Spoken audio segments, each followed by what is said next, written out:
Xia Fei nodded. Yes, I'd say that it went well. Though there were a few hiccups, I still managed to find Uncle Porter. He even agreed to help out at my company for a bit. Xia Fei wanted to tell Qin Mang about the discovery of Titan, as the technology of the ancient civilization was his favorite topic. He would certainly be incredibly excited if he found out about something so marvelous. But upon taking into consideration that Qin Mang was ill and needed rest, as well as too much stimulus would cause an increase in blood flow, which was not a good thing for someone that was poisoned, Xia Fei decided to keep it to himself for now. There are bound to be yields when one set their heart onto something. You risked your life, traveling far and wide to look for Porter, and because of it, and after several obstacles, he's willing to back you up and support you. That's the aforementioned yield. There's always a cause for an effect, and only when one gives it their all can they receive the greatest return. Perhaps he could feel that his life was dwindling, for Qin Mang uncharacteristically started teaching Xia Fei life lessons. Usually, he would hope that Xia Fei could find these things out himself, and that this young man would not need him pointing the key points out. Ever since I met you, you've demonstrated incredible decision-making and analysis. Of course, that's a good thing, for without an independent thought, you can never achieve big things, but I still don't know what your aims are. You must always know your bearings, be they right or wrong, and you must give it your all, said Qin Mang as he squinted his eyes. Xia Fei could feel that Qin Mang's tone was not as per usual.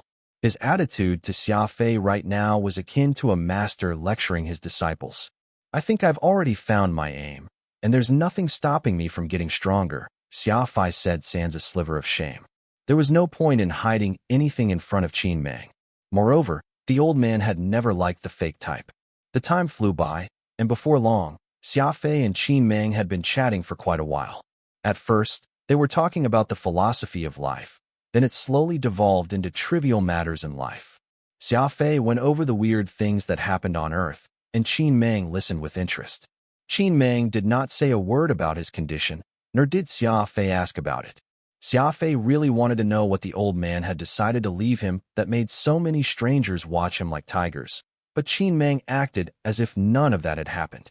With how smart the old man usually was, there was no way that he did not know the awkward spot he had put Xia Fei in, so he must have his reasons for not saying it. An idea hit Xia Fei, and he quickly scanned the room. Is the old man perhaps being watched? And that's why he's not mentioning anything important to me as we chat. With the technological levels of the Alliance, there was no need for pinhole cameras or whatever. Moreover, there were many ability users who could monitor the sickly Qin Mang sans any effort at all. At this point, Xia Fei's heart opened up. It seems that the only thing these people are afraid of is Qin Mang not dying. All right, I'll go against your wishes on purpose. Xia Fei was actually in no hurry to concoct the poison needed to counter Qin Mang's poison. But with these people monitoring each and every move of Qin Mang, they had inadvertently provoked Xia Fei somewhat. There was always a bottom line to everything. No one could refute that what they were doing was bullying the old man whom they knew could not fight back, which was a threat to the core. After chatting for quite some time, Xia Fei noticed Qin Mang getting tired and decided to take his leave to return another day for a chat. After leaving the room, Xia Fei breathed a sigh of relief. He must start working on capturing a six-winged Skylord sooner rather than later. Thurum saw Xia Fei exit the room with a cold expression. Thinking that it was due to seeing Qin Mang being too ill, he patted Xia Fei on the back with some force as the two of them headed downstairs. Mata and a few other old men, whom Xia Fei did not know, were huddled together, chatting. Upon seeing Xia Fei and Thurum come down the stairs, they gathered around them. As Xia Fei had something on his mind, he did not pay attention to what was being said and just found an excuse to leave. Xia Fei hurriedly entered the Ares-class interceptor, which was stopped in a spaceport on Hek. Ling, big brother, when will my vampire arrive? Asked Xia Fei. Because of the time constraints, Xia Fei took Thurum's ship to back here, and Vampire was picked up by a cargo ship sent by Thurum. At this moment, Xia Fei was in a hurry to search for the ingredients to the medicinal concoction and could not do without a frigate. Ling Xiao called the person in charge of the shipping using the communications and said after hanging up, "There'll at least be 13 days before your ship arrives." "What's wrong? Are you in need of a ship?" Xia Fei nodded. "Yeah, I might head out soon." Ling Xiao thought for a few moments. "How about this? I can call and ask for a spaceship from somewhere around here. If you really can't wait, you may also inform Mr. Thurum and take this Aries class with you. Xia Fei did not pass off Ling Xiao's goodwill. He was now quite close to Thurum, and this was something he could definitely ask of. After returning to his room, Xia Fei turned on his microcomputer to search for news of a six-winged Skylord's whereabouts. Xia Fei was shocked to find that his interplanetary interceptor account had been upgraded from a normal user that could search for things in their star domain to a VIP user with limitless access to contents everywhere in the intergalactic society. Needless to say, this was probably something Avril did in secret. After all, the entire interplanetary internet system was owned by her family. Xia Fei furrowed his eyebrows and did not say anything. Although he had not even considered taking advantage of the Jin family, there was no way that he would reject Avril's goodwill. Obviously, there were benefits to being a VIP user. Other than being able to query the internet of the entire human race, he could also transfer funds using the internet without any fees, use the super search engine, among other things.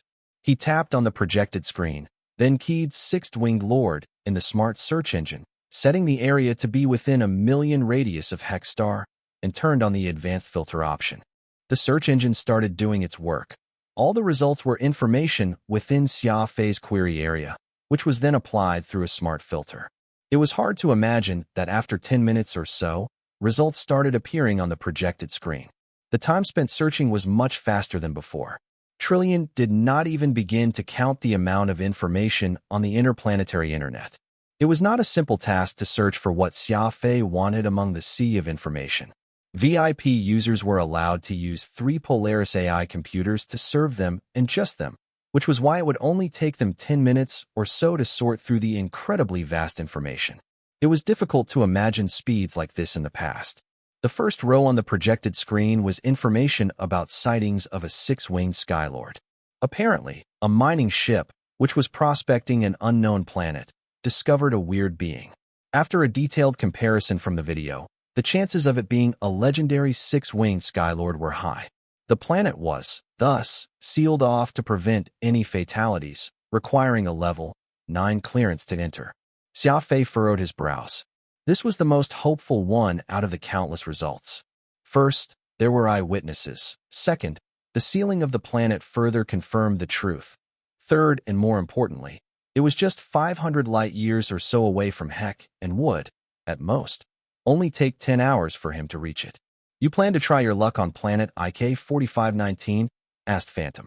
Xia Fei nodded. At this point, yeah? After all, it's the most reliable news so far. The home of six-winged Skylords was in the Soul Reaper Star region, far away from the Indaro Star region. It was surely possible to find one there, but a round trip would at least take 20 days. Judging from Qin Meng's condition, he might not survive that long. Xia Fei decisively called Thurum. On the projected screen, Thurum appeared to be in an incredibly fancy hotel, socializing. Uncle Thurum, I have something that I need your help for. Thurum curled the corner of his lips. Great timing. I've been asked by Mata and the others to go drinking. I was struggling to come up with an excuse to leave. Go ahead, what do you need? I need a level 9 clearance and a ship. Xia Fei went straight to the point. Level 9 clearance? What for? Thurum was confused. Something important. Thurum nodded. If you're not going to tell, then whatever. Give me 30 minutes. I'll send the clearance to your mailbox. As for a ship, you can just take Aries, as I won't be needing it for the immediate present anyway.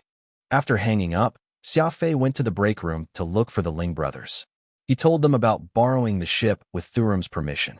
Obviously, they did not have anything to say about it, but because they needed to be by Thurum's side, they could not go with Xia Fei. Big Brother Ling, here's a checklist with some medicinal ingredients and equipment. Please prepare them for me while I'm gone, said Xia Fei.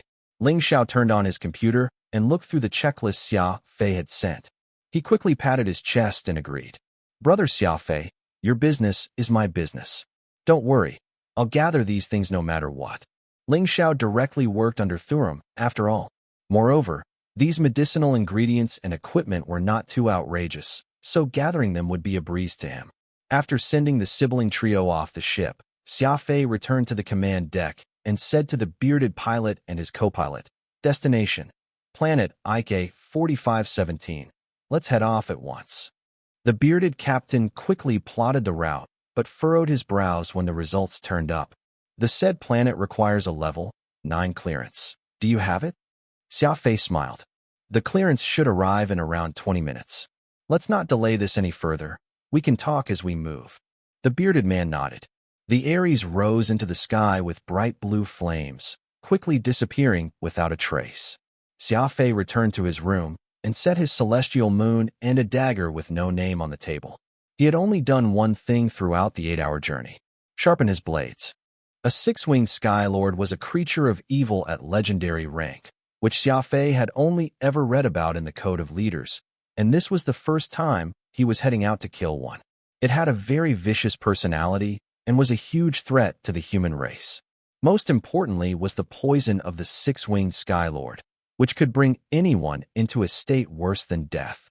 A weapon of Celestial Moon's grade was extremely sharp and would not need to be sharpened under normal circumstances, but Xia Fei did not share this assessment. When facing a completely unknown opponent, no amount of preparation would be too much and failure was not an option this time. TZZT. Celestial Moon was made of superalloy, and the sound it made when it came into contact with the laser buffing machine was ear-splitting. Xia Fei, however, felt that the sound it made was completely sonorous, like the wails of an enemy in its death throes, vaguely causing his blood to pump uncontrollably. Hunting creatures of evil, Xia Fei was reminded of his life on Heritage Planet. He had been caught up in battles every second he was there, his life hanging by a single thread, risking getting severed at any time. In fact, to Xia Fei, the importance of sharpening his weapon was to awaken that violent beast lying asleep deep inside him, intending to go head-to-head in the most unhinged fashion against an equally deranged creature of evil. Xia Fei had always been concealing his killing intent ever since he got back from Heritage Planet. This was a killing intent he already had in him, but it was the experience on that planet that had fully awakened it. As the screeching sounds continued, Xia Fei's eyes shone brighter and brighter, even vaguely becoming bloodshot. His turbulent killing intent slowly surrounded him, overflowing greatly over time. Phantoms stood silently at the side. Assassins emphasized on keeping their killing intent leashed, and what Xia Fei was doing right now indubitably went against this principle. However, this only ascertained Phantom's belief that Xia Fei was no hitman but a true warrior instead. A warrior was born with a savage aura. Even after 1,000,000 years, there was no way Xia Fei would be able to cleanse it completely from his body. "We've arrived, Xia Fei." The big bearded captain's voice could be heard from the onboard broadcast system. Xia Fei unhurriedly put on his combat suit, securing the fastening of Celestial Moon on his right arm. Then with the nameless dagger strapped on his waist, he marched right to the command deck. "How's the atmospheric reading of this planet?" Xia Fei asked. The big, bearded captain and his deputy shivered sharply. That thick, killing intent that was emanating from Xia Fei had caused the surrounding air to turn cold the moment he entered. Handing over an atmospheric monitoring report to Xia Fei, the bearded captain spoke. "Humans can't survive in the atmosphere here. The pressure is very low, so overexertion will cause a sense of suffocation to build up. There's nothing too dangerous present as far as toxic gases go, so a simple air purifier is all that is needed to prevent contamination." Xia Fei nodded, tapping the microcomputer on his wrist as he handed the electronic privileges to the captain. "This is my authorization code. Register with the Spaceflight Authority first before we head straight to our destination. I'll be waiting for your news at the landing bay." With that, Xia Fei turned to leave, that icy cold killing intent dissipating following his departure. Only then were the bearded captain and his deputy finally able to breathe easily. "Is that killing intent?" the young deputy furtively asked. "Yup," the bearded captain answered heavily. "It's a palpable killing intent, yet not at all evil. I have no idea how that could be possible." The Spaceflight Authority was in charge of the operations of all the spaceships in the Alliance. Actually, there was no need to register for entry over such an uninhabited planet, but they might end up getting lawsuits if it was seen as an intrusion. In any case, getting permissions as part of the Adjudicator Union was a piece of cake, so Xia Fei did not have any problems with this. Whoosh! The Ares class headed for the mountains in the Western Hemisphere at top speed. According to witnesses' reports, a mineral exploration vessel had sighted a six-winged Skylord around this area. The warship landed on a mountain peak, then the landing bay's indicator lights turned from red to green, slowly opening the hatch. Xia Fei did not bring along any air filter. His nose caught a whiff of the air and proceeded to push a button on his combat suit, causing a thin filter mask to wrap around his mouth and nose. The reason why he had smelled the air first was that any situation could happen during a battle. Xia Fei needed to prepare himself in the case that his air filters got spoiled. He needed to be sure how long he could survive in this sort of toxic air, so he had to check if there was any strange smell to it, if it would affect his breathing, and if it would hinder his hide-and-seek ploy. Taking large strides off the ship, Xia Fei pushed a button on his microcomputer, and the Ares-class interceptor slowly lifted off as it would wait for him above the stratosphere. It was set to come rushing to Xia Fei's side the moment he sent the signal. All sorts of flora and fauna could be seen on this planet that were unsuitable for human habitation, different from the lush greenery on Earth. Here, the plants were colorful, fiery red, bright yellow, and every other imaginable color could be seen. None of these plants was affected by the toxic air, a clear demonstration of their ability to live in harsh environments. Xia Fei exhaled and stood on that mountaintop, unleashing his unbridled killing intent. His killing intent surged out like a rising tiding, collapsing in every direction. Phantom was stunned. "Xia Fei, what are you doing?" Xia Fei smirked. "Fishing. Fishing. Yup." According to the description in the Beast Spirit Codex, the six-winged Skylord is a ferocious creature, aggressive and wildly arrogant. It can be the only existence in a radius of 500 kilometers from it. So if there happens to be any living creature that dares to get near it and starts a massacre, the more powerful this enemy is, the more excited it gets. Phantom was speechless. Any six-winged Skylords could not stand the existence of any challengers, and Xia Fei was doing precisely that by unleashing his intense killing intent at full force. Just from their ferocious and aggressive nature, one would not hesitate to come hunting for Xia Fei the moment it detected his presence and would begin fighting him until either one of them died. This is too dangerous. Why don't we quietly skulk around and attack it while it's unprepared? You'll be able to take it down in one fell swoop. Phantom suggested. By completely exposing oneself to an enemy's line of sight and willingly waiting for the other to attack. What else would anyone call this but insane? Xia Fei shook his head as he wagged his finger to point at a distant valley. The mountains and forests here are vast. If I try searching for it like that, I'll probably spend upward to 2 months here and still come up empty-handed. That'd be fine if it were any other time. We could afford using more time doing this, and it'd truly be much safer, but unfortunately, we just don't have that time right now. Xia Fei was categorically laying out his reasons, and it was hard to deny the truth of his words. Phantom shook his head. So you're really fishing. Still, there's no reason for you to use yourself as bait. What if you end up catching a shark instead of a grass carp? What are you going to do then? Xia Fei chuckled, his eyes twinkling with an unparalleled confidence. Be it a grass carp or a shark, let them all come to me, then we'll talk. Quick as lightning, Xia Fei followed along the slope and went dashing forward, heading right for the cloud-covered peak some distance away. His killing intent was completely unleashed, unfettered in the least. Forbearance was needed sometimes, but that was not Xia Fei's personality. And scrupulously challenging power opponents, such a move would be better suited to a warrior as it would let them feel utter satisfaction. Phantom sighed, then returned to his own space, no longer attempting to persuade Xia Fei otherwise. It was evident that there was no one that could convince Xia Fei once he got serious, and there was nothing anyone could do other than let him go crazy as he wished. Xia Fei continued forward in a straight path. That fierce killing intent he was letting out had not managed to attract the six-winged Skylord to him, though the other beasts in that mountain forest were fairly shaken by it. A spotted antelope with 3 horns went fleeing, completely unaware that next to him was a unihorned, white-eyed beast. The 2 former enemies were now fleeing for their lives like friends, aimlessly avoiding that overwhelming murderous aura.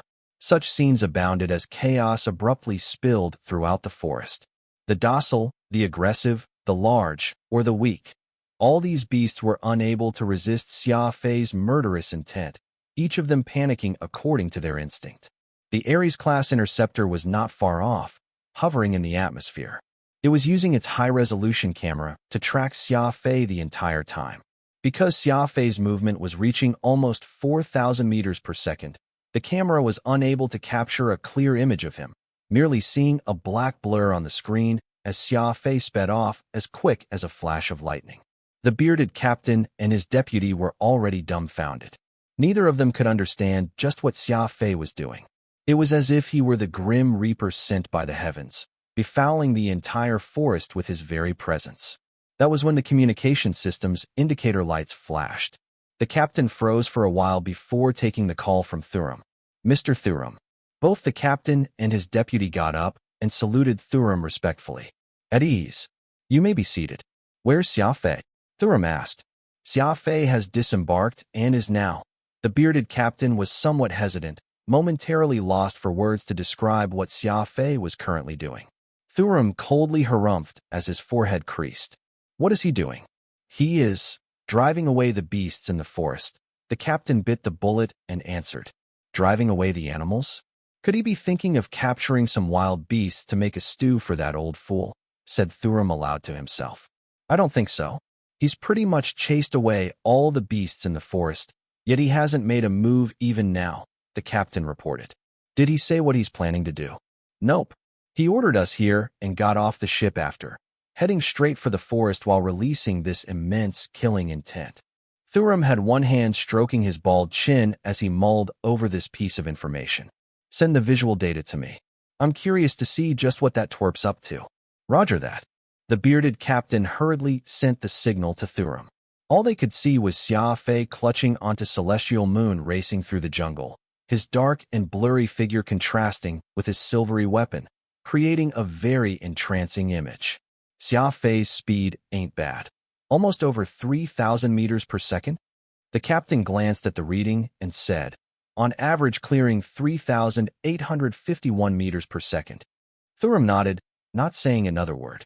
By this time, Xia Fei had already come rushing out from this fairly large forest, only for his figure to make a sudden turn, his leg kicking up a huge cloud of yellow sand from under his feet, running back the way he had come. Serum felt bored after watching this for a while. He was just about to disconnect the call when a strange and lengthy howl exploded that penetrated through the wilds. A thunderous howl suddenly came from the vibrant forest, penetrating through the trees. Xia Fei came to a halt and looked across the valley. A large and strange creature had appeared there, which took to the skies in the distance, roaring nonstop in Xia Fei's direction as if accepting his challenge. This creature was roughly 20 meters long, with a body of a dragonfly and the tail of a scorpion. Its eyes were two black orbs, and its 6 wings were short and red, flapping all of them rapidly as the creature came flying in the mountain winds, an oppressive aura surrounding it. It had a strange and sharp maw as if countless, sharp daggers were protruding from it. Its tail was covered in hard chitin, which shook forcefully like a rattlesnake's, a curved and venomous stinger, nearly a meter long. At the end of its tail was aimed right at Xia Fei. That's the 6-winged Skylord, Phantom exclaimed. Careful, that creature is extremely ferocious. Avoid getting hurt from that stinger on its tail at all costs. Sparks were shooting out of Xia Fei's eyes, figuratively. Not only did he not reel in his killing intent, he even went ahead and happily unleashed his intention to fight as strongly as he could.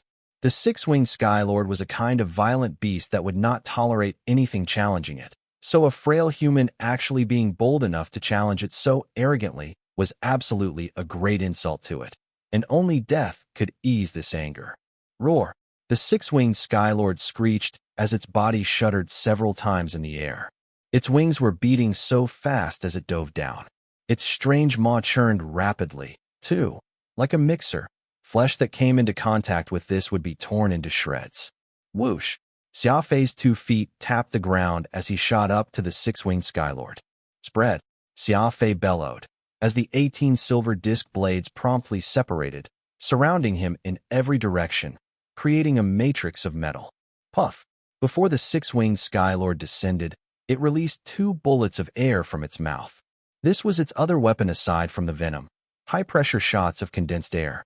Unlike other living creatures, 6-winged Skylords had 3 lungs, so they could exhale air from their maws after condensing them internally, and these shots of air would immediately explode upon contact with anything. The speed of these air bullets was astoundingly fast, but Xia Fei was even more dexterous. He was like a crafty loach, able to shift between footwork swiftly. He deviated from the path he originally wanted to take as he avoided these two air bullets. Boom boom. Two huge explosions echoed behind Xia Fei as rock debris, sand particles, and plant remains flew everywhere. There was a meter-deep crater right where the explosion happened. Fragments of rocks rained on Xia Fei. Because he was advancing at such high speeds, these fragments caused waves of numbness to explode all over his body when he encountered them. Fortunately, he had his combat suit to protect him, or else these impedances would surely pose danger to him because of his high speeds. As its two air bullets missed, the six-winged Skylord was greatly angered.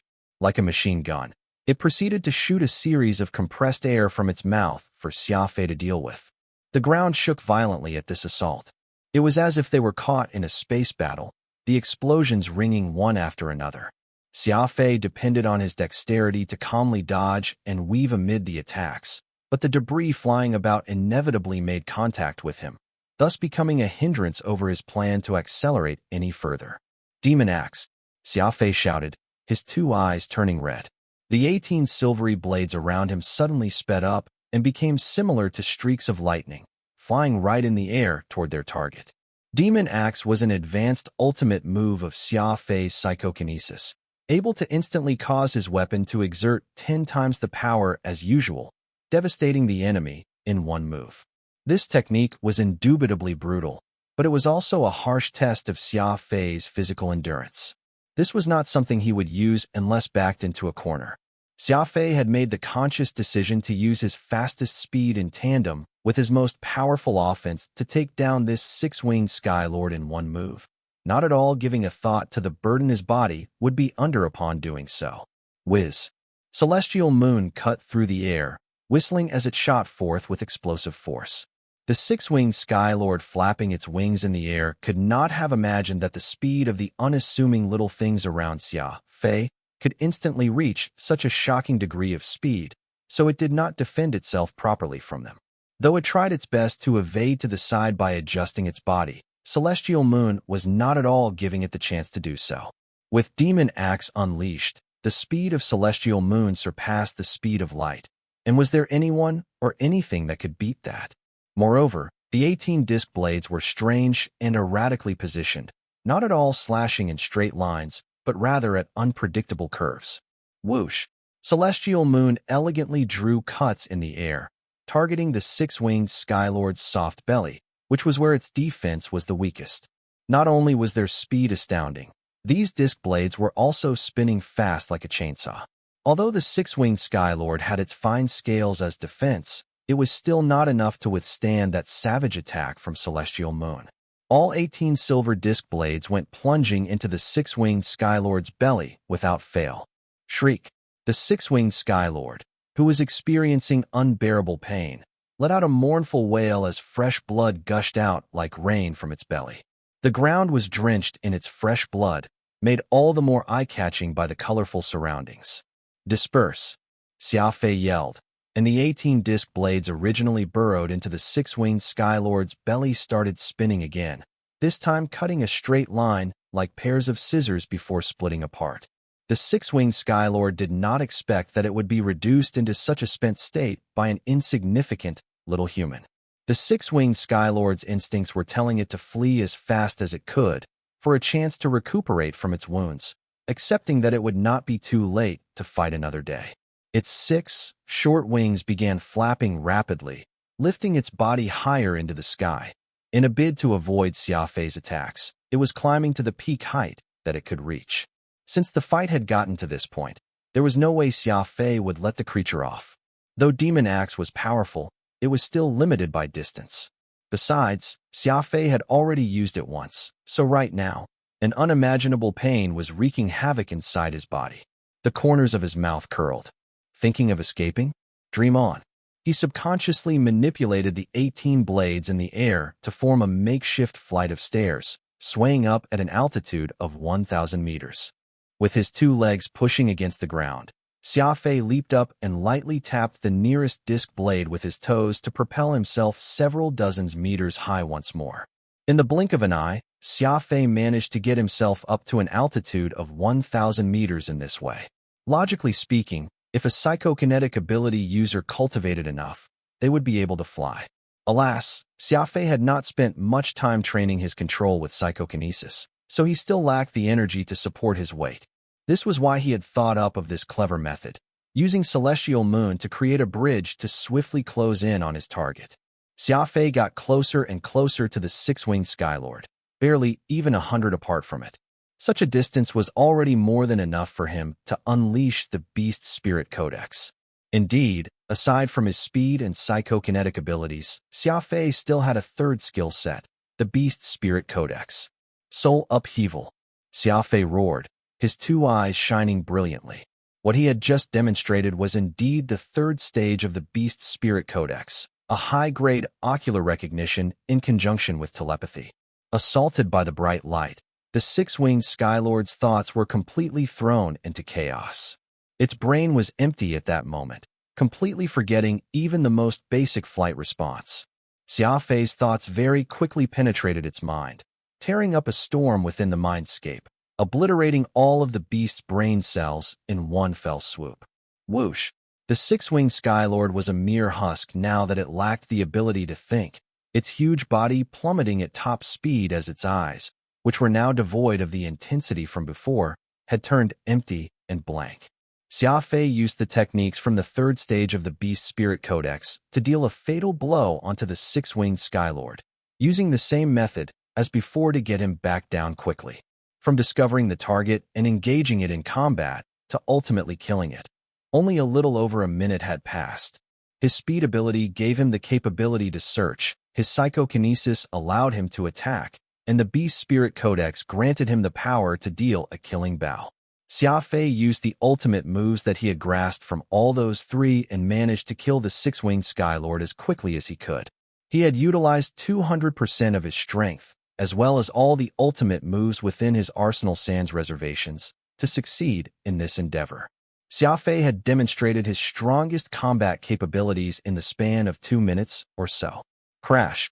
The six-winged Skylord's carcass slightly bounced off the ground after it crashed down, a pained howl escaping its throat before ultimately dying. Xia Fei stood his ground and took a few deep breaths. Though he had unleashed his full capabilities on killing this creature of evil, due to how overly aggressive his attacks had been, Xia Fei's body suffered a certain degree of damage.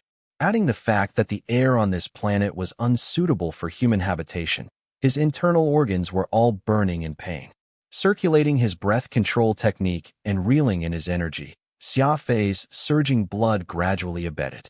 When he next opened his eyes, that palpable killing intent around him was all but gone, his eyes now showing transparent clarity. Xia Fei tapped his spatial ring and took out a poison probe test to check the blood residue on Celestial Moon. The six-winged Skylord was very toxic, and quite a lot of its blood tracked along Celestial Moon, so he needed to be careful handling it. The test noted that the blood residue did not contain any venom, so Xia Fei ignored the fact that the blood had yet to dry and returned it to his right arm. He made his way toward the carcass while Celestial Moon kept dripping blood, leaving a long trail of it behind him. He pulled out the nameless dagger from his waist and spread a waterproof cloth on the ground. Xia Fei then took out some of the extractors and transparent vessels he normally used for refining medicine, placing them on the ground before he started to carefully handle the carcass. Detaching the venomous stinger from its tail, he then retrieved the venom he needed from the six-winged Skylord. Sure enough, Xia Fei did not even let the carcass go to waste. Six-winged Skylords were rare in this day and age, so even this carcass could be sold for quite a bit of profit, killing 2 birds with 1 stone. None of what had just transpired escaped the observation of that Ares-class interceptor thousands of meters above the stratosphere. Far away on Hexstar, Thurum also witnessed Xia Fei's fullest potential. He softly chuckled as he muttered to himself, "So this is Xia Fei going all out. Not bad. Not bad at all." Though he sounded placid, his appreciation for talent was unmistakable. Xia Fei had already demonstrated his superb speed and psychokinetic abilities back at Sunset Villa, But because the Jin family did not wish to create too much noise, they hid the footage of Xia Fei's rescue of Avril, not telling any outsider of what had transpired then. Thus, this was actually the first time Thuram had seen Xia Fei use two completely different special abilities at once, and there was no doubt about the latter being a dual-ability warrior. Unfortunately, Xia Fei's final act of obliterating the mind of the six-winged Sky Lord happened over 100 meters away, so Thuram did not recognize this strange technique for what it was. Hence, there were still plenty of doubts left in his mind despite the high praise. Actually, it was already possible to manipulate a beast into signing a life contract upon grasping the Beast Spirit Codex to the third stage. But at the end of the day, the six-winged Skylord was a famed savage beast in the universe, so any attempt to tame one would need a lot of time and effort. Given his time constraints, Xia Fei directly used the most insane method to kill this beast instead. If Thuram learned that Xia Fei actually had the ability to tame it, there was no doubt that he would become even more shocked. Staring at the bearded captain and his deputy fiercely, Thuram growled, "Don't reveal a word about this incident to anyone. Immediately dispose of the footage for me." The captain and his deputy nodded vigorously. Thuram was famed for his rudeness, and even the president had to show some face to him. Turning off the screen, Thuram poured himself a glass of white wine and sat down on his sofa to enjoy the drink leisurely. The corners of his mouth could not help but sigh as he curled it into a smile. The Ares-class interceptor flew toward Heck. Now that the six-winged Skylord's venom was in hand, all that remained was concocting it into medicine. Phantom was but a shade. Though he could figure out the formula for this medicine, Xia Fei still had to do it himself. Xia Fei shut himself in the bathroom and spent the 8-hour journey purifying the venom in preparation for the next step of creating a complete medicine. Qin Meng was in danger, and every second was precious. A row of transparent glass vessels were neatly arrayed before him, and inside was a murky black liquid. It looked a bit like unrefined oil, thick and foul-smelling. Xia Fei wore an air filter mask as he gingerly poured these liquids into the medicine purifier. The venom itself was already extremely toxic, and it was unknown just what degree it could reach after refinement. In order to suppress the toxin inside Qin Meng's body, Xia Fei had no choice but to use an even more potent poison, and there was no doubt that the concentrated six-winged Skylord's venom met this requirement. After the first round of purifications, the black liquid had its fluid and impurities removed, and what remained was not just more viscous and thick, but also more obsidian. Xia Fei had tried using the medicine purifier many times before, yet this was the first time he was using such a highly toxic substance. Luckily, the technique he learned from Phantom was the real deal. It was clever, and including his personal experience and precise grasp of timing, this refinement process proceeded without a hitch. Soon, there was a small round canister in Xia Fei's spatial ring, and inside was an even smaller vial, which was split into 2 layers, securing the poison within. Because of how potent the substance was, the consequence was unimaginable if it leaked out. So Xia Fei needed to be extra careful handling every aspect of it. The used medicine purifier could not be reused. Xia Fei tightly wrapped it inside a piece of waterproof cloth before setting it aside. He then used clean water mixed with disinfectants to meticulously clean the bathroom several times. The foul stench of the venom intermingled with the smell of disinfectants, causing the air to become polluted. Even with an air purifier device working at 100% capacity, it still took Xia Fei more than an hour to remove the residue on the floor and the odor in the air. Opening the door and exiting the bathroom, Xia Fei took off his air filter mask and lit a cigarette, taking a seat as he rubbed his temples vigorously. He took out 3 snake-eye berries from his spatial ring and put them in his mouth for a moment, chewing and swallowing all. A wave of relief then reached his internal organs. Xia Fei had sustained quite a bit of internal injury during the fight earlier, though it was not from the attacks of the six-winged Skylord, but the backlash of unleashing Demon Axe. Adding in the toxic fumes he had breathed in from refining the six-winged Skylord's venom, Xia Fei could only feel his head throb, his spirit somewhat in a daze. He collapsed onto his bed and very quickly went into deep sleep, hoping that he could rapidly recover his strength. After all, he needed to begin the concoction of the medicine, which required plenty of his energy so he could focus better on the task at hand, immediately upon his arrival on Hank, and he could not afford even a single mistake. His two eyes shut for some time as an inexplicable change slowly occurred within him. Countless silvery strands extended out from Xia Fei's seventh brain region, entwining with his organs as well as his blood vessels. Some of the black venom gathered in his seventh brain region through these undetectable strands. Had his seventh brain region subconsciously taken the initiative to purge Xia Fei of his poison? Phantom silently watched everything transpire before he quietly made note of it in his mind. He smiled as he returned to his personal space inside the Moor stone, seemingly no longer feeling surprised over such a peculiar phenomenon. The seventh brain region worked fast, very fast. All the toxin residue in Xia Fei's body was absorbed, while that part of his brain appeared to have become wider than before. In truth, Xia Fei's seventh brain region had indeed been fuller than when he was on Heritage Planet. It was as if the organ was growing at its own pace, a really miraculous phenomenon. Heritage Planet had not only given Xia Fei a new ability, but had also secretly introduced changes unknown to Xia Fei's body. The Ares-class interceptor landed on Hek, and Xia Fei hopped off his bed, exiting his ship rather spiritedly. The 2 hours of sleep that he got left him feeling energetic, and even the peculiarities in his body had disappeared without a trace. Third brother Ling Feng was presently waiting for Xia Fei by the open tarmac. The latter hurried over to greet the former the moment he disembarked from the ship. Second brother accompanied Mr. Serum to the hospital, so I'm the only one here, Ling Feng explained. Third brother, have you done what I asked of you? Xia Fei anxiously asked. Yeah. Ling Feng nodded.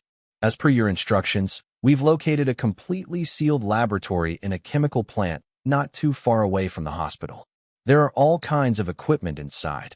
Mr. Serum has temporarily requisitioned the entire place, along with 20 capable men to help guard the area.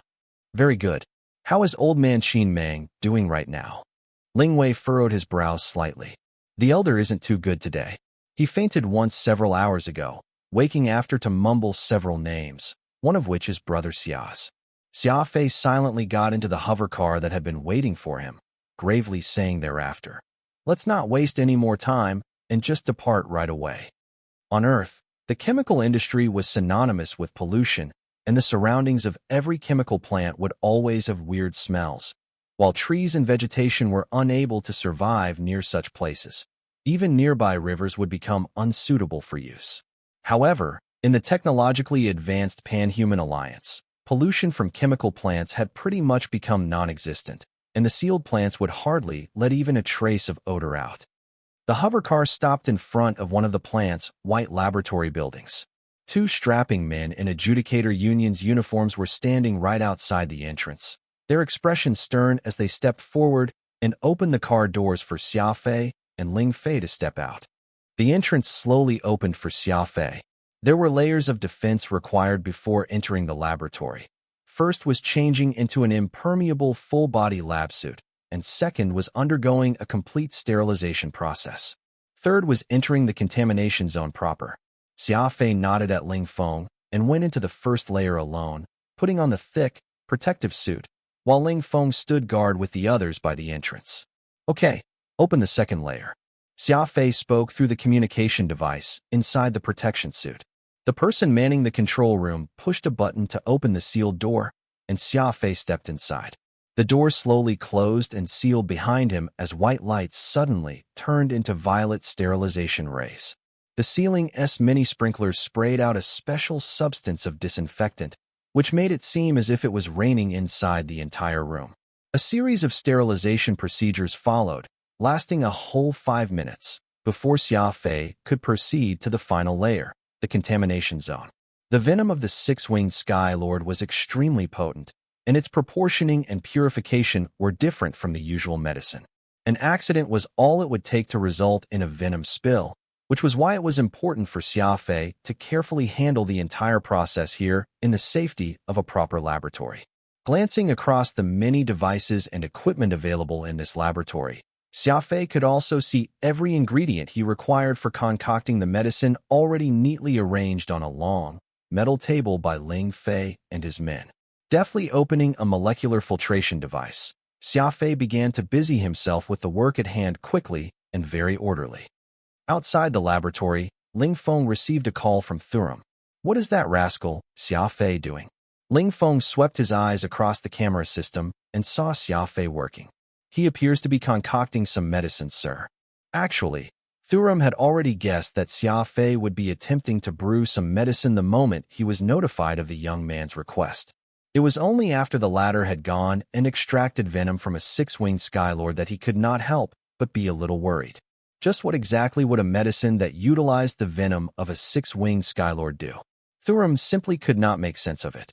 He made calls to ask those elite pharmacologists back at the headquarters.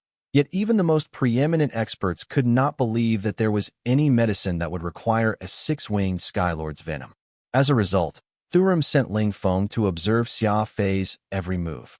The video recording was being transmitted to Thurum's microcomputer, and he watched Xia Fei calmly and confidently go about his business. Every move the young man made was organized and composed, evidently demonstrating his decent skills when it came to concocting medicine. Thurum knew nothing of this skill, but with his vast knowledge, he could tell from the way Xia Fei executed his methods that the young man was indubitably skilled both in his technique and knowledge in this particular field, at the very least. There was no way he was a novice at play, for he also showed great dexterity. It was as if each and every move required precise timing, and even the flow at which the solution was being poured into a vial was strictly controlled. "Xia Fei knows how to concoct medicine?" Thurum muttered to himself. After a good moment, Thurum instructed Ling Feng. "Keep holding the fort there. Don't disturb him if there's nothing important." "Understood." Ling Feng saluted. Xia Fei was sweating profusely as he worked in the laboratory. Though his heart was anxious, every move he made was methodical. He was handling a very potent toxin, after all, so even the slightest mistake would bring about unpredictable outcomes. Phantom was nervously staring at Xia Fei from the sidelines. As the solution gradually mixed with liquids of various colors, his face slowly showed some measure of ease. This medicine was something Phantom had come up out of nowhere, and it had not been tested in terms of efficacy. Phantom was not completely confident of this, which was why he was somewhat worried. Finally, all 17 medicinal liquids were completely mixed together, creating an unexpected transformation. The medicine mixer once again started at a very slow speed, very gently shaking these liquids. Effervescence slowly rose in the brown liquid, and this was precisely the indication that the medicinal properties were being completely reversed. Xia Fei stared at that spinning cylindrical canister intently. Once all the bubbles were gone, Xia Fei lightly pushed a button on the machine, and the mixer slowly came to a stop. Taking a hold of that transparent canister, Xia Fei went through the layers of disinfection again, then quickly exited the laboratory. Ling Feng had long been waiting for Xia Fei outside. He hurriedly took 2 steps toward the young man. "Brother Xia Fei, did you succeed?" "Yes." Xia Fei nodded, but his expression was still as stern as ever. This medicine had not really been tested before, after all, and there was no telling just what effect it would have to its drinker. "Brother, just what exactly have you concocted there?" Ling Feng could not help but curiously ask. Xia Fei waved him off. "We'll talk about it later. Send me to the hospital immediately." The hovercar sped through the night, making it past the gates of the hospital. The medication that would decide Qin Meng's life and death was being clutched tightly by Xia Fei in his hands. Hexstar's Central Hospital, outside Special Ward 1. Xia Fei hurriedly got off the hovercar. Thurum, who had already been informed of his arrival, was waiting for him at the entrance, a tense expression on his face. "That old coot has been in a terrible condition today. I'm afraid that he won't make it past this night," informed Thurum, at the same time sneaking a peek at that transparent medicine bottle in Xia Fei's hand. Thurum knew very well that this bottle of medicine contained the six-winged Skylord's venom, and he had no idea just what Xia Fei intended to do with it. "I'm going to see the old man now," Xia Fei said in a deep voice. Thurum nodded and led Xia Fei toward the ward. The lobby had quite a lot of people, and they were split into 2 factions. One had the elder disciple Nalian taking lead. Yi Jingshan was among them as well. The other had the head of the headhunters department, Mata. Those in it were fairly along in years. 2 very distinct groups were formed in that lobby, and it was apparent that they were arguing over what Qin Meng would leave behind upon his death. Both groups made the third faction, The one with Xia Fei and Thurum look weak by comparison, be it in terms of strength or number. Thurum and Xia Fei did not say a word and headed straight upstairs. "Hold it right there," suddenly called Mata not too far away. The two burly men guarding the stairs heeded Mata's order and immediately extended their hands to block Thurum and Xia Fei from going forward. "The doctors have instructed that no one should disturb Qin Mang's rest, which is why we're here in the lobby, awaiting news." Mata walked over with a smile. "That's right. The master's condition isn't stable right now. We ought to heed the doctor's call." Nalian intentionally placed emphasis on the word master, clearly trying to hint how they were the real disciples of Qin Mang, therefore having a closer relation to him than the others did. These people's covert wrestling had greatly antagonized Xia Fei right then. The old man was already tethering between life and death, yet this lot was busy fighting for the sake of personal gains. Xia Fei's face darkened as he ignored all these people stopping him. He placed one foot on the stairs step, causing the two burly men to reach out in an attempt to grab hold of him. Two vice-like grips pressed onto Xia Fei's shoulders, but they would soon regret this mistake they had just made in the next second. A sinister smile appeared on Xia Fei's face as he made a slight motion with two hands, and celestial moon was unfurled. In a silvery flash of light, with Xia Fei's quick speed, before either man could tell what had happened, two cleanly cut hands landed on the ground in unison as fresh blood spurted freely from their chopped stumps. "Anyone who stops me is dead," growled Xia Fei in an even yet firm tone. The two burly men let out wails like pigs being slaughtered, their one hand clutching onto their other severed arm, trying to staunch the blood flowing as their faces paled. None in the lobby had expected that Xia Fei would dare to place such a hand at this time, not at all placing anyone present in his regard. "Well said." Thurum laughed uproariously, wagging a single finger at Mata's nose. "Stay here obediently if you don't wish to die. Yours truly will sever the legs of anyone who dare take a single step on this flight of stairs. Take two, and I'll be sure to end your very life." With that, Thurum rapped the concrete wall beside him with his finger. Following a crisp sound was the appearance of a circular hole, around the thickness of an index finger, on previously holeless wall. This was a metal-reinforced concrete wall, which was far sturdier than steel, yet Thurum's one finger had managed to so easily pierce through it, as if it were just a thin sheet of paper, showing his truly frightening cultivation. Everyone was stupefied. Both Xia Fei and Thurum were acting like reckless madmen, and from the way they looked, it was evident that they had no wish to talk things through logically today and would be more than happy to let their fists do the talking instead. Thurum used his two hands to grab hold of the collars of the two recently handless men and tossed them from the stairs right out into the hospital garden, letting them continue their pain-filled cries there. Mata's expression went pale. It appeared that Thurum had also steeled himself as he stood beside Xia Fei. Were Xia Fei alone, a glance from him would render the boy dead, but adding Thurum into the equation meant that he had to weigh the situation once more. Thurum and Mata were department heads in the Adjudicator Union, both wielding much power. If neither of them was to throw caution to the wind and not give the other face, the result would most definitely be a bloodbath. The problem now was that Thurum had taken the initiative and torn off his facade first, a clear indication that he was willing to stake his life for this. All that was left was to see how Mata would respond. Thurum swaggered fitfully from the stairs and sat down, calling, "Xia Fei, what are you waiting for? Go do what you intend to do. There's no need to be courteous if anyone wishes to stop you. I'll take care of the consequences." Xia Fei nodded and quickly jogged up the stairs. Nalian was staying in the background with the other disciples, waiting for Thurum and Mata to end up heavily injuring each other.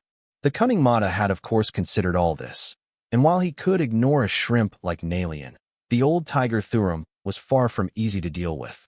Mata's plan was to try and falsify the elderly curators will the moment Qin Mang died, but if that were to fail, he would resort to using force to get his hands on the things he wanted. When that happened, it was crucial that nothing would fall onto Thurum's lap, since that old man was the only person Mata had no way of dealing with out of everyone here. He did not expect Thurum to provoke him directly in front of so many others, clearly trying to incite them to fight. As such, that intricate plan he had was completely rendered useless. "Mr. Thurum, We can always talk about any issues we have with each other. Is there really a need to do it in front of these blind fools? Mata temporarily decided not to ignore the appropriate decorum they afforded to each other, adopting a wait-and-see approach. Nalian was visibly disappointed. He was originally the weakest in terms of strength, so with Mata and Thurum being unwilling to fight, he had essentially lost his opportunity to fish in troubled waters. He cursed both old men inwardly, wondering to himself if he should join one of the sides. After all, he had no way of gaining anything from either Thurum or Mata. The situation was at an impasse right now, but everyone knew that this was just the calm before the storm, since all of them believed that Qin Meng was on his deathbed and there was no way for the man to survive. While everyone downstairs was harboring their selfish motive, Xia Fei reached Qin Meng's ward. Without Mata's order, neither of the men standing guard stopped him. He unceremoniously asked the doctors and nurses in the room to leave. Then he locked the door behind them before walking over to Qin Meng's side. At the same time, he kept checking for any movement inside the ward, just in case. Qin Meng looked completely weary, lying feebly on that sick bed. He squinted his eyes and said, "There's no need to look. No one's around, though there is a monitoring camera." Xia Fei nodded and said with a serious expression, "Old man, do you trust me?" Qin Meng smiled. "Just what shady idea have you come up with this time?" "Not some shady idea, but it might cost you your life." "An idea that might cost me my life? I'm already at heaven's doorstep at this point. Aren't you a bit too late for that?" With a flip of his palm, Xia Fei revealed that bottle of brown medicine. "This is a poison that has been concocted by using the venom of a six-winged skylord." "So what?" Qin Meng asked. "There are two outcomes after you drink this. 1. You'll immediately be poisoned and die. 2.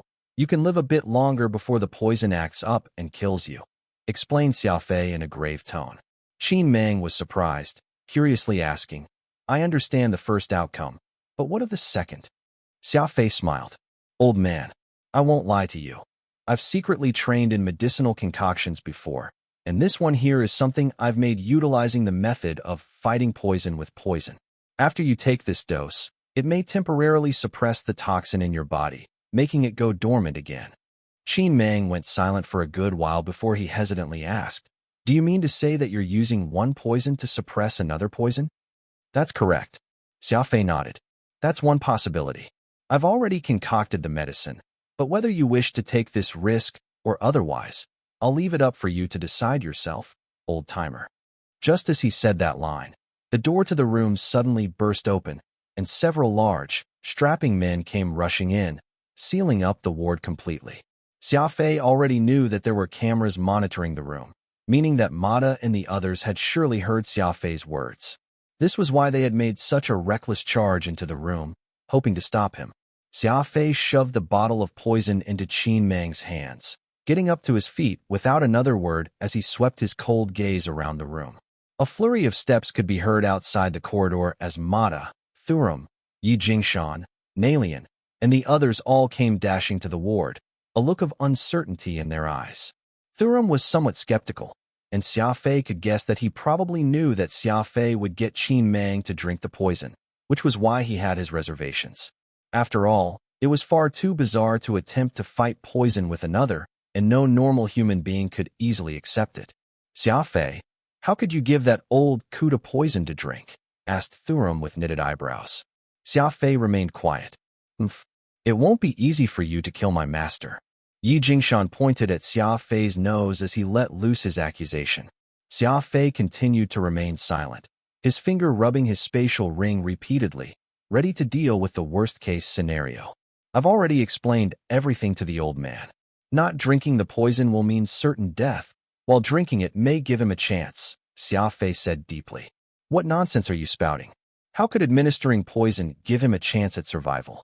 "You're clearly intentionally trying to endanger Qin Meng," cried Mata, his eyes sharp like a hawk that was eyeing its prey.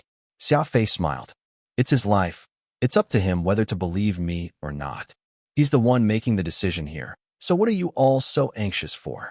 That was when Qin Meng miraculously sat up from his bed out of nowhere, a weak laughter leaving his lips. "Xia Fei's right. This is my decision. None of you has any right to interfere." Qin Meng uncapped the bottle and moved it toward his lips. Several men all across the room tried to stop Qin Mang from doing this by rushing to him. All of a sudden, Celestial Moon's 18 disc blades appeared and swept the air in strange arcs, preventing any of these men from advancing toward Qin Mang. This is the old man's choice. Don't blame me for being merciless with my blade if any of you try to stop him. Xia Fei's anger erupted. A powerful killing intent then overwhelmed the room, as if the Grim Reaper himself had appeared there to stop them all. Glug, glug, glug. Old man Qin Mang did not hesitate in the least. He raised his arm and poured the poison down his throat. After Qin Mang consumed the poison, his eyes suddenly turned blank. Then he collapsed on the bed like a board. The bottle slowly slipped out of his hand and rolled along the mahogany flooring. At that moment, everybody could smell that horrible stench. The six-winged Skylord's venom was quite prickling to the noise. Even breathing it in through the air could deal a certain amount of damage. It was chaos in the ward as everybody fled outside. Xia Fei tapped his combat suit and turned on his air filter mask before sitting silently next to Qin Mang's bed. The ship had sailed, and it all depended on his luck if he managed to get through it. Soon, everyone gathered around again with gas masks on. The sound of the room's air purifier at work filled the room. Detecting the toxic substances in the air, the self-assessment system automatically began the air purification process. The disinfection devices on the ceiling quickly started, raining down disinfectants on everyone. Qin Mang was still lying on the bed, not moving at all. Even his breathing became so faint it was hardly detectable. The people gathered became incredibly quiet as they waited for the result. The doctor also stopped at the door. Everything happening here was out of his control, and all that was left were Xia Fei's medicine and Qin Mang himself. Mata's lips, which were hidden under the mask, bent into an arc. Qin Mang died after consuming Xia Fei's poison. Obviously, the young man could not run away from this. Even Serum might be affected via association for lending Xia Fei a helping hand. The biggest obstacle was now cleared.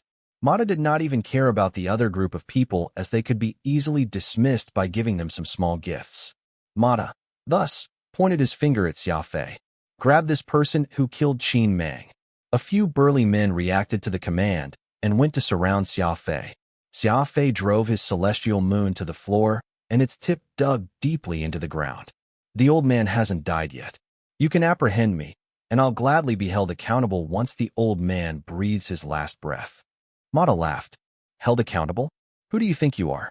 I'm just afraid that you'll be unable to bear the responsibility of your deeds. Humph.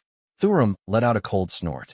He really wanted to help speak a few words in Xia Fei's defense, but the truth was right there. Everybody saw Qin Mang consuming the young man's poison. Mata, if Qin Mang dies, I'll send Xia Fei to you myself. Get all your men to back off, said Serum with his eyebrows knitted. He could help but blame Xia Fei for being too impulsive, using poison to fight poison, and giving Mata the advantage in this situation. Hearing Serum's words, the Ling brothers entered a stance that appeared as if they were about to go into combat. It was not yesterday's business that both parties hated each other. If they received the order, they would definitely fight on the spot. At this moment, Qin Mang, who was lying on the bed, spasmed as if he had received an electric shock. Xia Fei knew that this was the medicine doing its work. Old man. Master. Old BSDRD. Everyone huddled over as if concerned, yet all actually having different thoughts in their minds. Some hoped the old man would die, while some hoped that he would live. Everyone displayed a worried look on their faces. Hex Central Hospital was the largest specialized medical facility. These days, every doctor and nurse was incredibly timid, for some big shots had entered the hospital. From the countless bodyguards and hovercars present, anyone could easily deduce that the person was definitely someone of high importance. The director, who was always careful, repeatedly told his staff that they should mind their actions. This made the already curious doctor and nurses fret even more. They were afraid of being put under investigation if the big shot died in their hospital. After all, these big shots were always unpredictable. Finally, after 2 months of high tension, the staff of the Central Hospital finally relaxed a bit as the VIP in Special Ward 1 gradually recovered. This news spread like wildfire within the hospital, allowing everyone to breathe a sigh of relief. Even the director let out a rare smile. Luxury hover cars left one after another, and the central hospital regained its usual tranquility, except that the special ward was still tightly sealed, and no outsiders were allowed to enter. Xia Fei walked around the garden while pushing a hover wheelchair. The person in the wheelchair was old man Qin Meng. Thurum was walking alongside them with a big smile on his face. Qin Meng slowly regained color on his face, but he was quiet, for Old Black, the cat that usually accompanied him, had passed away while he was sick. It was summer, and the air was quite stuffy. The three of them found a cool spot under a tree and sat there after moving a table over. Xia Fei made a pot of tea with a smile on his face before pouring a cup each for Qin Meng and Thurum. "All right, don't you have to return to Earth? Don't worry about old guys like us. You'd best leave as soon as you can," said Qin Meng. It was a big day for Quantum Holdings in a few days' time as the Energy Shield Booster was officially put into production. This was the company's first meaningful product, and its sales would directly impact the expansion of Quantum Holdings in the future, so Xia Fei would like to return and have a look. "The old man is right. Your vampire has been brought over, and you can leave any time. I'll be accompanying Qin Meng, so don't worry about him," said Thurum. Xia Fei nodded. "If that's the case, I'll go back for now. I'll come see you after some time, old man." Qin Meng waved his hand. "Don't worry, I won't be dying so soon. Focus on the things you need to do." When Xia Fei was a distance away, Thurum pointed at Xia Fei's figure and said, "You see, you've accepted so many disciples, yet none of them is as capable as that lad. I think that you should just take him in as soon as you can." Qin Meng smiled and took a sip from his teacup. "That can wait. Didn't you say that you have something to show me?" Thurum faked a cough, signaling the hidden sentries to retreat. He took out a microcomputer from his ring and passed it to Qin Meng. "I didn't dare show this to you a few days ago because you weren't doing so well. I was afraid that the shock might do you in." "Oh," Qin Meng laughed. "That mysterious, huh? What is it? You've always wanted to know what Xia Fei has been hiding under his sleeve, right? It's right here." Qin Meng was shocked. He was incredibly confused by Xia Fei's change in temperament after returning from Heritage Planet. He vaguely sensed that Xia Fei had gotten his hands on some special technique and gained a bunch of confidence from that. With Thurum learning what Xia Fei had been hiding, naturally Qin Meng was quite interested to know, too. On the projected screen was a video of Xia Fei capturing the six-winged Skylord. When Xia Fei demonstrated his second ability, Qin Meng's eyes lit up with excitement. There was not a single warrior that had managed to train two abilities to the same level.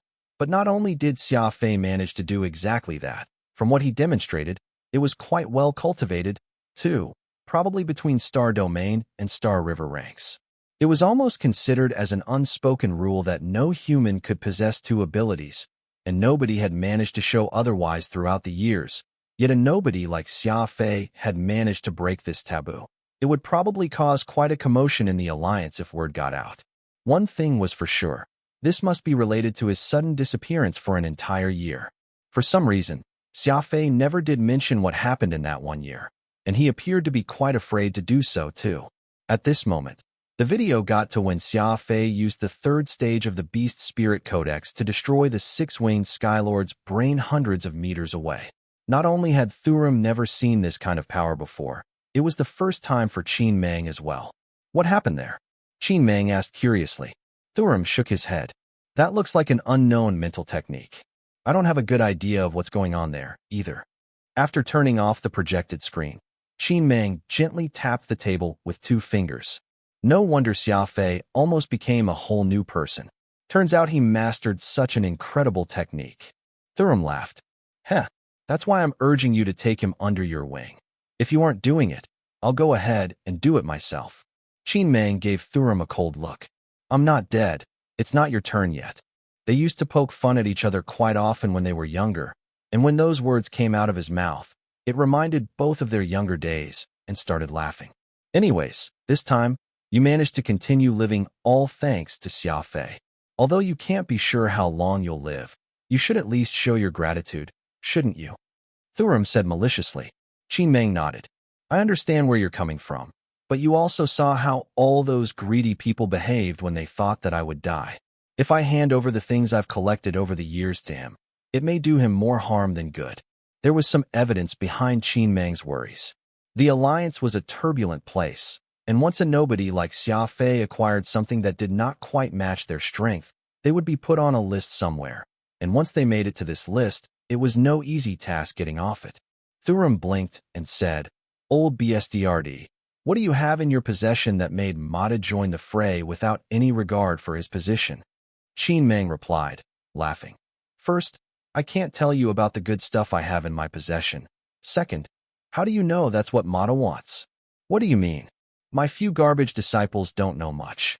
All they're thinking about is just the few small trinkets, and I don't care if I give them those. But as for the Mata, I think that it might be inconvenient for those guys to show themselves, so they got him to do it," Qin Meng said lightly. Thuram slapped the table. "Could it be that—" Qin Meng cautiously extended his hand to stop him from continuing. "It's also because of them that I was forced to leave the headquarters. Plus, there are only so many people who know about it. Still, I already have an idea on who it is. As for Mata, to be honest, I didn't expect him to have the balls to do it. Who would have thought that, even after so many years, there are still some who aren't willing to leave you be?" Thuram said viciously. "What do you plan to do?" Qin Meng smiled. "As long as I'm alive, they can't do anything. I heard that Earth is quite a nice and quiet little planet. I plan on spending a few days there to readjust my disposition." Thuram thought for a few moments. Then he said with a hearty laugh, "I understand. I was just going to say you're not one to give in so easily. All right, since it's decided, I'll go there with you." Andre hosted a ball in his mansion in New York for Xia Fei. Sarah, Charlie, Boateng, Wulong, and other senior members of Quantum Holdings were also there. "Master," called Boateng when he saw Xia Fei exit Vampire with Old Porter. He was so emotional, he started tearing up. He did not care that he was a supervisor at Quantum Holdings as he ran over with tears flowing down his face and hugged Old Porter tightly. Naturally, Old Porter was very touched. He patted Boateng on his shoulder. "All right, you'll be made a joke in front of so many people. I'm in one piece, no?" "Yeah." Boateng nodded. "Where have you been, Master?" "I've been extremely worried." Having shared a strong bond, they naturally had much to say to each other after being separated for a long time. Xia Fei smiled and gave them some space. He had not told Boateng about him going to Black Abyss to find Old Porter, so he must be holding a bit of resentment for him. Thus, it was best if he kept his distance. Old Porter was also quite close with Sunny's mother and brother, and with Boateng's wife and kids there, all happily chatting away like the old acquaintances they were. Xia Fei greeted everyone enthusiastically, some of whom he did not know as they were new supervisors of the company. As the company grew, hiring more employees was unavoidable. The most important department board was still managed by Andre and the others, whom Xia Fei knew personally. Xia Fei did not mind using new hires, but the decision-making should still be done by those he trusted. This was something that would never change. The ball went along successfully, and Old Porter quickly incorporated himself to the small group. It was actually Harris who did not care, hiding in a corner, sipping on some water. Sometimes, he would even draw on his computer. This did not worry Xia Fei as Harris was still a wanted man in the alliance, so it was good that he was being low-key. One of these days, he would get a research institute of his own, as well as a few men under him, which he could use however he wanted to do his experiments and study. Who cared what he did as long as it benefited the company? Andre's mansion was massive, and after the party each guest was assigned a room by a butler, their food and accommodation taken care of. Sarah approached Xia Fei with her chest up and pulled the corner of his shirt. Xia Fei turned around and smiled at her. Sarah was like a completely different person. She wore a black evening gown with alluring makeup, but no matter what, Xia Fei still liked the old Sarah, who wore a patched-up work uniform with a mismatched pair of leather boots. She seemed more herself that way compared to how she was now. "Are you coming to my room later?" Sarah asked plainly. The ball was just dismissed, and everyone was still there. These words had turned many heads. Sarah's allure and boldness could not help but tickle their imagination. Xia Fei smiled and replied to Sarah's enthusiasm. "I still have work tonight." Sarah nodded.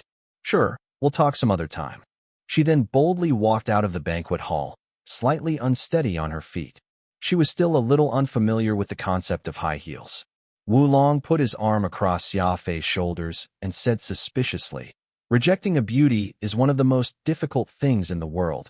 You sure are lucky." Xia Fei lit up a cigarette without replying. He could not say whether he liked Sarah or not. but to him, she was more like a friend. It was getting late, and Xia Fei, Andre, and Porter went to the smoking room. Andre was smoking a cigar as per usual, while Xia Fei was still smoking his cheap Hongdashan as usual. Porter, who did not smoke, had a glass of red wine in his hand. He had nothing but praises for the expensive red wine produced in Bordeaux. Although Andre was now technically retired, many important decisions were still managed by him. After all, this old man was unmatched in terms of experience and qualifications and was the most suitable to take the incredibly important job. Andre briefly went over the energy shield booster production, and Porter asked in shock, "Energy shield booster? What is that?" Xia Fei handed old Porter a technical drawing. "This is a brand new type of shield, an original product I've conceptualized. It can increase shield recovery by 3 times without expending any additional energy in the process."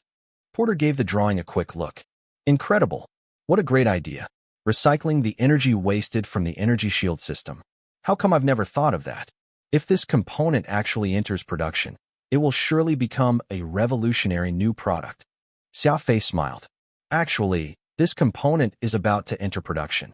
It's being produced in the number 01 factory of Quantum Holdings located in Iowa. If successful, we can produce 300 energy shield boosters every 24 hours. Currently, the production line is being installed and tested. Would you like to take a look tomorrow?" Old Porter was dubbed as the machine god. There was nobody who would be more familiar to machine parts than him. If the production line could be managed by old Porter himself, it would most certainly be better. "Sure. I'd like to see what this energy shield booster looks like. I'll come with you tomorrow," Porter said casually. Old Porter was still sad because Winchim did not want to go with him to Earth.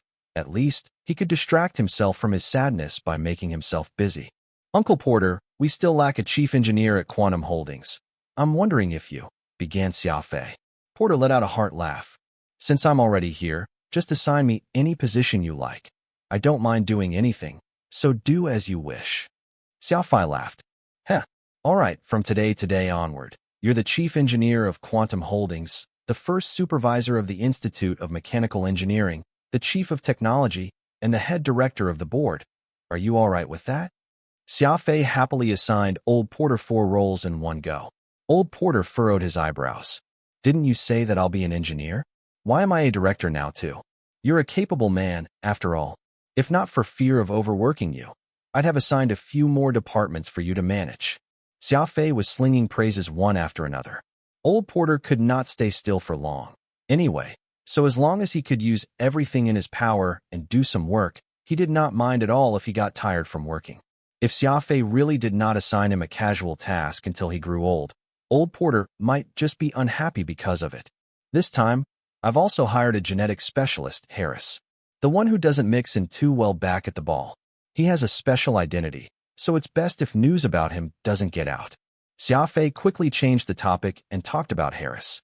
Andre nodded. "Do you want me to give him an identity on Earth? That's great. Sorry to bother you again. Small things like this aren't worth a mention. Still, Quantum Holdings doesn't have a gene department as of yet. How should we assign that specialist?" Xia Fei thought for a few moments. "We'll just create a genetic engineering department if we don't have one. With the pace our company is growing, genetic-related projects will need to be considered eventually. We can build a research center first, then give Harris a few essential facilities. As for the projects, I'll talk to him about it later." "Not a problem," said Andre. "Currently, we have a lot of land that's not being used. We can just build a research center in one of those, though we'll need to spend a big chunk of funds for the new facilities."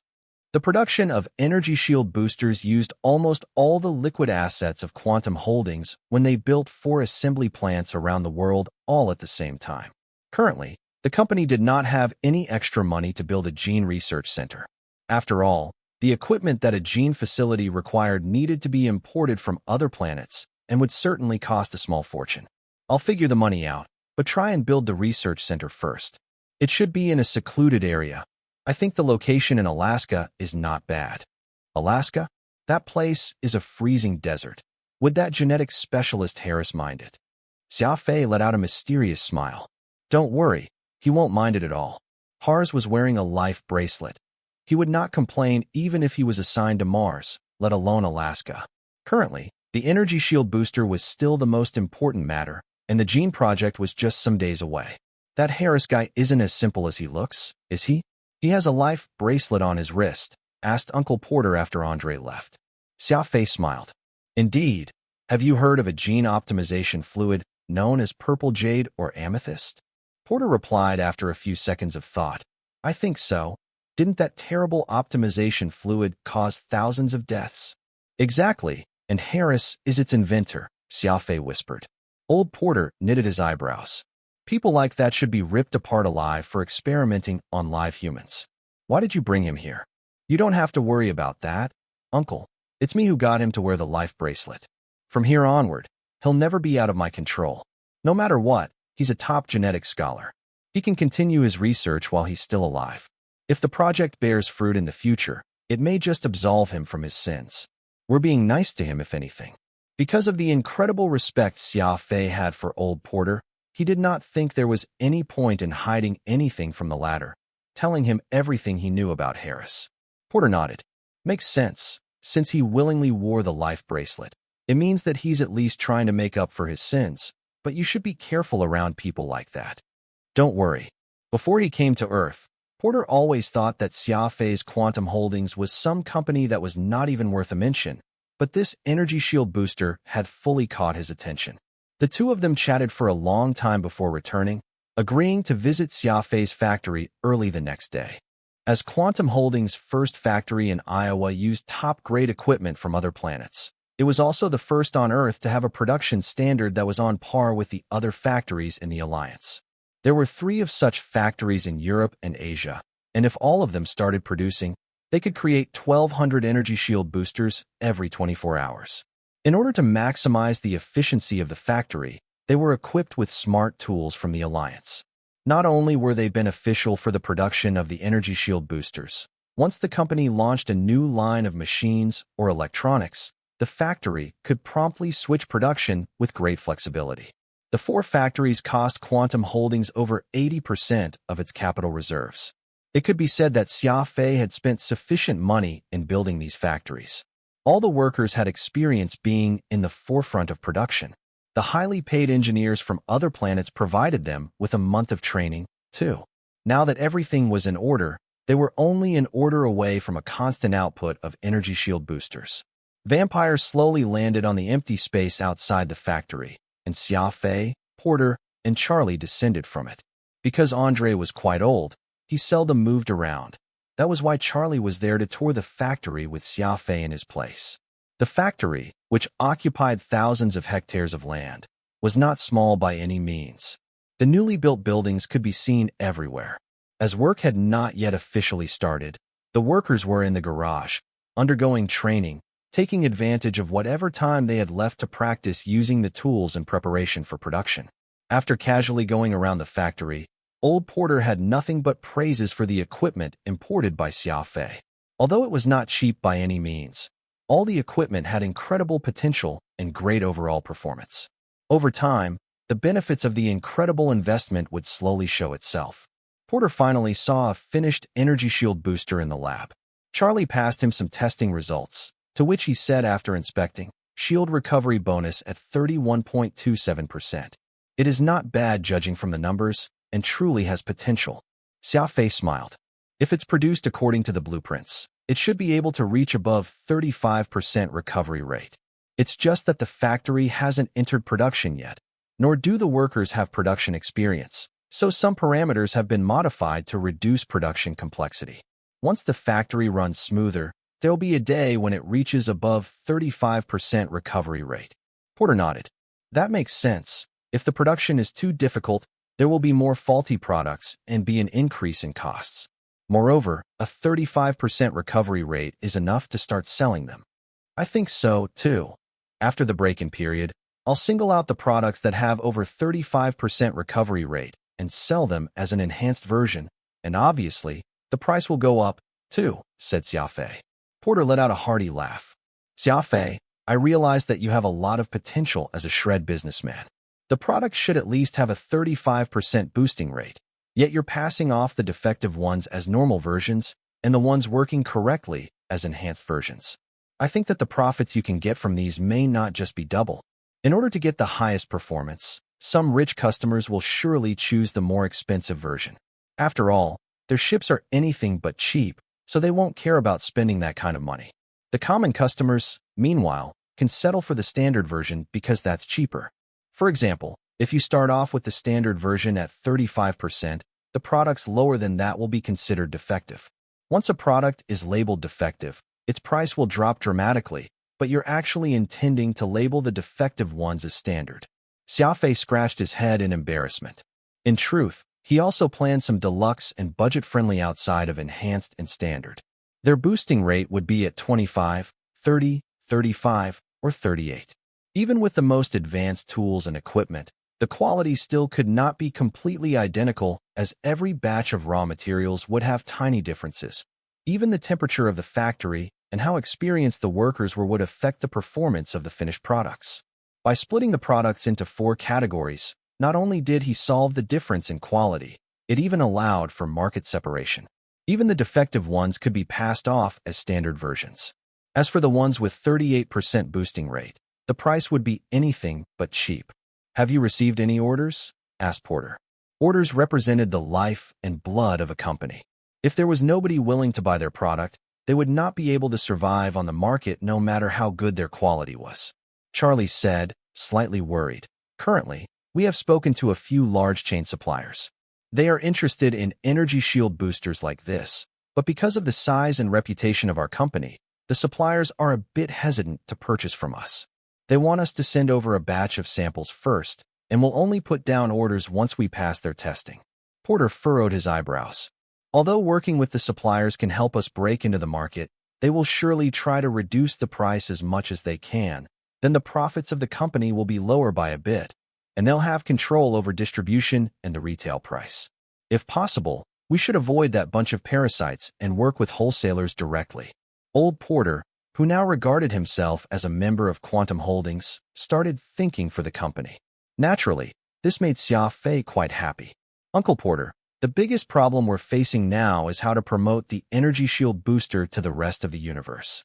If you have any good suggestions, go ahead," said Xia Fei. In the ever-changing and unpredictable Pan-Human Alliance, the people had taken business-making to the extreme. A good wine needed no bush, they said, but contemporary retail experience told differently. The better the wine, the more bush needed. No matter how good the product was, it would be difficult to demonstrate its proper value without over-the-top marketing hypes. Porter nodded. Every so often, there are competitions and procurement bids held in the Alliance, some of which being quite influential. For example, the Admiralty has a warship equipment procurement every year, the Association of Machinists Golden Finger Cup, and the Supreme Command's Ultimate Solo Ship Competition event. Not only will people watch competitions like that all over the universe, such events involve the strongest departments and groups in the Alliance. I believe that with the incredible ability of the Energy Shield booster, it will definitely stand out in any of those competitions. And if the Admiralty uses this equipment as well, do you even need to advertise the product? Asked Old Porter with a smile. Xia Fei knew that Old Porter himself was a 3-time consecutive champion of the Golden Finger Cup of the Association of Machinists, so obviously he had the know-how around such competitions. "Uncle Porter, I've thought about your suggestion. Because such prestigious competitions have incredibly high criteria in selecting participants, our company doesn't qualify to compete in any yet. We can join smaller competitions, but the advertising capabilities will obviously pale in comparison. This has brought us some headache," Charlie chimed in. Porter laughed. Charlie, did you forget? One doesn't have to join as a company representative per se. A person can participate as an individual, too. Don't you have someone quite suitable for that right in front of your eyes? Uncle Porter, are you willing to represent the company and enter a competition? That's great, Charlie said excitedly. Porter shook his head and pointed at Xia Fei. I can't really show my face around, but Xia Fei does meet the requirements. Be it piloting warships, maintaining spacecraft, or designing products, he has a background in each. He's a member of the Adjudicator Union as well, so there's no better candidate than him. Old Porter's ideas actually coincided with Xia Fei's. There were not many things that they could do to achieve alliance-level promotion, and entering various competition events and bidding conferences were probably the best shot they got at increasing their company's visibility. After all, The cost of entering competitions or bidding conferences was relatively cheap, and it was barely anything compared to extensive advertising.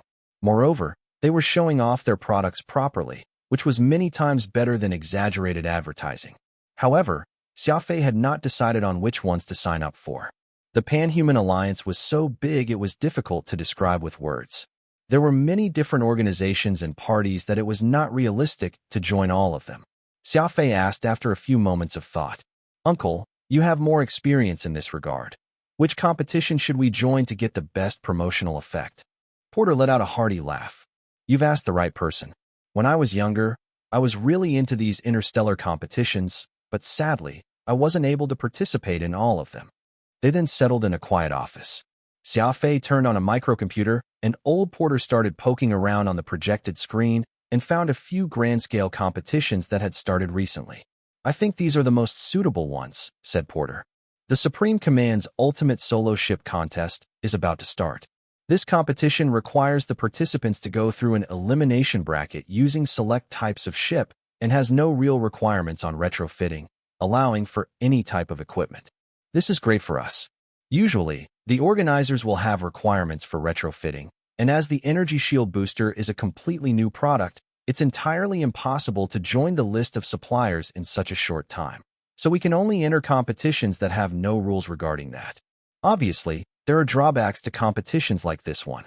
Many competitors will have no care for money, buying the best type of equipment their ships need with what their money can afford to achieve the best performance possible. We don't have a lot of funds to purchase top-tier equipment anymore, do we?" Xia Fei nodded. No doubt that it would be an unfair battle between a normal warship and one fitted with plenty of high-end equipment.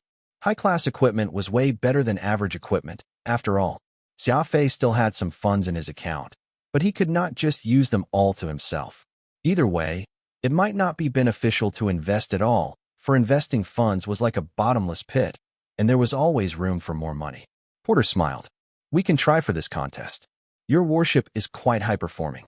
Though it's not as well equipped as your opponent's ships, it certainly still has a fighting chance. You don't have to worry about not winning either, for there's an even more reasonable contest after that. You have a good chance if you treat the first competition as a warm-up and go all out on the second one," Porter said excitedly. "The Association of Machinists hosts the Golden Finger Cup, a top mechanist competition, every 5 years. This is a competition that garners a high degree of attention within the Alliance, representing its peak mechanist standards at present.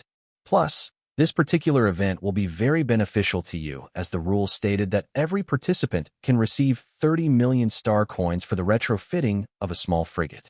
It means that the scope of the modification will be limited by the cost of assembly. The parts used can't be too expensive, so this will be fair to all participants. Additionally, the entry rules regarding the supplier are very lax. Any registered company within the Alliance is qualified to send their components and parts for the participants to choose from. Whether they will end up being used or not is all up to the participants. We can totally register the Energy Shield Booster in the component list. Because it is an entirely new creation, very few participants are likely to choose it when the time comes, which won't pose an issue to us. Given the high-performing capabilities of the Energy Shield Booster, the ultimate champion may very well be Quantum Holdings. After all, there are various categories aside from being a warship retrofitter. It'll be great publicity for the company as long as we are able to win any of the various categories." Porter expanded on the details regarding the Golden Finger Cup, and Xia Fei nodded meaningfully at the side. With the total expenditure cost as a restriction for the participants, it would of course be a lot more lenient than the Supreme Command's contest, and will at least be much fairer in comparison, making it ideal for them to focus their preparations on. Xia Fei carefully reviewed the information regarding the Golden Finger Cup.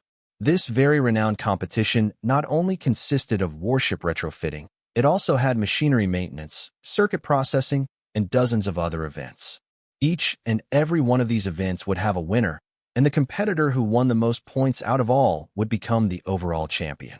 With a light tap on the screen, Xia Fei opened the honor record listing previous champions and saw that Old Porter's name was impressively listed there. Xia Fei was extremely surprised, realizing why the old man had been given the title of Machine God. It turned out that the old man was a 3-time overall champion. First in the ship retrofitting event, the power system deployment event, fire control system precision lock-on event, and so on. He was pretty much the champion for all the events that were in the fields of machinery, warships, and electronics. Becoming a winner in any one event was hard enough. Yet Uncle Porter had won dozens of such events consecutively, his extraordinary skills practically unmatched. Potter flicked his finger on the screen and closed the honor record window, softly saying, "There's no need to look back in the past. Best to first concentrate on how you're going to win the competition this time."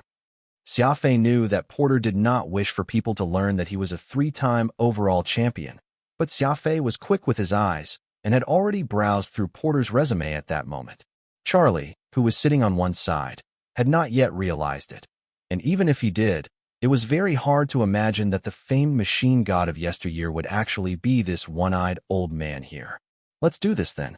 Charlie, immediately send men to the nearest registration site and have Quantum Holdings apply to the Golden Finger Cup as a supplier. Also, have my name registered as a participant for the Warship Retrofitting event and the Best Defense event." Xia Fei knew of the adage regarding biting off more than what one could chew. This was why he had only chosen to take part in 2 events out of everything listed, the 2 that would best demonstrate the benefit of having an energy shield booster. Porter nodded. Just signing up for 2 events is good. By the time the competition is over, it will be the Admiralty's decennial tender convention. Just from the reputation that you'll accumulate from this Golden Finger Cup, as well as the fact that the energy shield booster itself is of good quality, it can give you the chance to be included in the list of suppliers for the Admiralty. Once your product gets chosen, it will be the equivalent of getting a free advertising across the entire Panhuman Alliance. And what you have to worry about by then won't be how to market your product, but rather how to produce it quickly. Charlie was visibly excited. "Understood. I'll send someone to the nearest registration site right away to sign you up for the competition, as well as the Admiralty's tender convention." Porter thought about it, lightly tapping on the screen. "Put Xia Fei's name in for these 3 events as well. We can talk about it when the time comes whether he can participate in them or not. The registration fees won't cost much, anyway." Charlie earnestly jotted everything down on his notebook. "Understood. I'll get to it right away." That was when a loud noise filled the sky. Xia Fei glanced outside the window and saw a Gaian Ares-class interceptor slowly making its landing on a clearing outside the factory. It was Thurum's private ship. It was the same ship that Xia Fei had ridden on when he came, which was why he had been able to identify it immediately. "That was quick," Xia Fei muttered to himself. Last night, he received a call stating that Thurum and Qin Meng were coming for a visit on Earth, but he did not expect for them to arrive so soon. Xia Fei chuckled and dragged Porter along. "Come on, old man Qin Meng's here. You guys didn't get the chance to meet back on Heck, so this is the perfect chance to do that." Porter arched his eyebrow. "I only wish to keep a low profile and live my days in peace. I noticed that there are many machines in the workshop that can be improved on when I was passing by earlier. You go ahead and receive them. I'll go work on modifying those, see if doing so can help increase productivity." Porter did not wish to draw people's attention, and Xia Fei could do nothing about that. With the distinguished machine god being willing to help him make improvements on the machinery in this factory, the old man was already giving him plenty of face, so it was best to just go along with his temperament regarding everything else.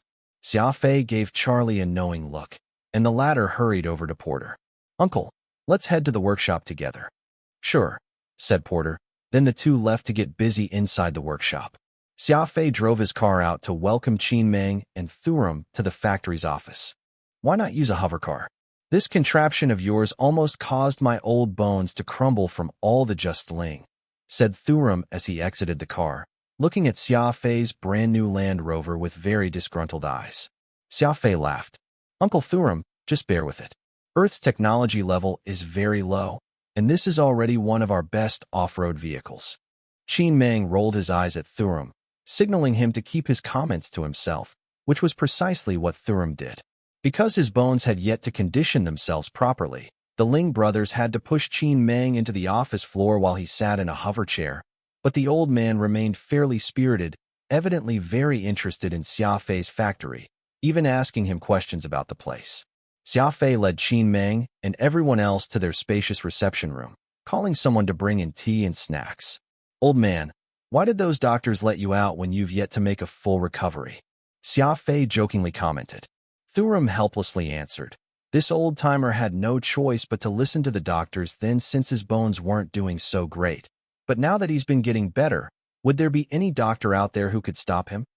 Qin Meng smiled. I was getting stressed out, depressed even, from staying cooped up at that hospital. I heard the environment here on Earth is pretty great, so I plan to do my recuperation here, taking a look at this precious company of yours while I'm here. Xia Fei gave Qin Meng a brief introduction of Quantum Holdings, mentioning the matter regarding the energy shield boosters. Thurum was very interested in this new shield equipment, so he of course wanted to test the thing himself. Xia Fei knew that Thurum was in charge of the armaments procurement for the entire Adjudicator Union and wielded plenty of power. Quantum Holdings would benefit greatly if this equipment caught his eye. After all, the Adjudicator Union was extremely popular, and getting a large purchase from it was no less than getting a procurement order from the Admiralty. Right now, Xia Fei only had 2 samples from the laboratory, and he ordered the better one to be installed to Thurum's Ares-class interceptor. Turning on the monitoring system, Thurum sat in the office and remotely controlled the ship. At present, the energy shield's value is at 100%. The testing will now commence, declared the big bearded captain after taking a look at the reading. Thurum nodded. Then he spoke to Ling Feng on the other side of the screen. Okay, Ling Feng, use Xia Fei's vampire to attack and reduce the shields down to around 50%. Roger that. Ling Feng piloted vampire, locked onto the Ares-class interceptor, and fired all 4 laser cannons nonstop. As this was just an experiment, the interceptor did not bother to evade the shots and bore the brunt of the cannon fire with its energy shields. Energy shields at 79%. 65. 53. The bearded captain kept updating them about the damage received, and the moment the shields hit 48%, Thurum ordered Ling Feng to stop the attacks. Then the Ares-class interceptor began to recharge. With the shield booster activated, the energy shield's value very quickly recovered. The energy shield recovered to 97% and still going. 103%. 108%. At peak performance, every second of recharge is at a rate of 108.8 standard units, 36% faster than before, declared the bearded captain excitedly. The Ares-class's energy shields could originally only recover about 80 standard units per second. Now, it was able to reach 108 standard units. It could be seen as a huge improvement on this front. Standard units of 108. This new thing ain't bad, huh? As the weapon and equipment department head of the Adjudicator Union, Thurum could very clearly see the great value of the energy shield booster. That small equipment was able to increase the defense performance of all warships by 10% at least, which was already an immeasurable improvement in actual combat. The Pan-Human Alliance had developed to this day, and plenty of their technology had reached a bottleneck. It was difficult even to make a breakthrough improvement of 1%. Yet this new component that Xia Fei's company had just produced was able to increase a ship's defense by 10%. It would not be an exaggeration to call it a quality product in terms of defensive equipment. When it comes to the total numerical output, the Ares-class interceptor will see an 11.35% improvement after installing an energy shield booster. The bearded captain's eyes sparkled as he stared at the reading, gushing over it with much excitement. Xia Fei smiled. If you used it right from the start, that value ought to increase by another 1% or so. Thurum nodded gravely. Indeed, the Ares-class interceptor only activated the booster right after the fight ended. If it had it on from the start of the combat, the value would indeed be much higher. Who invented this thing? I did, but plenty of the credit goes to the old man. Xia Fei furtively glanced over at Qin Meng. The technology had come from the introduction to robot coding Qin Meng had given Xia Fei, and he merely added some bits to create this small and practical equipment. Thurum guffawed loudly. Xia Fei, I have to say, what you've got here is really quite something. Now let us talk. What are we going to talk about? Business. I really like this energy shield booster of yours. Though a bulk purchase will still need to get the approval of the Union, I am at least able to make a purchase if it's just a few thousand sets of this for use. How do you plan to sell this device? Thurum directly asked. Xia Fei chuckled. It's great that you're interested in our product, but as you can see, the factory has yet to officially begin its production. I truly have no stock aside from a few samples. Besides, do you plan to buy the standard, enhanced, deluxe, or economy version? Thuram furrowed his brows. What versions? You're almost about to confuse me. Are these energy shield boosters all different? Xia Fei shook his head. They function similarly, but there's a difference in terms of their recharging speed. The economy version provides a 25% increase in recharge, the standard at 30, the enhanced at 35, and deluxe at 38. Of course, different versions mean different prices. Thuram appeared to be very interested. Oh, that's interesting. Tell me about these prices, then. The economy version will be around 2 million star coins, the standard at 4, the enhanced at 10, and finally, the deluxe will set you back 30 million star coins, Xia Fei rattled off. The deluxe is merely 3% better than the enhanced, yet its price is actually 3 times of the other.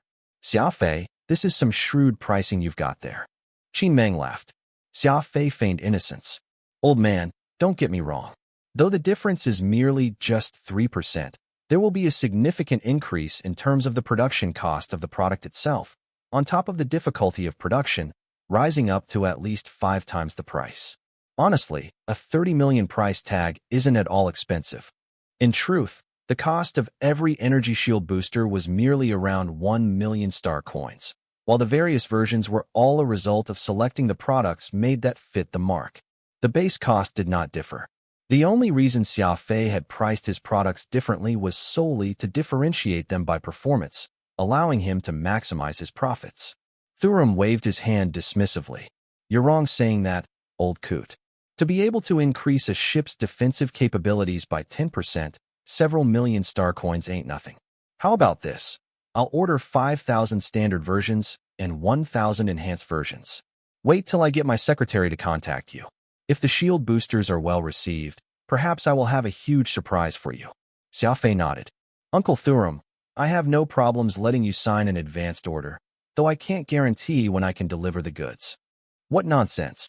Thuram rolled his eyes at Xia Fei. This will be a done deal as long as you are able to provide me with the first batch of your products. You can carry on with all the other details as you deem fit. Xia Fei and Qin Meng laughed. It seemed that Thuram really liked this energy shield booster, impatiently wanting to make a large purchase of it. Xia Fei was of course elated that he managed to get his first order for Quantum Holdings. For them to have gotten an advanced order before their production even started made for a decent start.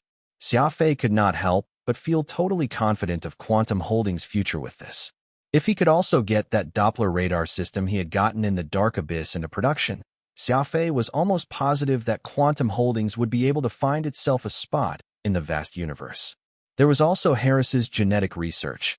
While it had yet to see any sort of profit at this stage, it would ultimately be able to generate revenue for the company in the long run. There was no need for Xia Fei to intervene regarding the fine details of the business. He made a call and got the business personnel to take over. Thuram clearly intended to let Xia Fei earn a tidy profit, not even specifying a time for goods delivery. There was no way another contract out there with similar conditions existed. Later that afternoon, Xia Fei accompanied Thuram and Qin Meng to enjoy the local Chinese fun fair. The two men were full of praises for the local delicacies, though Qin Meng was unfortunately still in recuperation, so he could only sample a small taste of each dish, unable to have a proper feast. While Qin Meng came for a visit on paper to recuperate, Xia Fei could clearly tell that the old man had another intention in mind. His suggestion to sightsee in famous landmarks were all soundly rejected by Qin Meng, and after looking at the world map for some time, the old man actually picked the Pampas in Argentina as the location of his recuperation, even instructing Xia Fei to look for him as soon as he could. Of course, Xia Fei agreed readily, giving Andre a call so that arrangements could be made for the old man to live and survive out on the plains. Andre had wide connections and was very capable. In just the course of a few hours, he had managed to construct a huge tent out there on the grassy plains, even seeing to the minor details such as providing servants and chefs for the elderly man. After sending off Qin Meng and Thuram, Xia Fei went to the workshop and saw that Porter had changed into common work clothes, a set of tools strapped at his waist, busy lying under a large molecular forming machine. Charlie was standing at the side, somewhat at a loss. He had no knowledge of machinery, so all he could do was watch, unable to provide any help at all. Hand me the number 3 wire cutters, Porter said. Xia Fei nodded, picked up the right tool, and handed it to old Porter. He also picked a tool of his own and crawled under the machine to join the elderly mechanic with the work. Qin Meng left. Porter asked, "Yeah, he originally wanted to meet you, but I told him that you're busy. I've heard plenty of things about him from your end. That person isn't bad, but I wish to have a peaceful life right now, so perhaps we'll have another chance next time," Porter said as he worked. Xia Fei could vaguely sense that his personality had changed ever since he came back from Black Abyss. Porter was originally a very passionate man, yet he was now somewhat distant, most likely affected by what had happened with Wenqing. Some things were just that fantastical. Porter, who survived great upheaval and changes, only had a change in personality after his dealing with a certain woman. Who would have believed that? "How's this machine?" Xia Fei changed the subject to ask about his machinery. The operation of this equipment was directly related to the quality of their products and production efficiency, which was why Xia Fei was very concerned about it. "Humph. Your people actually fitted the purifier and the material separator together. It'd surely cause plenty of problems if the operation began with it like this. It's a good thing that I saw it in time," old Porter casually commented. Xia Fei gave it some thought. Their goal could have been to improve the purification efficiency, but putting the two together is truly inappropriate and could very easily cause damage. "Why don't we build an alloy pipe and connect the purification nozzle to the separator? That way, we'll be able to improve the purification efficiency and also keep the two machines separate, thus hitting two birds with one stone," Xia Fei suggested. Porter, who had been busy with his two hands, suddenly halted his work. "You thought of this?" Xia Fei nodded. Porter broke into raucous laughter. "Sure enough, your talent in machinery is much higher than Boting's. It's a pity you're unable to specialize in it despite your talent. You'd surely see great achievements if you were to devote your time wholeheartedly into the field of machine research." Xia Fei felt a wave of melancholia wash over him. It was impossible for him to learn machinery now that he was putting time and effort in various combat fronts. Be it electronics or combat techniques, machinery simply had no choice but to be placed on the back burner. Doing it in such a manner might allow him to grow greatly in power, but it also meant that what little free time Xia Fei had on his hands would be further reduced. Most of the time, Xia Fei would find that he only had an hour to sleep because there were simply too many profound and complicated courses awaiting him. There was always a limit to a person's energy, and since Xia Fei had chosen to improve in various skills at the same time, he of course had to spend even more effort and hard work than others. Fortunately, Xia Fei was not afraid of enduring hardship, so he had been able to hang on the entire time. The raw materials input interface needs to be widened by a bit. Best if we change the interface circuit to modular. After all, the chances of that part becoming damaged are high, and a modular design can help in facilitating the installation. "What do you think?" Porter asked. Xia Fei gave it some thought. "I think that's a great idea. Plus, we can install a shunt to the module. This way, it can become a second insurance. Even if it gets damaged in the future, there's no need to shut the machine off, and we can just directly swap it out." Porter's eyes shone, pleasantly surprised. "Not bad. That's a good idea. Let's do that." Time passed quickly. Xia Fei and Porter frenziedly dedicated themselves into the modification of several machines. With the two men working together, all the problems with these were cleared, and each was optimized according to its concept. In the blink of an eye, the machines, allegedly top quality in the Alliance, were completely revamped. Any industrial product would have its constraints in terms of base cost and flexibility. Xia Fei and Porter made specialized modifications on these machines for the production of the energy shield boosters, undoubtedly improving their performance beyond the original. For 4 days straight, Xia Fei and Porter lived and dined in that workshop, busy every moment they had. Even Boting had brought along several workers to lend a hand. As there was not just one machine in the entire workshop, Xia Fei and Porter became like designers, redesigning each and every machine, while Boting led his men to make the modifications according to their new blueprints, ensuring all the other machines were also modified accordingly. Boting was an honest man, and he was thrilled to be working with his master once more. That workshop turned boisterous, with Porter full of praises for Xia Fei's workmanship, especially the ideas that he came up with. Due to Xia Fei having studied many advanced concepts of the ancient people, his vision was far wider than Porter's, able to put forward a feasible modification plan after a problem was found. Sticking the universal pliers to his waist, Xia Fei held a water bottle to his lips and drained it noisily. Uncle Porter, I think we're more or less done with the modifications to these machines. Qin Mang's still waiting for me out in the prairies. I'll be heading over for a visit if there's nothing else. Porter wiped his sweat. Yeah, go ahead. Boating, and I can take care of the rest of the details ourselves. I'm sure our production efficiency should increase by about 40% after all the modifications we've done, and that's basically the maximum output we can get out of these machines. The original production rate of this factory was about 300 sets of energy shield boosters a day, and a 40% increase would mean that the number had risen to 420 sets. Every single extra produced just meant more profit. Xia Fei was of course overjoyed. Not only did the production rate increase, he also introduced these modifications with his two hands, not at all spending money to do so. This was definitely killing two birds with one stone. Vampire pierced through the troposphere as it headed toward the prairie plains located in the South American continent. It was evident that Qin Mang had a purpose for visiting Earth this time, though Xia Fei had no idea just why he had specifically chosen this location. Pampa Steppe. There was a massive tent, surrounded by a few other smaller tents, standing among the greenery. Obviously, the biggest tent was for Qin Mang to rest in, while the others were for the servants. Although they were just temporary tents, Andre had decorated them to resemble five-star hotels. There were Persian carpets made of pure wool, bespoke chairs and benches, and metal utensils. Qin Mang was laying down on a sofa, taking in the gentle breeze of the plains with a cigar in his mouth. Xia Fei walked over with a smile. Old man, have you been resting all right here? Qin Mang nodded. Not bad. The view's great. The cigar is also good. A servant placed a bench next to Qin Mang, and Xia Fei lay down on it and lit a Hongtashan cigarette for himself. He was quite tired after busying himself in the workshop a few days in a row, so his body became full of lethargic drowsiness the moment he relaxed himself. Where's Uncle Serum? Asked Xia Fei. Serum's gone back. He's the head quartermaster of the weapons and equipment department. After all, he can't get away with being out of office all the time. Have you finished with the matters in your factory? Almost, but with Uncle Porter there, I'm not too worried, replied Xia Fei.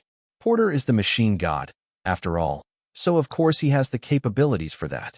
I realize that all those people around you are quite impressive and, more importantly, appear to be loyal to you. Xia Fei laughed. I can't say who's loyal to whom, but they are really just people who are worthy of my trust, and that's what's important to me. Qin Mang squinted and said while hinting at something, the energy shield booster that you designed is about to enter production. It's probably going to bring you a pretty penny. What do you plan to do with the money? Xia Fei was shocked as there seemed to be something unusual with his words. I've realized recently that I'm really suited to be an interstellar adventurer, and I enjoy it, too. I do need a suitable ship as I'm always drifting about in the endless space, don't I? Last time, Uncle Serum gave me a Vexer, but I've unfortunately wrecked within several days, Xia Fei said plainly. And then? You're not thinking of buying a beautiful warship, are you? If so, I can fulfill your wishes now, replied Qin Mang. Sure enough, the old man has something he wants to talk to me about, Xia Fei thought as Qin Mang's interrogation further confirmed his thoughts. If possible, I'd like to increase my strength and expand my power. As you know, I'm pretty close to Avril, and I do like her, but the difference in our social status is just too big. If I want to silence the doubters, I will need to prove my worth. I don't care about the word on the streets, but as a girl with a pure heart, she's probably going to be affected by the chatter. Xia Fei's words were very down to earth.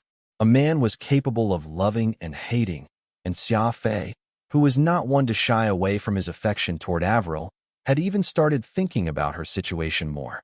While Xia Fei was not afraid of being ridiculed, he would not allow anyone to treat Avril the same.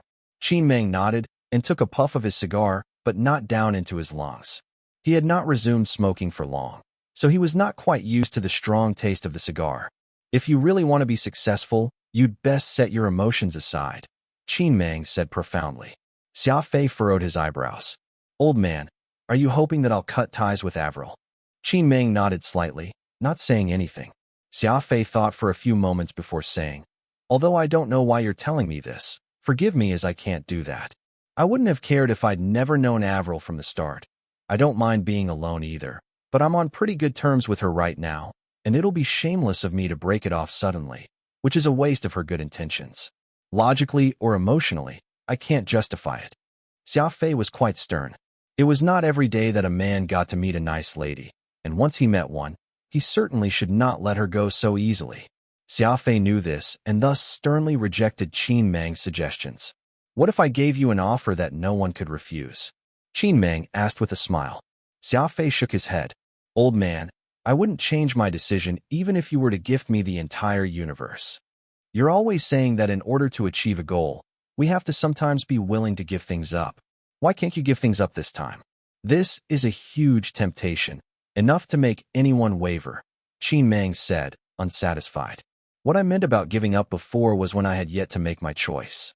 If this was 2 years ago, or even just 1 year ago when my relationship with Avril wasn't what it is today, and I haven't planned to be in any sort of relationship with her, there was simply nothing to give up, but after my journey to the capital ring, I made my choice. Now you're telling me to give up at this moment? Sorry, but I just can't do it, Xia Fei said in a deep voice.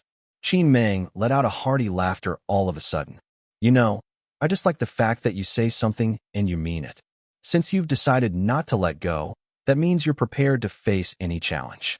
In truth, I didn't really want you to give her up, but was just checking if you'd be able to stand your ground in the face of temptation. You answered well, and I'm satisfied with it. Xia Fei pouted as he complained secretly about Qin Meng's test. Even if Xia Fei was even more resolute and stubborn, he was still a normal person in nature. If Qin Meng really gave him a huge temptation, Xia Fei would still stand with his choice, but it was inevitable for there to be some struggles. After all, it was normal to be tempted by anything. Sometimes it was money, and sometimes it was women. Humans were greedy, and so was Xia Fei. Although he rejected the elderly man's offer, it did not mean that he was not tempted. Being tempted was one thing. It affected all humans, but changing their initial decision because of temptation was another. Only a few stubborn people could stay in their position all the way, and Xia Fei was one of them. Qin Meng looked into the horizon. Let's have a walk over there. There's something important that you need to decide. Xia Fei was shocked. Qin Meng finally got to the main topic, but he did not know what the important thing he was referring to was. After grabbing a hover chair, Xia Fei helped Qin Meng onto it and pushed him forward. Pick up your pace. The place we are going to is still ways away, said Qin Meng. With a press on the hover chair, an energy shield appeared and encapsulated himself. Hover chairs were incredibly high-tech. In order to ensure that its user would not be affected by weather or be hurt by rough terrains, they were equipped with energy shields. Xia Fei stomped the ground with his feet and moved forward at around 2,000 meters per second. Qin Meng lazily leaned into the hover chair. Because of the energy shield, he was not affected by the wind one bit. They traveled several hundred kilometers in the blink of an eye. The two arrived at a quiet spot next to a lake. The plains had always been quiet, but this was even more so with only a body of lake next to them. Qin Meng gestured for Xia Fei to stop. There was a huge log next to the lake, which Xia Fei sat on. Qin Meng said slowly, I'm going to go through some important things with you. Listen carefully. Xia Fei nodded with a stern look on his face. Everyone is only aware that the person with the most power in the adjudicator union is the president. He's not. There's an organization above the president similar to a council of elders. This is formed by 10 elders, and people who are in the know of this mysterious organization's existence refer to them as the 10 great elders, and long ago, I was one of them. Xia Fei was shocked. No wonder Qin Meng was so skilled. He was one of the 10 strongest members of the union. Although he did not know what the 10 great elders were like, it was not hard to tell that they superseded the existence of the president. The adjudicator union had incredible power, and whoever had more power than the president could be described as nothing short of incredible. The 10 great elders aren't at peace, so infighting is unavoidable. Mata, who visited me when I was at the hospital, is the representative of one of them, and he's after one specific thing of mine. This thing has some history. It's just like a hot piece of rock. It never ends well for whoever has it. I've been living a quiet life in the Heaven Execution training camp and never fought with any of them. Moreover, I still have friends among those 10, so my nemesis has never tried anything. When I was about to die, the people lurking in the shadows started making their moves. They actually miscalculated, as I would never give that away so easily. Even if I died, it wouldn't end up in their hands. I have people watching this thing develop, be it out in the open or in the shadows. The moment my people see that something isn't right, they'll take it off me to protect it. Xia Fei listened intently as he tried to guess what Qin Mang was referring to. One thing was for sure. A thing coveted by the 10 old men would certainly be anything but ordinary. As for my terrible disciples, all they want are some precious ancient books, texts about martial arts, or something of the ilk. I don't really care about those, and I won't mind giving all away to them. But I'm really troubled by that one thing. If I give it to someone weak, I may bring them harm. I can't give it to someone strong, either, for they may have their own compunctions to weigh and not give it their all to protect it. Xia Fei was utterly shocked. Are you saying that you want to give it to me? Qin Mang paused for a few moments. Then he slowly said after lighting another cigar, in truth, I haven't known you for that long, and in theory, I shouldn't give you such an incredible responsibility, but I have this thought at the back of my mind telling me that giving it to you is the most correct choice. Xia Fei thought for a few moments. Old man, I'm the one you referred to as too weak, and you've just said that I don't have the strength to protect your precious thing. That's why I'm giving you the choice, Qin Mang said mysteriously. What choice? What choice? Xia Fei asked. Qin Mang chuckled. You must pick your faction. As you grow stronger, it's a decision you'll have to make eventually. You chose not to sign a contract with the Heaven Execution Training Camp's faction, meaning that you've never liked being restricted, but once you're tied in with the terrifying upper levels of the Alliance, there's no way that you can continue to enjoy your current freedom. If you don't join a faction, it means that everyone will be your enemy. I don't think that's something you want to see, Qin Mang said in a deep voice. His words made great sense. Humans were not a united species. There were many small organizations within the Alliance. If Xia Fei did not belong to any one of them, he would be seen as an enemy by everyone. The higher he got in this intergalactic society, the more he needed a faction and an organization to belong to. It was either he joined an existing faction or he created a new one. Xia Fei chuckled. I understand where you're coming from, but I've never liked being controlled, and joining a faction will come with restrictions, which may force me to do things I don't want to do. Qin Mang slightly shook his head. Not necessarily. Although there are some constraints from the faction, you'll also gain protection, better than wandering in space alone at least. Xia Fei thought for a few seconds before smiling. Sorry, I still don't want to join any factions. I value freedom more than any benefits I can gain from joining. I don't want to be fettered by anyone or anything. Not now. Not ever. Qin Mang had a slight smile on his face as he stared at Xia Fei profoundly. He then sighed softly. Just as I thought. You're incredibly stubborn. Do you know how many wish I would help them? Yet you rejected my offer when I placed it right in front of you. Xia Fei smiled. Old man, our relationship will never change. I respect you and am grateful for your teachings about the advanced technology of the ancient civilizations, but I really can't join the faction you're in and put a lock around my neck. Life will get boring if I have no freedom to do whatever I want. It was as if Qin Mang knew that Xia Fei would reject his offer. He was slightly disappointed yet glad. He had been searching for someone who was as stubborn and persistent as he was. Xia Fei, today, was incredibly similar to him in his youth. Both of them were incredibly stubborn. Xia Fei, do you want to know what the important item is? Asked Qin Mang. Xia Fei said directly without thinking. Of course, but it must be incredibly important. I'll be more than willing to listen if you're open to telling me about it. But if you're not willing, I won't try to speculate. Sly bastard.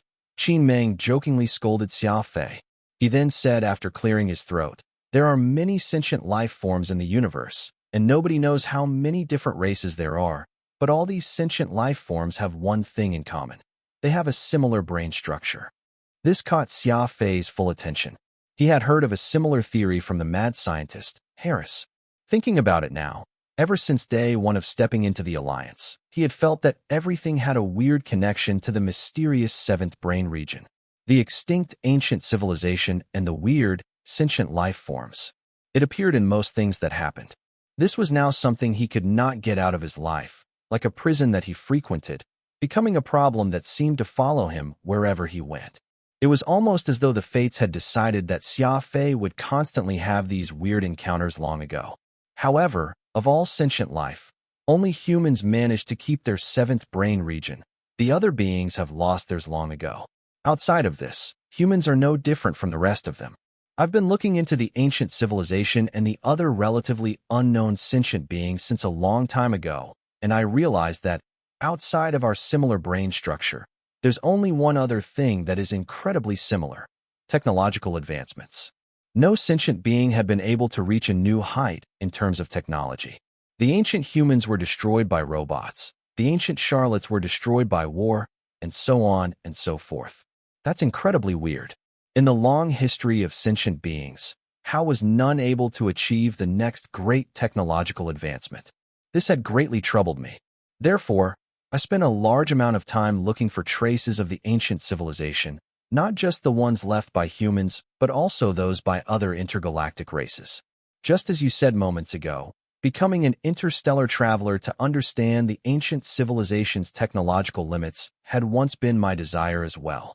Xia Fei fell into his thoughts. The universe had existed for tens of millions of years, and the earliest sentient life forms had existed for countless years.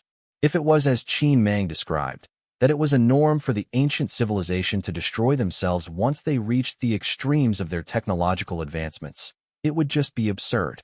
Xia Fei was never a big fan of conspiracy theories, but Qin Mang's words could not help but make him feel that something completely unreasonable was afoot. Humans were destroyed by robots when they reached incredible technological levels, and other races were also destroyed by disasters, natural or otherwise. Was it all just merely coincidence? The more developed the civilization, the closer they were to destruction. This made no sense as there was no direct correlation between civilizations and their destruction. Qin Mang took a few moments before continuing to speak.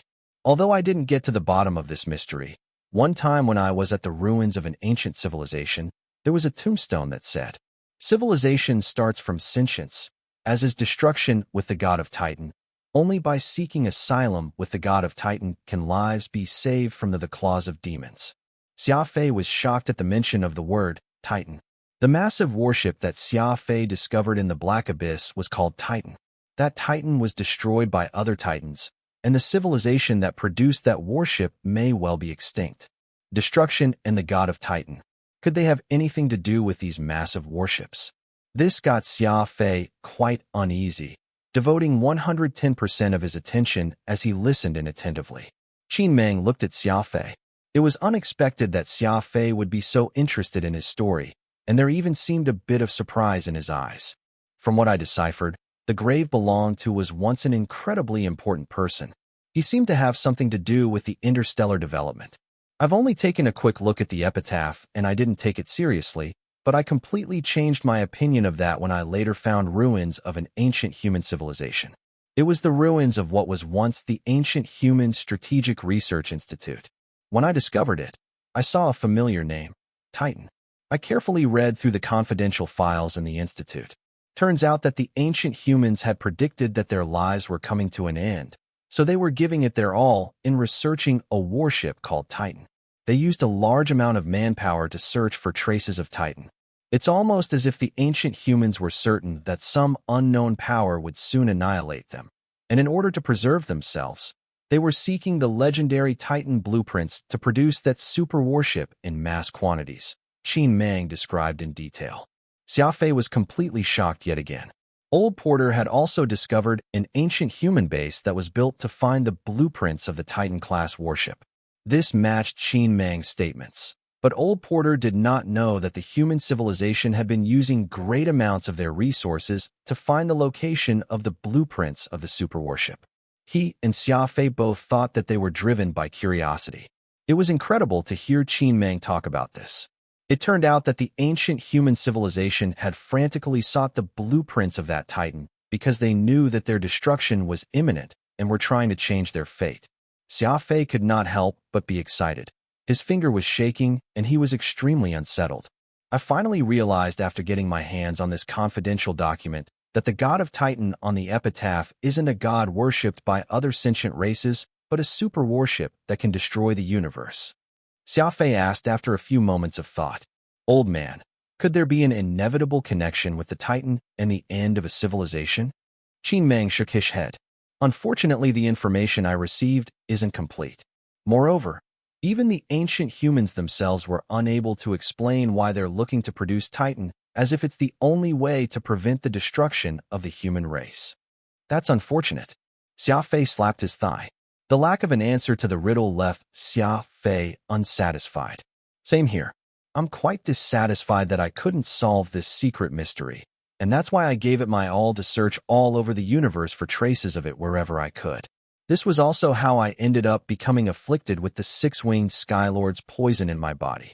Although I couldn't find any evidence regarding the destruction of human civilizations, I found my master along the way. Back then, I was just a silver star adjudicator in the Union then, living the carefree life. It was my master who brought me into the headquarters and helped me climb the ladder. Back then, Serum would always look for me there in the headquarters. Although he was stubborn, he wasn't a bad person. Thus, my master took him in as well. Technically, we are senior and junior, but because of a strict order from the master, we've never told anyone of our relationship. Our habit of taking in disciples was also influenced by him. Xia Fei nodded. There was no need to go through how many disciples Qin Meng had, and Serum even more so. But what was weird was that the seemingly shrewd Qin Meng always had terrible disciples, yet the brash Serum had disciples who were decent, which was also funny in its own way. When I met my master, he stopped me from traveling around and gathering data about Titan. I was sad about that until decades ago when my master told me something before he died. It was then when everything made sense, Qin Meng said mysteriously. Qin Meng told Xia Fei about his past, as if he was just telling a story, lightly touching on yet divulging countless secrets. Especially the legends about the Titan-class superwarship and the theory regarding the eventual demise of the ancient human civilization, both strongly piqued Xia Fei's interest. It was only when my master died that I found out that he was also trying hard to get to the bottom of the ancient civilization's demise. A long time ago, a few who stayed curious about the ancient civilization discovered these secrets and knew about the existence of the superwarship Titan. These people formed a secret organization known as the Brotherhood, and my master was its head. For countless years, the Brotherhood has been searching for any useful information in the universe. Unfortunately, despite the hard work of numerous people, we've been unable to ascertain the truth, though one thing's for sure. In order to escape extinction, an ultimate weapon must be created, and that's the Titan. Xia Fei stayed silent for a few moments. Are you saying that we must possess enough strength to survive in space, meaning that only the civilization possessing Titan has the rights to survive? That's right. Qin Meng nodded. This was the only conclusion the Brotherhood arrived at after countless years of searching. Everything else is up to interpretation. Xia Fei thought for a second before saying, Old man, I've seen Titan. What? Qin Meng was so shocked that he stood up from the hover chair. What did you say? You've seen Titan? Yeah. When I went to look for Uncle Porter, I saw the wreckage of a Titan-class warship in the supergravity zone on the outskirts of the Black Abyss star region. There's even a deserted planet there with many massive rocks spelling a text, and it's a description of Titan. Other than that, Porter discovered a base left behind by the ancient human civilization, proof that they were searching for the blueprints of Titan at the time, but for some reason, those people disappeared all of a sudden. Go on. What else did you guys discover? Qin Meng's eyes lit up, so excited that his heart was beating out of his chest. Xia Fei quickly went through everything with Qin Meng, even turning on his microcomputer and showing the radar system to him. Qin Meng stared at the projected screen for a bit before laughing heartily. Not bad. This is precisely Titan's radar system. After a few moments, Qin Meng turned on his computer and showed Xia Fei a blueprint. Take a look at this. Xia Fei was completely shocked. It was a massive warship. It looked like a massive mushroom and was incredibly impressive looking and shocking. Just like a mushroom cloud left behind by the explosion of a nuclear bomb. Dangerous yet glorious. This is a part of Titan's blueprints. Xia Fei exclaimed. Qin Meng nodded slowly. That's right. This is part of Titan's blueprints. Unfortunately, this is only the structure of the ship, and even with the radar system in your possession, both still aren't complete. There was then a huge gust of wind in the Pampas plains, and the grass moved back and forth like waves in the sea. Xia Fei and Qin Meng stayed silent for a few moments. Who would have thought that the two of them had such a shocking intersection on Titan? My trip to Earth was precisely because of this, Qin Meng said in a deep voice. If humans want to live forever in space, we must create a super warship like this. But I'm getting old, and with the poison of the six-winged Skylord in my system that can trigger at any moment, I must find someone to do what I didn't manage to do. This person must be persistent and resolute, will never cave in under the pressure of outside forces. Producing Titan is an insane move, and I believe that only the craziest person can complete this equally crazy task, Qin Meng said in a deep voice. His eyes went up and down Xia Fei as though telling him that the person was him. Xia Fei could barely breathe under the pressure. He felt a warm sense of faith from the old man's words and gaze. The hope was like a huge mountain that rested on his shoulders. Xia Fei laughed all of a sudden, and the huge pressure that he felt disappeared. Old man, this is probably what they want, right? Asked Xia Fei. Yes. Since you're from the Brotherhood, and it's always been working hard to produce Titan, why don't you hand them this blueprint? Qin Meng laughed, and the tense atmosphere between them finally eased. The Brotherhood isn't what it used to be. You know, the Brotherhood split into two major factions. The Adjudicator Union is actually a branch of it, and the other one is the Monastic Order. Xia Fei was shocked. Who would have thought that the two major organizations were part of the Brotherhood? What powers did the Brotherhood possess to be able to produce the two super organizations that were comparable to the Alliance's governing body? Basically, handing the blueprint to the Brotherhood will only incite another round of infighting. Let alone the Adjudicator Union. If the Monastic Order finds out about it, they will join in on the battle, too. Although they both came from the same roots, their relationship is more competition than anything. Xia Fei shook his head. Old man, I still don't understand. Why are you so bent on giving me this piece of blueprint? No matter how I look at it, I don't have the power to hold on to it. Qin Meng looked at Xia Fei profoundly and said, Because you're vicious, sly, and crazy. Xia Fei pursed his lips. These did not seem to be the nicest words to describe someone. Most importantly, I see potential when I look at you. Be it you as a person or your quantum holdings, it's only a matter of time before you take an important position in the Alliance. I handed over the introduction to robot coding, and it didn't take long for you to develop the energy shield booster. That isn't something everyone can do. Although the people at the Adjudicator's headquarters are strong, they are already positioned highly and have since lost their initial desires when they first started. To them, this blueprint is no different from a way of gaining power. I'd rather give it to you. At least, you are resolute and won't be shaken because of temptations such as money and power, Qin Meng said in a deep voice. Xia Fei let out a hearty laugh. Old man, that's not exactly right. I actually quite like money. I know that. There's nothing wrong with liking money. I like it, too. But you have control of yourself. If you cling on to money like you cling on to life, you would have agreed with Averil's grandfather and spared Barty. Xia Fei was left speechless. It seemed that Qin Meng knew everything that had happened at the capital ring. It was not anything out of ordinary, as he was quite close with Serum. It was something that was bound to happen. If I died then, how they intended to fight it out would be of no concern to me anymore, but I unfortunately didn't. You should know how they were treating me before I breathed my last. How could I hand this blueprint to the people who were secretly wishing me ill? This explained everything. The reason Qin Meng did not want to give the blueprint to the Brotherhood was due to the greed they displayed when he was on the brink of death. Xia Fei, on the other hand, tried everything in his power to save his life. Therefore, Qin Meng was willing to get on bad terms with everyone else and hand the blueprint to a nobody like Xia Fei. It was completely an accident. Xia Fei, who simply did not want to see Qin Meng die, just so happened to have become the most important person to the old man. Some might say that Xia Fei was lucky, but nobody could deny that it was his hard work that allowed him to take such an important spot in Qin Meng's eyes.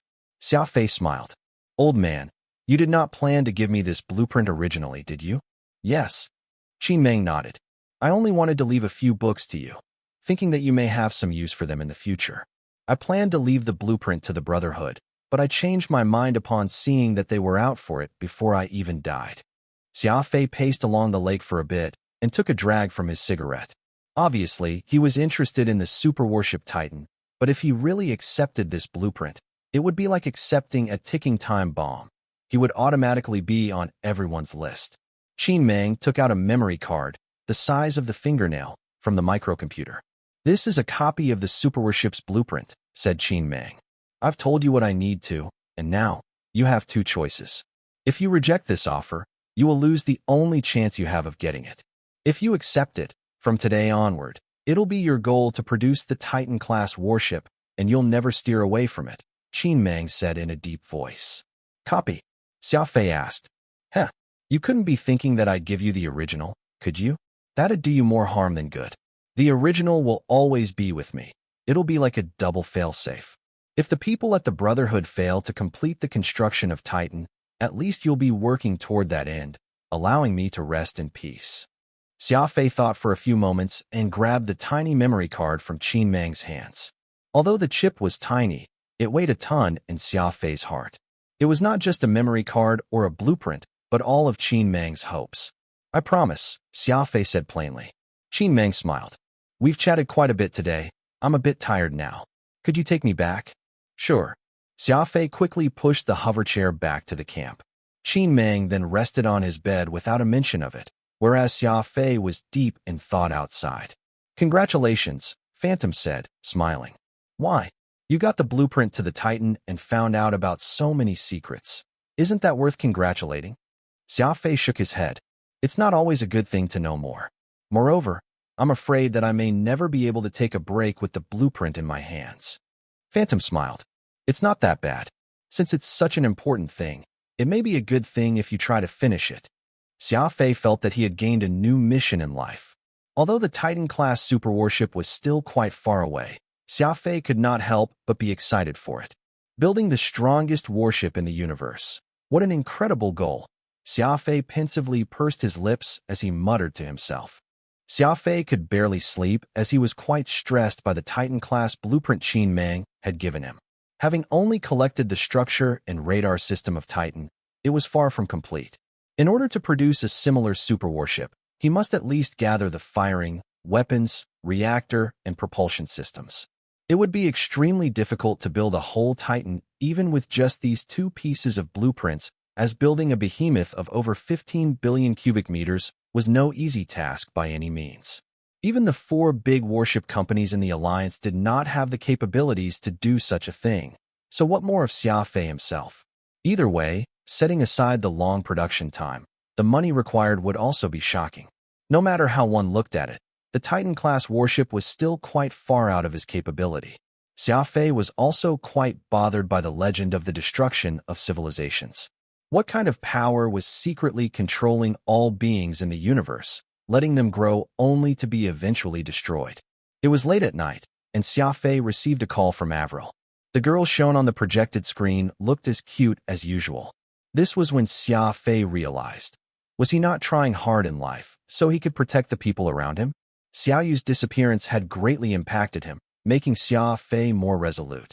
As he moved on and met the cute Avril, he thought back on the dangers that might be brewing in the human-occupied areas.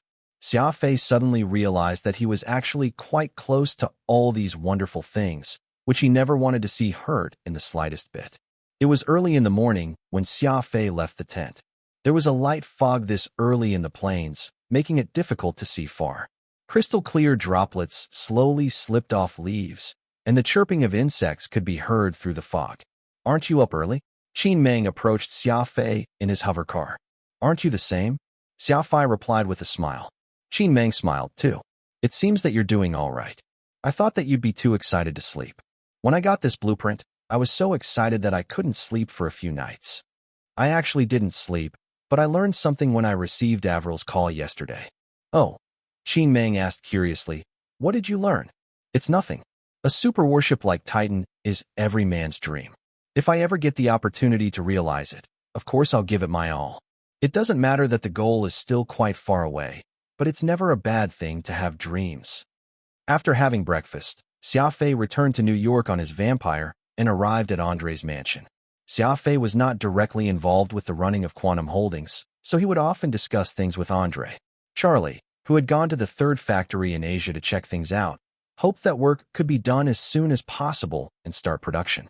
This also meant that Andre was alone in the huge mansion. I'm going to leave for a bit, said Xia Fei. Where are you going? The company has already entered you into the Golden Finger Cup. Plus, the production of the energy shield booster is about to start. It's not the best idea to leave now, opined Andre. Xia Fei smiled. Don't worry, it's still a few months away from the Golden Finger Cup. I should be back in time for it. Plus, I'm not traveling too far. You can send me an email if you have anything. I'll be sure to check it periodically. There shouldn't be any problems with the mass production of the energy shield boosters with you guys and Uncle Porter overseeing it. Porter is a pro in machinery, so you guys should just pay attention to what he says. Andre nodded. I know that. I heard from the factories that Porter got some people to retrofit every equipment, subsequently increasing efficiency by over 30%, all the while reducing the maintenance costs. Such skills don't come around often. Andre did not have a clear idea of who Porter was, but he would be even more shocked if he learned that Porter was a 3-time Golden Finger Cup champion. How's the progress of the other 3 factories? Asked Xia Fei. Factory 2 should be entering the trial phase in a month or so. Factories 3 and 4 should take a bit longer, probably half a year later. That's too slow. Xia Fei furrowed his eyebrows. Could it go any quicker? Quicker? It's already quite quick. If we want to go faster, we will have to hire more people and work through the night. We also must double the number of supervisors. Xia Fei nodded. All right, let's do that. I want the work to proceed as fast as possible. We'll just pay them more. Andre silently nodded. He did not understand why Xia Fei was in such a hurry all of a sudden. Xia Fei went over many things with Andre. Most of it had to do with picking up the pace of Quantum Holdings. Since he decided to give it his all in producing a Titan-class warship, of course Xia Fei had to pick up the pace. After all, the resources a Titan required were incredible. Xia Fei did not want to spend decades, possibly even over a century, gathering the funds for it. Quantum Holdings must hit the road running as soon as possible. It had been his wish all along. It was just that now there was an even bigger force driving him to move quicker. After leaving Andre's manor, Xia Fei gave Thuram a call. Uncle Thuram, I heard that you had returned. Why didn't you say anything to me? I could have at least sent you off, Xia Fei said, smiling. Thuram let out a cold snort. You bootlicker. You just need to take care of that old thing Qin Meng. I still have my arms and legs. I don't need you to send me off. All right, what do you need this time around? Asked Thuram. Uncle, I've arranged for the energy shield boosters that you ordered to begin production. I'll send over the first batch once it's done being produced. Technically, you're Quantum Holdings' first major client, so I'd like to thank you for that, Xia Fei said humbly. Thuram quickly waved his hands. No, something's not right. Absolutely not right. You must have something to ask of me. Xia Fei smiled. Uncle, is it possible for you to make the payment prior to receiving the goods? Quantum Holdings is a small company, and we are having some issues with our finances. Either way, you're supervising all the purchasing of arms of the entire union. It won't be much anyway, will it? Thuram let out a hearty laugh. I knew you had something in mind. The products haven't even shown up, yet you're already asking for money. What a company you have. Xia Fei pouted. That's because I'm in a bit of a pickle. If I had the money, I wouldn't mind gifting the batch to you. Thuram had a serious look on his face. Well, what's it about? I plan to build another 4 factories on top of the 4 we currently have to produce other projects, so we are a bit short on funds. What other projects? Thuram asked curiously. It's a radar system. I can't really go into detail, but I can tell you that this radar system is even more impressive than the energy shield booster. Plus, we may even consider adding a firing system extension, so I'm really in need of funds, Xia Fei said in a deep voice. Even more impressive than the energy shield booster? Thuram was utterly shocked. Are you being serious, Xia Fei? How confident are you? Xia Fei nodded. Nothing's absolute in this world, but I'll say 80%. Thuram rubbed his bald chin and said in a deep voice in a few moments. If that's the case, I'll make an exception just this once and pay you in full, but we'll need to make a deal. Once the super radar system you describe enters production, I'll be the first to get the goods. The price will be up to you, and the quantity will be up to me. Deal, agreed Xia Fei readily. 5,000 standard edition energy shield boosters, each priced at 4 million, and 1,000 enhanced editions, each at 10 million. The sum of 30 billion star coins arrived a few minutes later into Quantum Holdings' account. It was the first time the company had seen such an enormous sum. What's going on? The adjudicator's precinct has transferred 30 billion to the company account. According to the contract, they should be paying 50% 3 days before the first batch of goods are delivered, then the rest will be paid after all the shipments. As the chief financial officer, Charlie called Xia Fei as soon as he could once he noticed the change in the company funds to find out more. Charlie was flushed from all the emotions he was feeling. 30 billion star coins was an astronomical figure for a small company on Earth. Xia Fei smiled. It's nothing. I spoke to Uncle Serum and asked him to pay first for the second phase of the project.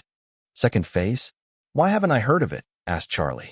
Oh, I've just spoken to your grandfather about it and have yet to get a chance to tell you about it. Basically, we need to pick up the pace of the company's growth. Just start preparing a new production line for radar systems.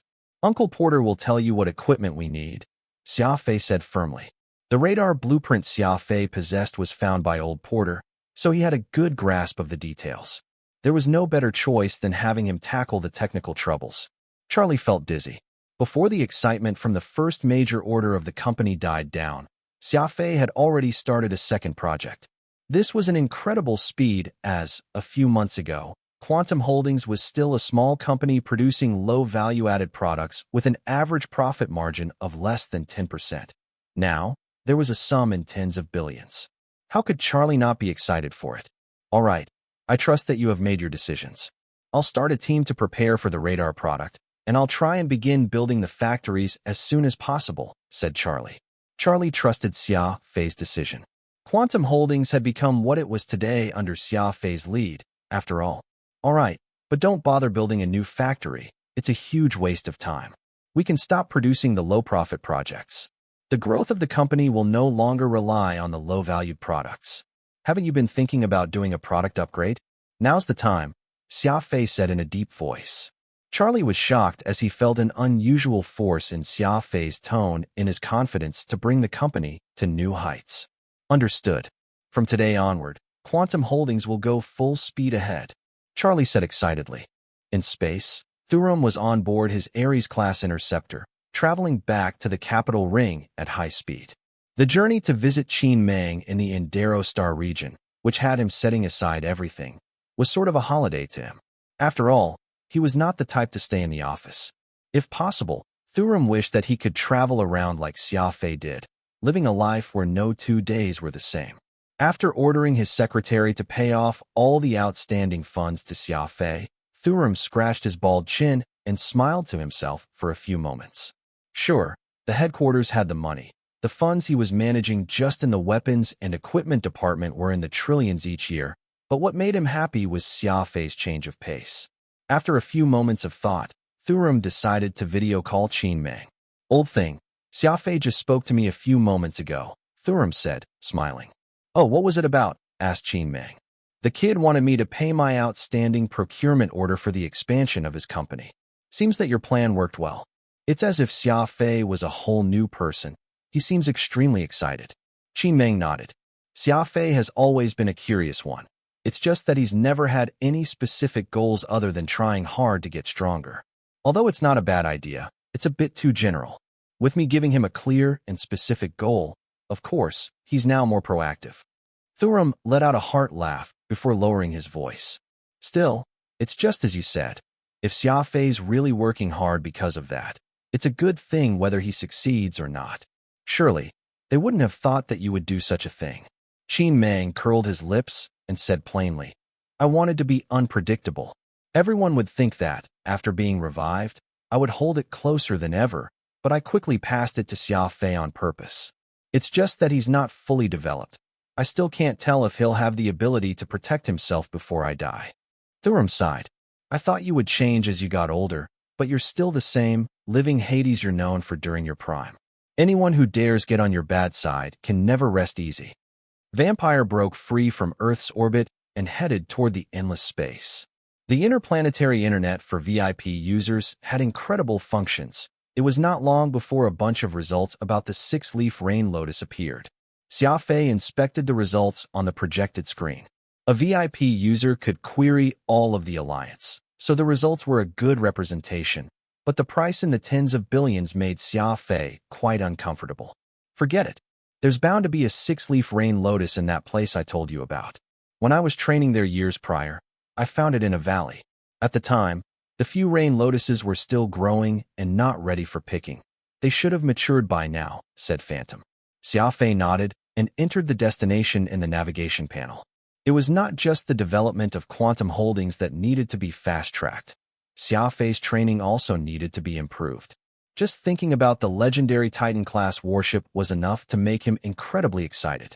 Since Xia Fei sustained severe backlash when he forcibly opened his seventh brain region, ultimately losing his ability to cultivate, he needed to consume medicine constantly to help himself.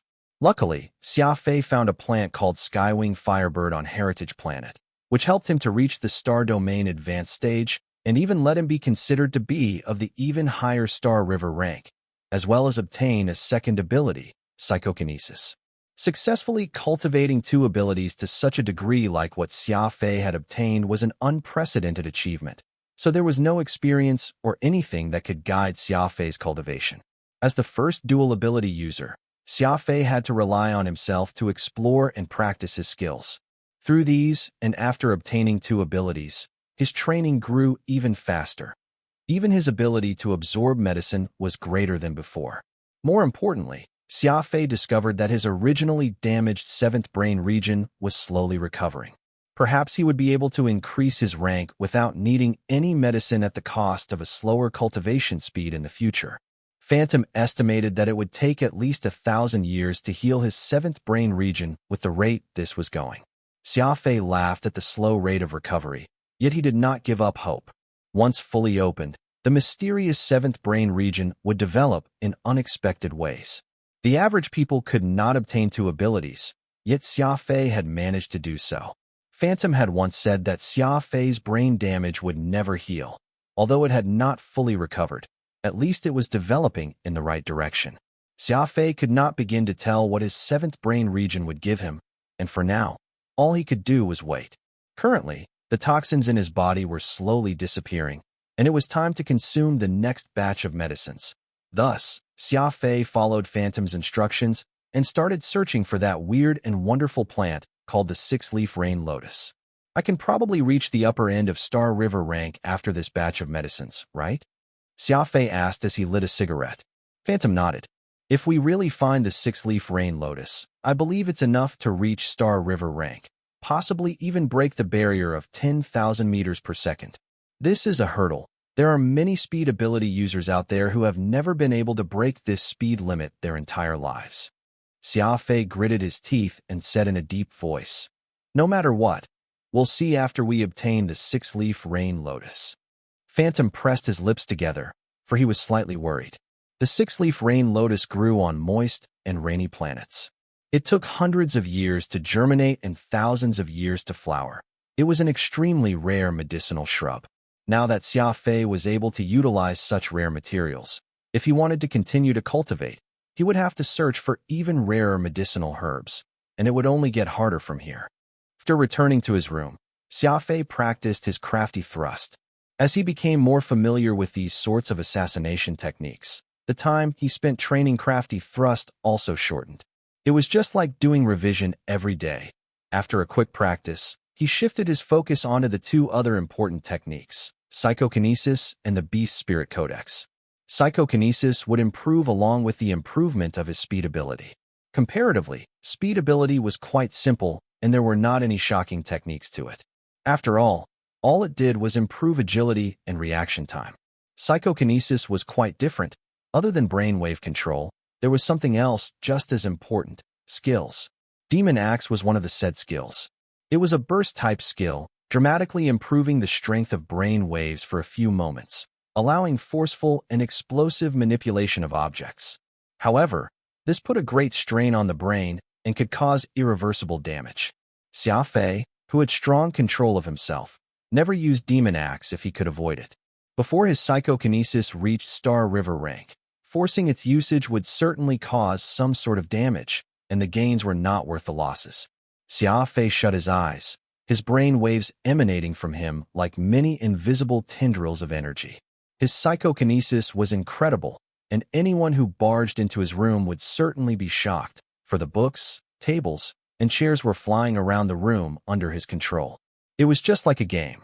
Xia Fei raised the items into the air and carefully manipulated them to chase one another. This actually took quite a bit of brain power, for each item had to be flying in the air constantly.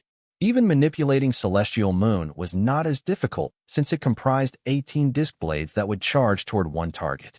Moreover, Xia Fei was almost manipulating 50 items in his room, a lot more than what Celestial Moon had to offer. 51. Phantom exclaimed. Xia Fei, you're now able to manipulate 51 things. This means that your control of your brain waves is becoming more precise. Xia Fei did not comment in response as he was fully focused on using his psychokinesis, so much so that Phantom's words did not even register. Finally, chaos occurred when Xia Fei tried to manipulate the 50-second object. The objects that were chasing one another collided. Failed, Xia Fei said in a deep voice. He returned everything to their original positions. Then he activated his psychokinesis, having the items chase after one another again.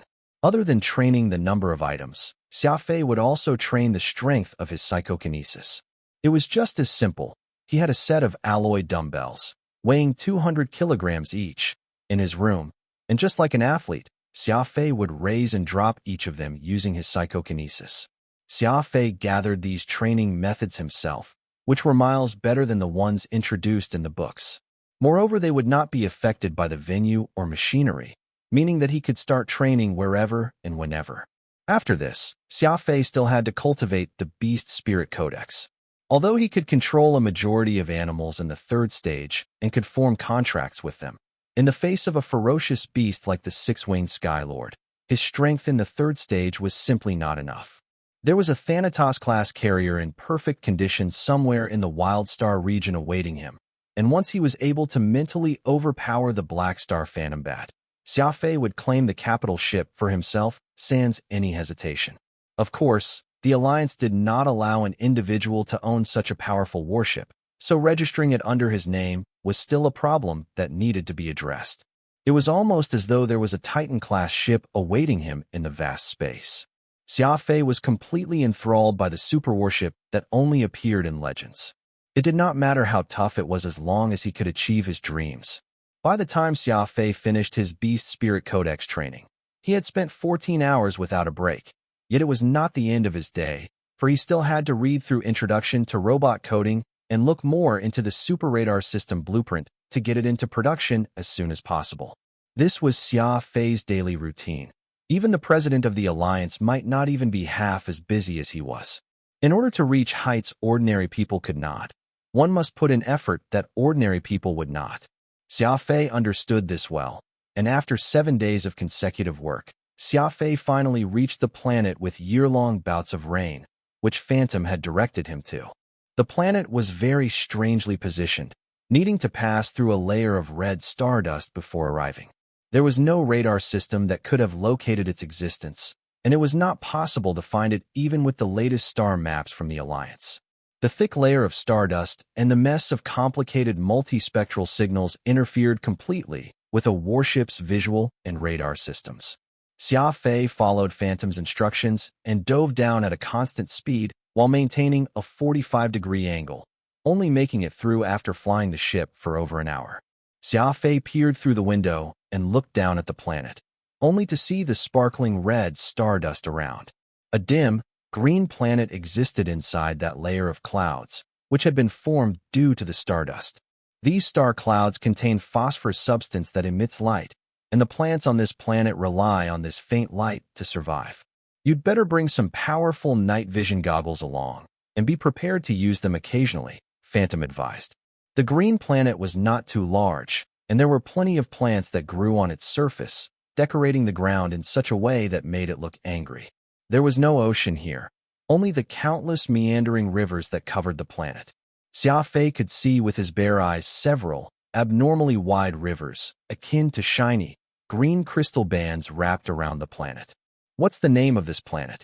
Xia Fei asked even as he piloted Vampire to make a rapid descent. It has no name.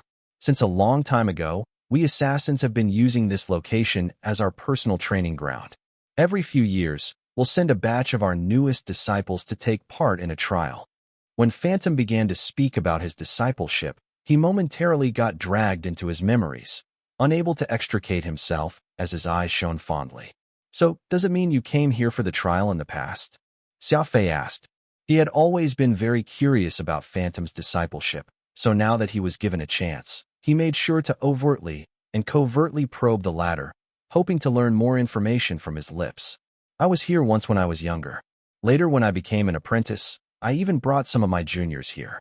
Do you think this location can be found just by anyone, willy-nilly? There are plenty of magnetic rock bands that are hidden in the red stardust.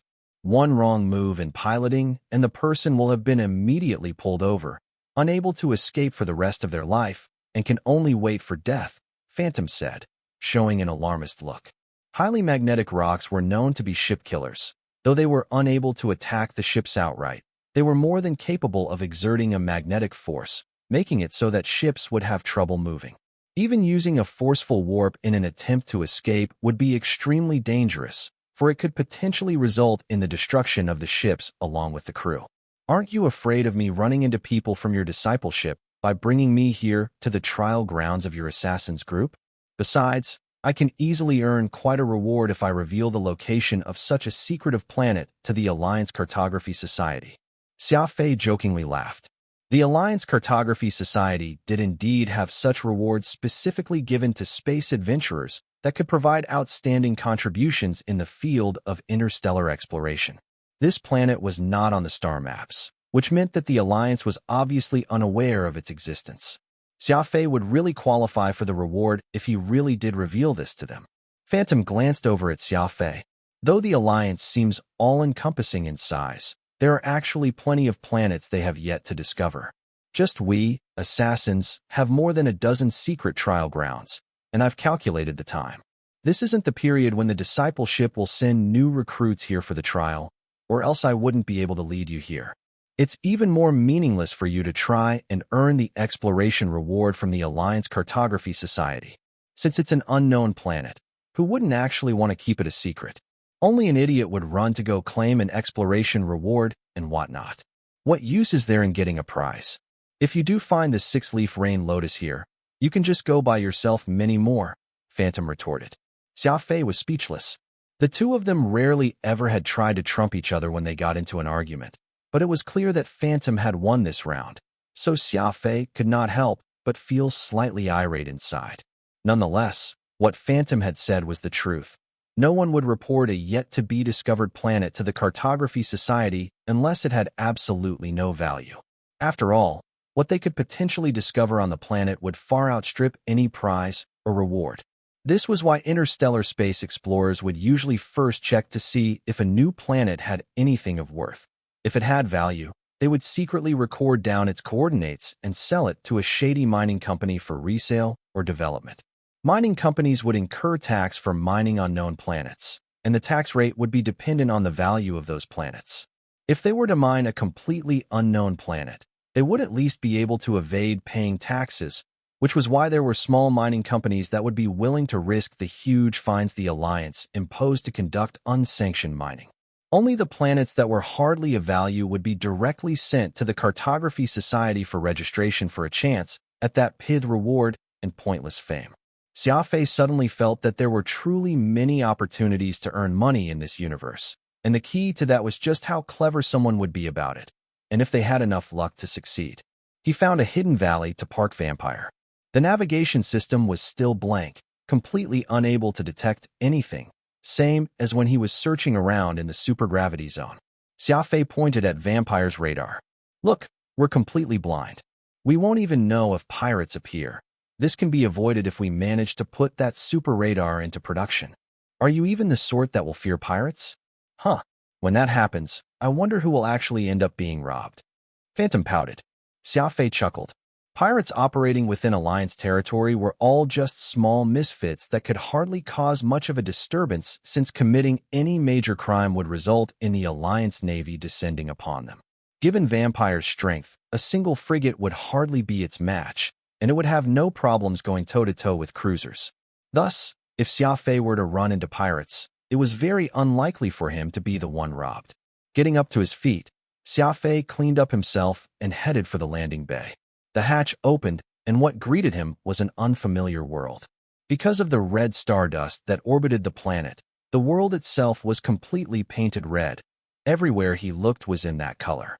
It was raining, and upon closer inspection, Xia Fei saw that even the rainwater was in that strange red color, making it seem as if the raindrops were fresh blood. The sky was dark, and because of the sparse light that made it through to the planet, the place looked similar to Earth when the sun was setting. The moment Xia Fei set his foot on the planet proper, he could not help furrowing his brows. Due to the year-round rain, the ground was wet and muddy. Xia Fei, who was by no means heavy, actually sank while he walked, the red mud reaching up to his knees. I think I know why you assassins choose this place as your trial ground. Even a martial arts-capable person will not be able to use their skills 100% in this type of environment, Xia Fei said. Phantom smiled. It's not just the mud. There live a species of extremely clever, white-faced apes in forests on this planet. They are able to form groups living among these trees, swinging from tree to tree. Plus, they're capable of making weapons, plucking branches from the poisonous mandalo, and using their teeth to bite them into spears. Intruders will all be shot with spears by the apes, and while the poison of the mandalo isn't fatal, it can cause numbness to any animal's nervous systems. By depending on their ability to live on trees and their poisonous spears, the white-faced apes have become the local overlord, able to hunt down tigers and lions whenever they've got the time. It's very interesting.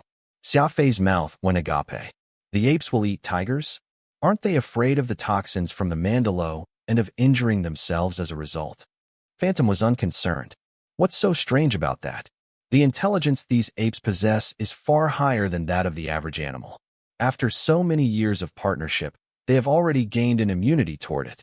Besides, it's normal for apes to eat meat. Who made the rule that they could only eat fruits? Xia Fei was speechless for a while. Such a muddy ground would greatly reduce what speed he had. He would be in great trouble if he ran into any danger. Xia Fei thought things through for some time when he suddenly came up with an idea. Stepping through the mud, he arrived at a thick tree trunk. He spat on the palm of his two hands and looked eager to begin. What are you intending to do? Phantom curiously wondered. Climbing up the tree. Xia Fei pointed to the tree branches above as he answered. The canopy of this tree was at least 100 meters from the ground, lush with dense leaves and thick branches. It would really be hard to spot him if he were to hide in it. Tap, tap, tap. Xia Fei agilely climbed to one of the tree's top branches, which looked sturdy and thick, and stood on it as he looked into the distance. This isn't bad. I won't be hampered by the mud now that I'm up here, and the view is great, too. The leaves can even act as cover for the rain. Phantom was feeling depressed. He had mentioned the white-faced apes because he wanted to use them as a warning about the dangers of this place. So Xia Fei would not underestimate this land. But the latter had, instead, uncovered a good way to avoid the muddy terrain from Phantom's words. Xia Fei then shuttled through the thick forest. Thanks to his dexterity, he was able to leap from tree to tree easily, and just as he had said before, the scenery from up high was much better than being down on the ground. With a light kick from his 2 feet, the branches swayed as they rustled loudly from the force. Xia Fei borrowed the tensile force of the branches to leap dozens of meters away, using one hand to grab hold of another tree branch as he swung to the next, dexterous like an ape. Do you know what's the biggest difference between humans and animals? Xia Fei asked. What? Humans learn. Since the white-faced apes are able to live a good life on the treetops, why would I want to trudge through the mud myself? Xia Fei quite happily said. Besides, I realized that such a movement form is a good way for me to practice my sly thrust. With that, Xia Fei repeated the same few actions, except this time the pattern was more complex, as if he was an acrobat doing a trapeze. As he continued his way forward in this manner, moving from one tree to another in such a manner, Xia Fei gradually became accustomed to this way of traveling among the trees. He was a speed ability user to begin with, so he would always be better than the average human in terms of his ability to bounce or his mental acuity. The act of climbing trees did not stump him at all. Phantom shook his head and continued to point the direction Xia Fei was supposed to go. There was a narrow valley far ahead, and both cliff faces were smooth, while the valley was covered with a flourishing forest. Due to the year-round rain, The cliff faces were covered in moss, which was slippery to the touch. Even the white-faced apes had trouble climbing there. The cliff faces not only reached beyond the clouds. Many caves of varying sizes pockmarked the surface, too. Some had water, which continuously gushed out from it, cascading below to form a series of waterfalls of different sizes, a wonderful sight to behold. Xia Fei continued ahead, even as he took note of movements from both sides. Having the Beast Spirit Codex on his side meant that he was not afraid of any white-faced apes. It was merely that having a large pack of aggressive apes swooping down on him could be quite troublesome, and it would greatly reduce the love he had for such animals. All of a sudden, Xia Fei crouched low on one of the tree branches as his eyes focused an opening on the cliff face. "What?" Phantom asked. "Someone's there." Xia Fei knitted his eyebrows together. Two people, in fact. How could there be someone here? Where? Phantom, who was abruptly shocked, curiously wondered. Xia Fei used his finger to point toward one of the caves in that cliff face. Over there. There were at least two, and one of them was a woman. Phantom looked in the direction Xia Fei was pointing and saw a cave about 3 meters wide and roughly 150 meters away from the ground. From the outside, this hole did not look any different from the others found along that cliff face. Its inside all shrouded in darkness. "How did you know?" Phantom asked. He knew that Xia Fei's perception was relatively keener, but it was a bit hard to believe that he could spot people in one of these caves more than 2 kilometers away. "I saw 2 figures dive into one moments ago. One of them is shorter and slim, which I reckon must mean she's a woman," Xia Fei answered. Phantom nodded. Because Xia Fei had cultivated the Beast Spirit Codex, his eyesight was far better than most people, so it was indeed possible for him to notice someone sneaking into a cave. That's impossible. Aside from fellow assassins, no one else should know of this planet's existence. This shouldn't be the time when a trial is held, either, so how could there be strangers here at this moment? Phantom lowered his head and wondered out loud. That's not true. I'm also considered a stranger, and I'm standing here on this planet. Besides, who's to say that the trial held by your assassin friends hasn't changed? After all, you've not been in your discipleship for many years. You're just likely unaware of what happened in that time, Xia Fei analyzed. Phantom was silent. Xia Fei was an outsider. If he really ended up coming across people from his discipleship, there was a good chance that they might harbor ill intent toward him, but he could not ignore the possibility that these people had coincidentally discovered this planet and landed accordingly. "Let's go and take a look. If they are people from my discipleship, we'll just have to leave quietly and return at a later period. Otherwise, you can kill them," Phantom said. Xia Fei nodded. He regulated his breath control technique and carefully made his way toward that cave. Because of the presence of strangers on this planet, Xia Fei began to very carefully make his way through the forest, no longer being fanciful or fooling around with his movement. The speed he was going at was also slightly reduced. After several minutes passed, Xia Fei was now on a tree somewhere below that cave entrance. The tree was around 80 meters tall, and with Xia Fei's jumping capabilities, he merely needed a single jump to make it into the cave. Just as Xia Fei was hesitating about going in, he heard a series of urgent footsteps some distance away. It sounded as if someone was running across the muddy ground. Because of the many puddles that formed on the terrain due to the constant presence of rain, Xia Fei could easily hear the faint splashes produced by rushing footsteps as they darted through the rain. This was despite the person being very careful not to make any noise. Leaning back while clutching onto the tree branch with 2 hands, a light tap of his foot was all it took for Xia Fei to turn nimble like a gecko as he plastered his body behind a tree. The newcomer stopped right under the tree that Xia Fei was hiding in. With a quick glance of the surroundings, this person easily noticed the footprints on the ground made by that man-woman pair earlier. It was apparent that this person had made his way here by tracking them down in this fashion. With a cold harumph, this man rapidly climbed up the tree branches. He made it to the same sturdy branch that Xia Fei had just been on, but Xia Fei was currently hiding behind the thick tree trunk, holding his breath silently. He suddenly realized that this person was giving off a very faint aura. Had it not been because he made sounds in his movement while climbing, Xia Fei might not have sensed his presence at all.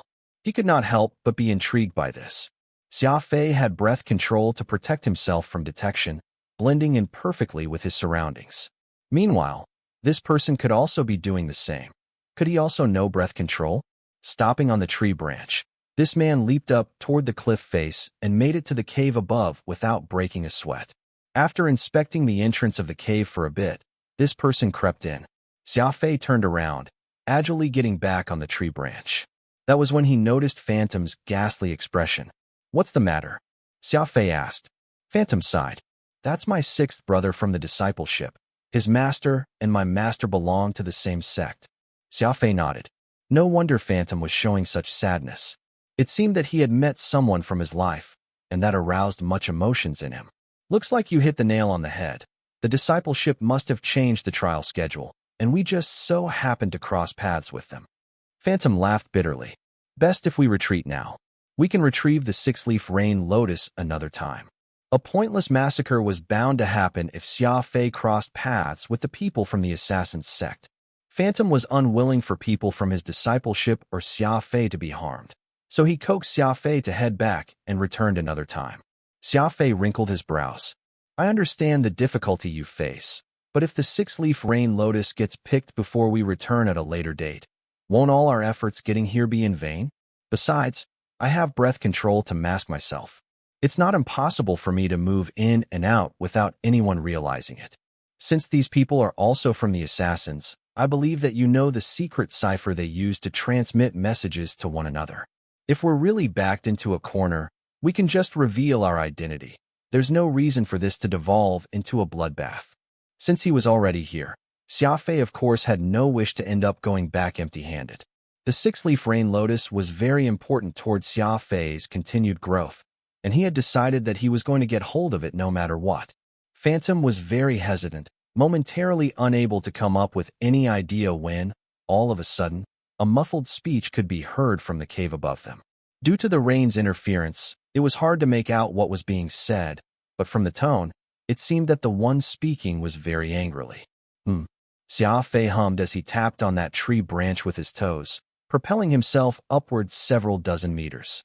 There was a jagged rock on that cliff face, which Xia Fei tapped on to send him up even higher.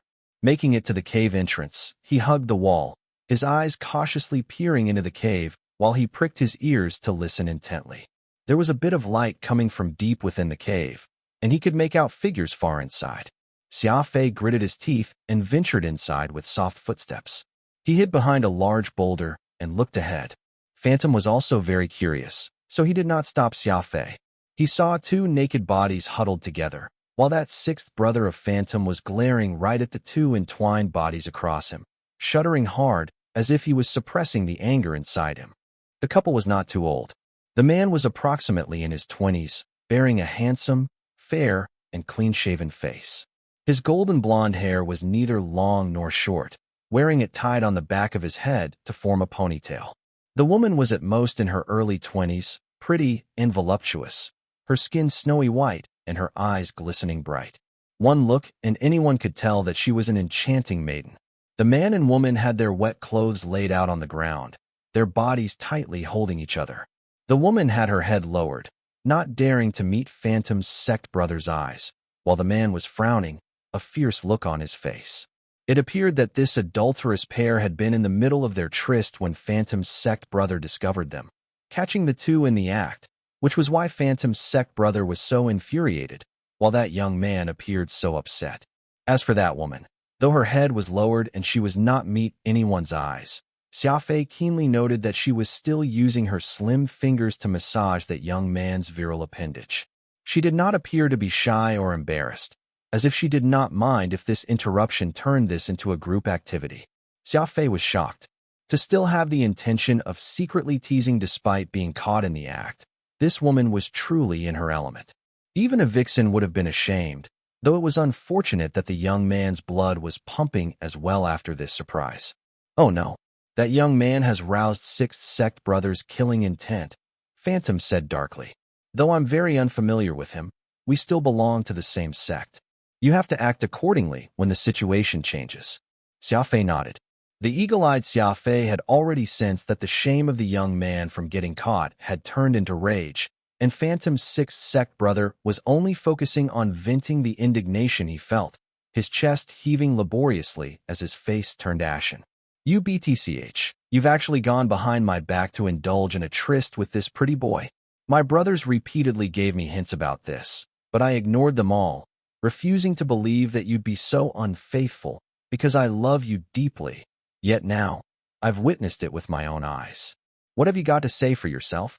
Phantom's sixth sect brother was very plain-looking, with plenty of creases forming over his forehead, a beard on his chin that was slightly graying, and a grim expression. Meanwhile, this young woman who was at most 20 years of age looked very fetching. The two were simply a mismatched couple. Xia Fei shook his head. This was the result of having a young wife. A man would gradually get older with years and would never be comparable in both looks and performance to a young man. Such an older man would more likely find himself being made a cuckold of when taking such a gorgeous tart as a wife. And the only question was just how many notches on her belt there were, which was probably something even she was unclear of. The young woman turned around, her back toward Phantom's sixth sect brother. Quietly, she put on her undergarments, looking as if she was longing for more. Had they not have been caught with their pants down, this pair would most likely have pulled an all-nighter. Xia Fei's eyes noticed that this bare-bottomed woman had no grass on her playing field and was a rare white tiger. The books of old stated that white tigers had an insatiable appetite, and that the older they got, the more powerful and alluring they became. Xia Fei pursed his lips as he said to Phantom, "Your sixth sect brother took in such a seductive temptress as a wife. Is he not just asking to be made a cuckold of?" Phantom's eyebrows tightened, not commenting on the matter. It seemed he was not exactly happy learning that his sect brother had been cuckolded. "Sixth sect senior, why don't you let me off on account of my father this one time? You and my father get along the best among all your fellow sect brothers. After all, he'll surely kill me if he learns about this." The young man's attitude did a full 180, collapsing on the ground to kowtow before the man, extremely sincere in his disposition. Xia Fei secretly found this hilarious. He had been putting out such a distinct killing intent several seconds ago, yet now he had gone the opposite end and was begging for his life. This was some top-notch acting, but by no means was it anything good. As it turned out, this young man was the son of one of Phantom's sect brothers, and for a junior like him to steal his sect senior's woman, even Phantom felt greatly aggravated knowing that such a degenerate came from his discipleship. Upon hearing the young man mentioning his father, Phantom's sixth sect brother actually hesitated for quite a bit, snorting coldly. "I grew up together with your father. How could he end up with such an unfilial son? I'm so mad just thinking about this." The young man quickly ran over to hug his sixth sect senior's leg, begging the older man to let him off. However, a flash of killing intent glinted in his eyes. It was too late to say anything. At that instant, a silver, triangular blade appeared from that young man's sleeve, and with a twist of his wrist, he drove it right toward his sect uncle's heart. Phantom had told Xia Fei earlier to protect his sixth sect brother's life, so Xia Fei did not hesitate and immediately made his move. Celestial Moon fanned out and whizzed away. Xia Fei could not care too much about details in that split second. Celestial Moon left a silvery afterimage as it flew straight toward that young man's head. Practically at the same time, the three-pronged blade penetrated through Phantom's sixth sect brother's combat suit and right into his heart. Meanwhile, Xia Fei's Celestial Moon happened to have buried itself into the young man's head at this point, so the two men died in each other's arms. Xia Fei furrowed his brows. It was not that he did not want to save Phantom's sect brother, but on top of the two men being too close to each other, the situation had taken him by surprise.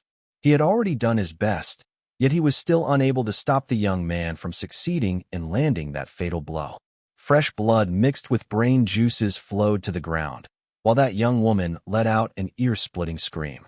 Xia Fei was originally somewhat saddened that he had failed to save Phantom's sixth sect brother, but upon hearing the woman's screech, this emotion only turned into vexation.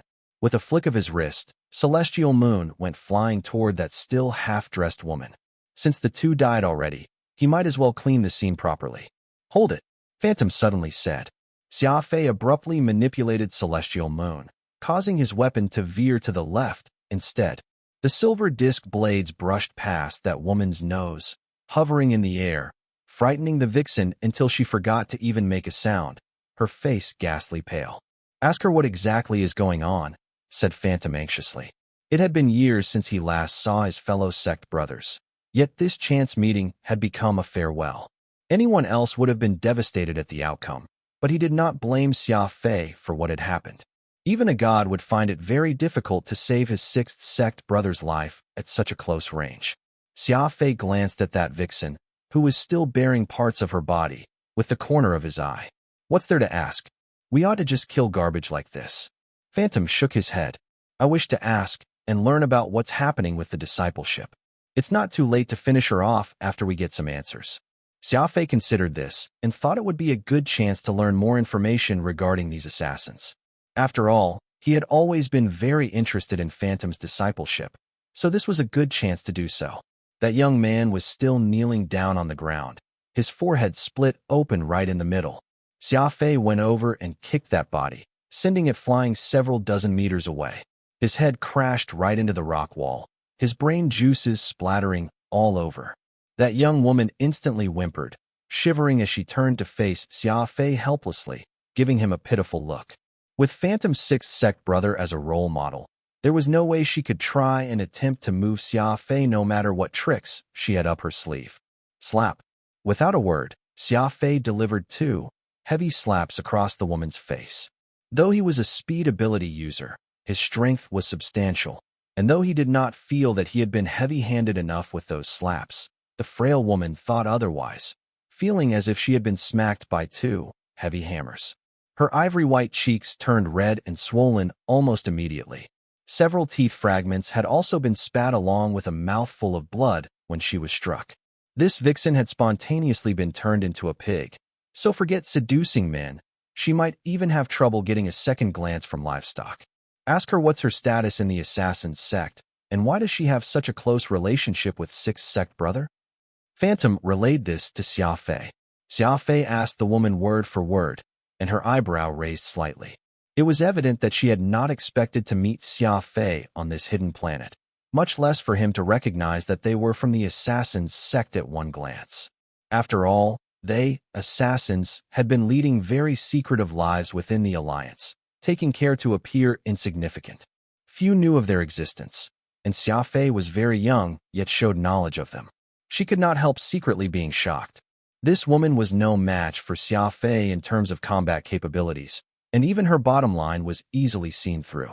She realized that she had no means by which to struggle against this interrogation, so she could only answer in according to what Xia Fei was asking. After interrogating her for some time, Xia Fei finally learned the truth. It turned out that Phantom's sixth sect brother was already over 100 years old, and because he was slow-witted, women did not like him. Coupled with how there were few females in the sect to begin with, he had been a bachelor this whole time. It was the assassin's custom to look for abandoned orphan children all across the universe to be raised every handful of years, and those who had the talent could learn martial arts, while those who did not have the talent could help keep the discipleship by performing basic chores like cleaning, washing clothes, etc. This woman happened to have been assigned to serve Phantom's sixth sect brother, and while she failed to show any special abilities, she did become prettier and prettier as she grew older. Since Phantom's sixth sect brother had never touched a woman in his life, it was of course easy for this young woman to seduce him. Though plenty in the discipleship did not approve of this SLT, they eventually gave their consent after considering all the contributions of Phantom's sixth sect brother so far and let him marry the vixen. Several years after, this vixen became older and started to feel the barriers coming between her and Phantom's sixth sect brother, who was unable to keep up with her needs. Thus, she began to hook up with the second sect brother's son, and the two began their affair. One was suave while the other was a natural enchantress. As time went by, they got bolder and bolder, to the point where they did not even shy away from others around them. The walls had ears, as the saying went, so this matter very quickly spread among the discipleship. Those with kind intentions tried to hint to Phantom's sixth sect brother slyly and openly, yet the man was simple and honest, refusing to believe them. These few days happened to be when the assassin sect would be training on this planet. The two had held themselves back for so long until they could no longer suppress their urges. As such, they sneaked to this uninhabited mountain and hooked up, accidentally letting Phantom's sixth sect brother realize the truth, resulting in the scene Xia Fei had just witnessed. After Phantom heard everything, the veins on his forehead throbbed visibly. His only gripe was being unable to choke this temptress to death with his bare hands. Shaking his head and sighing, he finally spoke. Ask her how Elder Moonshadow is doing. Xia Fei was quite taken aback, quickly realizing that Moonshadow must be Phantom's master's name. Having always been referring to him as master, this was actually the first time Xia Fei had heard Phantom refer to his master by his real name. The woman was left confused when she heard that question. Xia Fei got that few knew of the assassin's existence, so now that he was even mentioning the name of their venerable elder, the woman must be wondering if he was also an assassin. If that was the case, why had she not seen his face before? With plenty of questions floating in her mind, she began to describe the recent happenings regarding Elder Moonshadow. Because she was not under the same designation as the elder, she would only occasionally hear news pertaining to him or would only greet him in passing when they encountered each other. Phantom could not hold back his tears when he learned that his venerable master was still alive and that the latter was still hale and hearty, nearly collapsing to the ground on his knees to give praise and worship. Xia Fei frowned with pressed lips. There was truly no limit to the amount of respect Phantom had for his master. Looking at his dedication, even if his master asked him to kill himself, he would likely follow the order to AT. Since the woman could no longer provide any useful information, and in order to ensure that she could stay alive longer, she did not hesitate to go hysterical, offering her service to cook or provide sexual favors and other such silly propositions. Xia Fei gazed over at Phantom and asked if he could just end this woman's life. Phantom gave a slight nod, and Xia Fei dealt the killing blow, severing her head off without a hint of remorse. How this mess ended up with 3 bodies, perhaps there would be no way for anyone out there to guess what had actually happened. Xia Fei got up and searched the corpses. Phantom frowned as he asked, "What are you doing?" Xia Fei chuckled. "Since they're already dead, I'm going to see if they have anything good on them. It's not like they have any use for those." Phantom originally wanted to stop Xia Fei, since they were all people from his discipleship at the end of the days. But after carefully considering Xia Fei's words, he saw the pointlessness in leaving what they had in this cave as burial props, so he decided to just let Xia Fei off this time. The young man's 3-pronged blade was fairly well made, and its ability to so easily pierce someone's combat suit right into their heart was a testament to just how sharp the blades were. Xia Fei picked up the blade and inspected it in his hand. Looking at the silvery shine, he could vaguely feel a creeping chill from it. The shape of the blade was very weird. The triangular blade had blood grooves on each side. It looked quite foolish, yet was extremely sharp. Furthermore, these grooves allowed copious amounts of blood to flow out upon stabbing someone with it, leaving behind a triangular wound that was very hard to heal. This is the unique Lifeseeker Tridagger. It's a weapon that is hard to obtain in my discipleship. Getting stabbed by this will quickly make one lose a death-inducing amount of blood. I never thought a vile scoundrel would get hold of such a weapon. Why was 6th Brother's life so tough? Phantom lamented. Xia Fei nodded. Indeed, this dagger is very vicious. To think the assassin's sect would possess such a cruel weapon. Phantom coldly harumphed. We're killers. We'll do everything we can to kill our targets. This isn't even anything. You haven't seen what's really cruel yet. Xia Fei was speechless. A killer's profession of course revolved around taking lives, and just this Lifeseeker Tridagger had opened his eyes to the vastness of the universe. To think that even a small dagger could be so ruthless, he could not help but wonder just how many sales would he be getting if he were to mass-produce it. Xia Fei pouted. He knew just how protective Phantom was toward his discipleship. He would even likely throw a fit if Xia Fei took such a handy weapon they often carried around to sell for money. He continued to rifle through their pockets. Since they were out for a training, the weapon they carried would most definitely be worth something. Getting up and moving next to Phantom, Xia Fei moved to retrieve some things for Phantom to look over. What are these? Xia Fei asked. Phantom glanced at them once before casually responding. These 3 plates are the ID that everyone holds. They're required to show it when trying to enter some of the important areas in the sect, so it's useless to you. Those black pills are used for healing the body and spirit in case of accidental injuries. The rest are just weapons, most of them hidden. All of them put together are hardly worth that Heartseeker Tridagger you're holding. Xia Fei nodded, keeping everything for later, unconcerned about their inherent value. This was especially the case for the exquisite hidden weapons Xia Fei collected, which had greatly piqued his interest. There was a metal cylinder that had 36 metal needles hidden within. A light push of the mechanism would cause them all to shoot out in every direction. Such hidden weapons were useless for a speed user like Xia Fei, who could achieve a speed of 4,000 meters per second. He was completely able to get rid of them without breaking a sweat, but any ordinary human would lose their life facing such a weapon.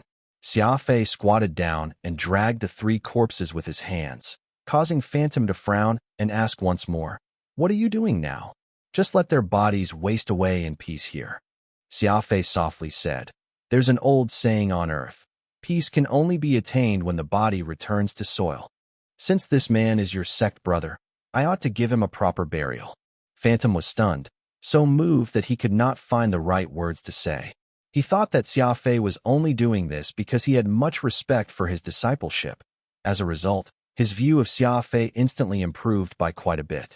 However, what Phantom did not know was that Xia Fei felt that there were still plenty of assassins out there, and these 3 had left plenty of their tracks during this entire incident. He, thus, needed to hide their bodies as quickly as possible in order to prevent others from misunderstanding that he was the one who had taken the lives of these 3 here.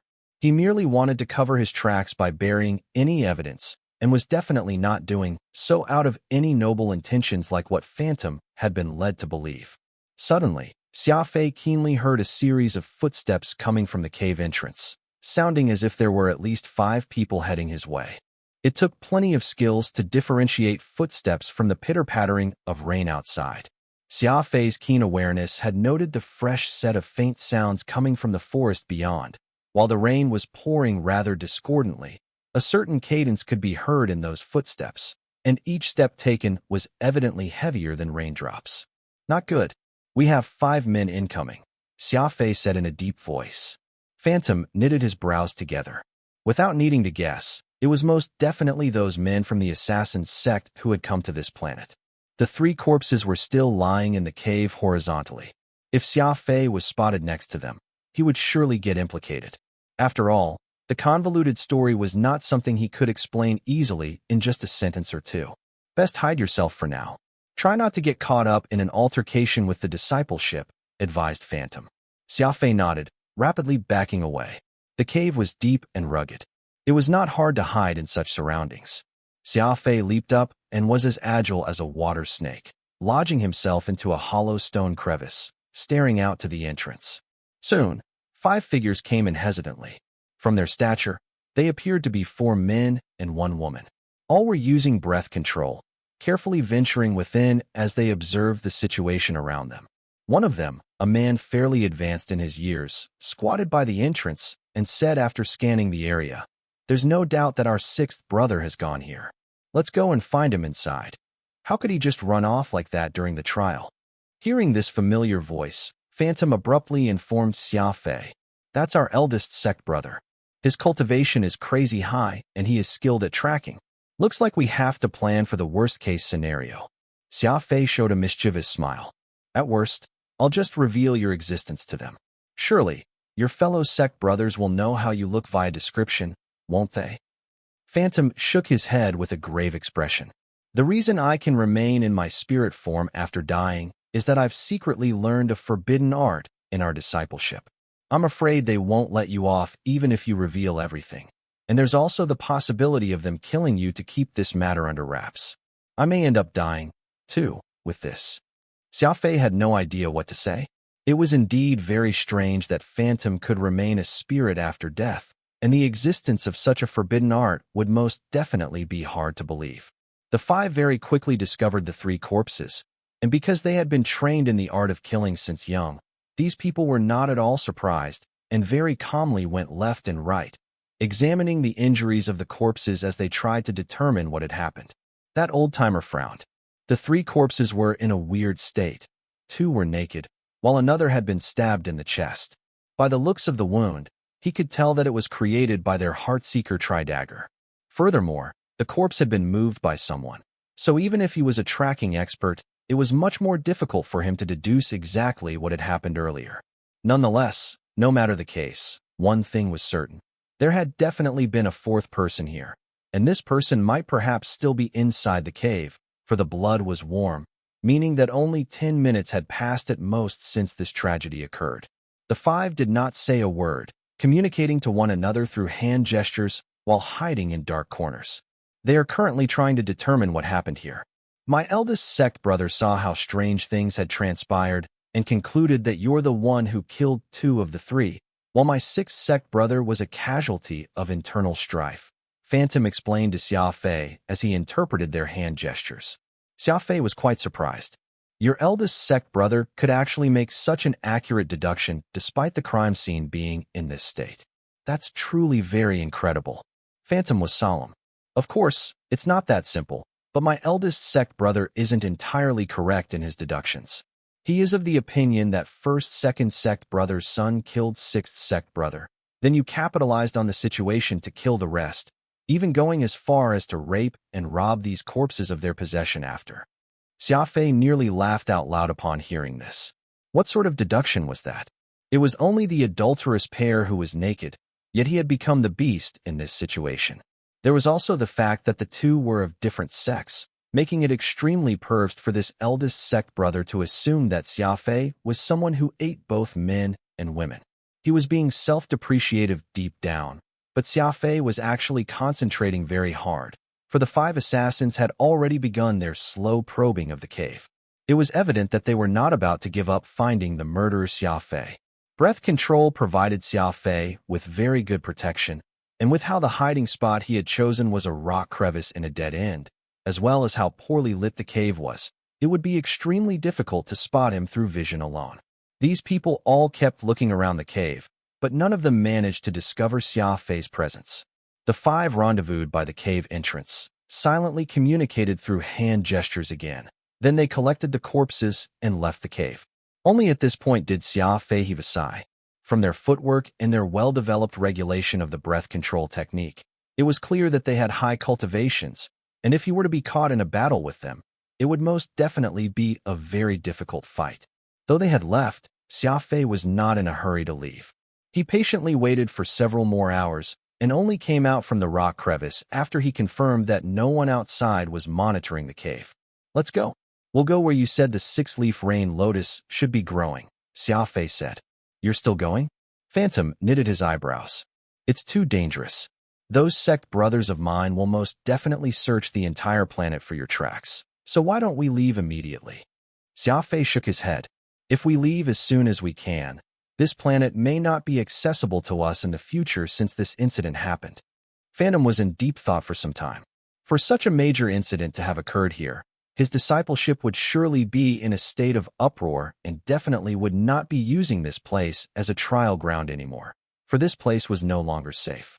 Going by their usual practice, the moment something like this happened, they would immediately use an alternate site. Meanwhile, the planet itself might be completely obliterated in order to cover up all evidence that the assassins had once been here. Fine. Let's make it quick, Phantom said heavily. Xia Fei headed out of the cave, but he suddenly stopped dead in his tracks after taking a few steps. He then said to a seemingly blank rock wall, "Come out. There's no need to hide." Phantom was very puzzled. What's going on? That was when the craggy rock surface suddenly moved. A black figure stepped out from the rocky wall and slowly walked to the center of the cave, sealing off Xia Fei's retreat. This person had an old and wrinkled face. His beard and hair was white with a pair of sharp, piercing eyes, and he was wearing an all-black combat suit. Unhurriedly, he shook his head and asked Xia Fei, "How did you discover my presence?" "I didn't," Xia Fei replied. "I merely said that out of circumspection, and you showed yourself." This old man laughed uproariously. "I never would have thought that, after living to my age, I would actually be fooled by the likes of you. But I saw your expression change, and even your eyes went to where I was hiding. How coincidental is that?" Xia Fei smiled. "Perhaps my acting was too good, and I got pretty lucky." The old man nodded as his eyes suddenly turned fierce. "I wouldn't say you're that lucky. You failed to escape after killing my juniors, after all." Xia Fei was silent. This old man very apparently possessed a rare stealth ability, meaning that it was not 5 people that came from the beginning, but 6. While the 5 might have left, this old man had actually stayed behind and patiently waited. Meanwhile, Phantom had a ghastly expression on his face, telling Xia Fei in a very complicated tone, "This is my second sect senior, Dark Shadow. He's very powerful." Xia Fei gleaned plenty of meaning from his words. First, there was no doubt that this old man was very powerful. Even if Phantom did not say it, Xia Fei could easily make that connection through the air around the old man. Second, the two parties here were Xia Fei on one end and his sect senior on the other. Phantom was caught in a dilemma, uncertain on what to do.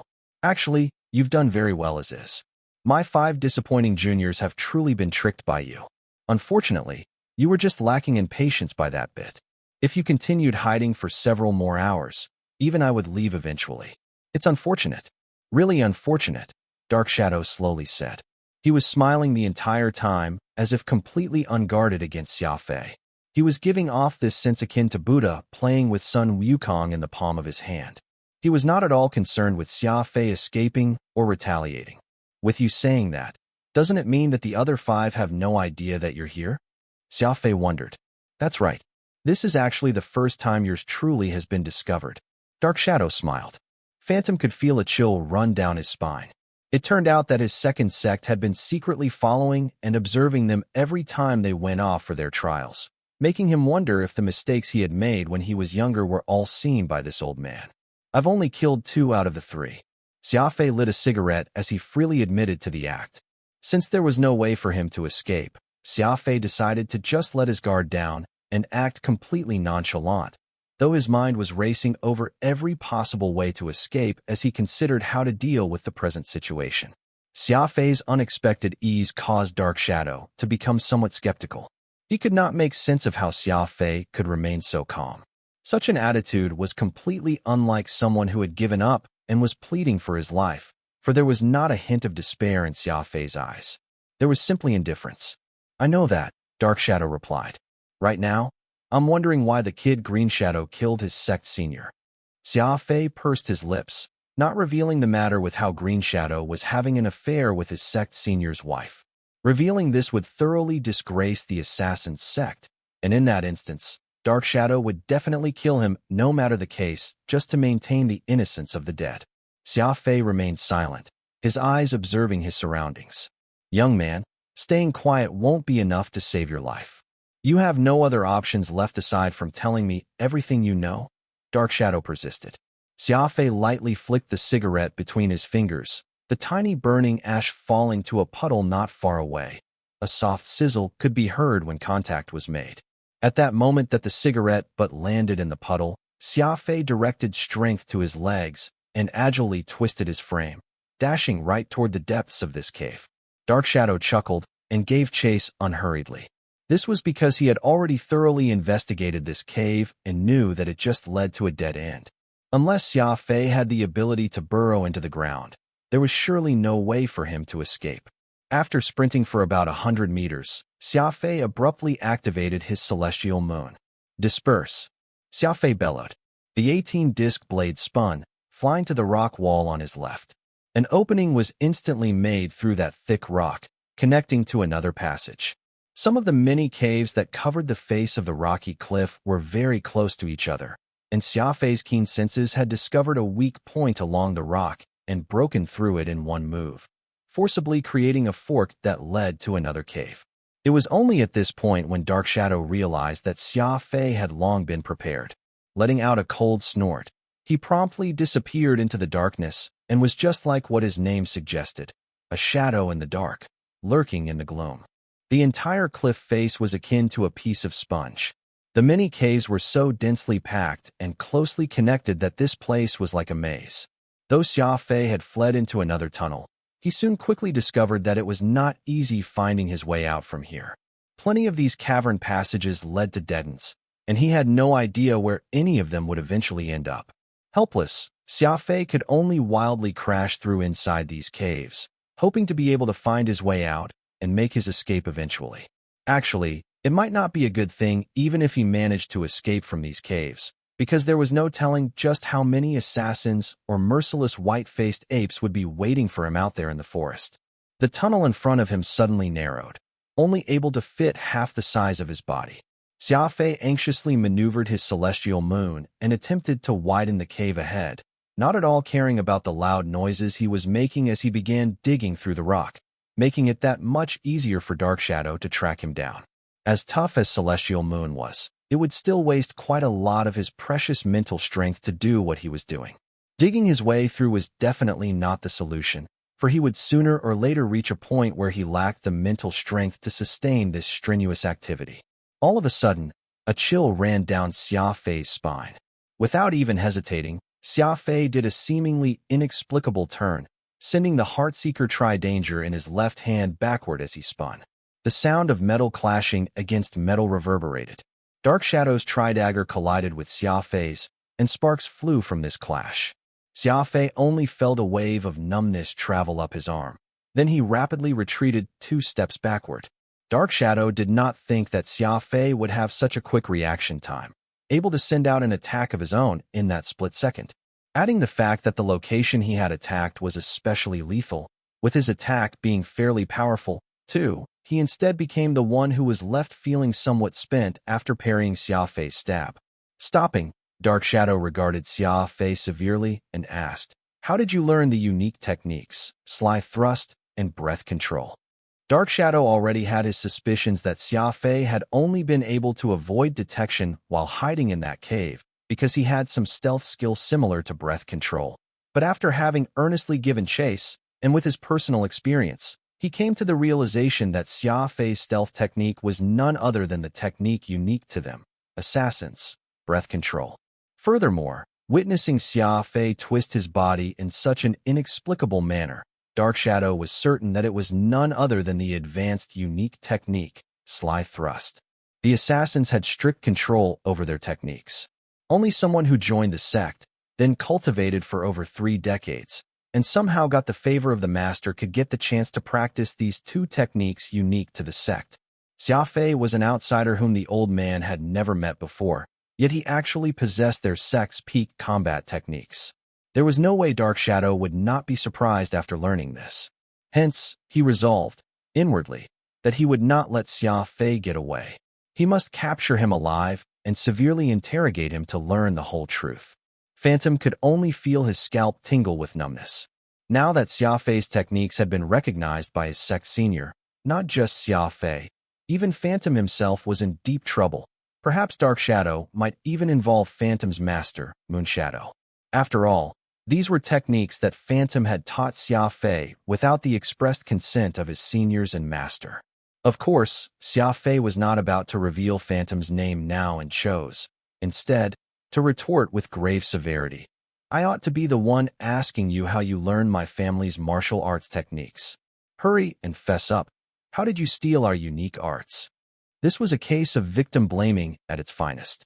It was obvious that breath control and sly thrust were techniques unique to this assassin's sect, yet Xia Fei had turned it upside down by claiming that it was his family's hidden martial arts techniques, and that it was Dark Shadow who had stolen them from him.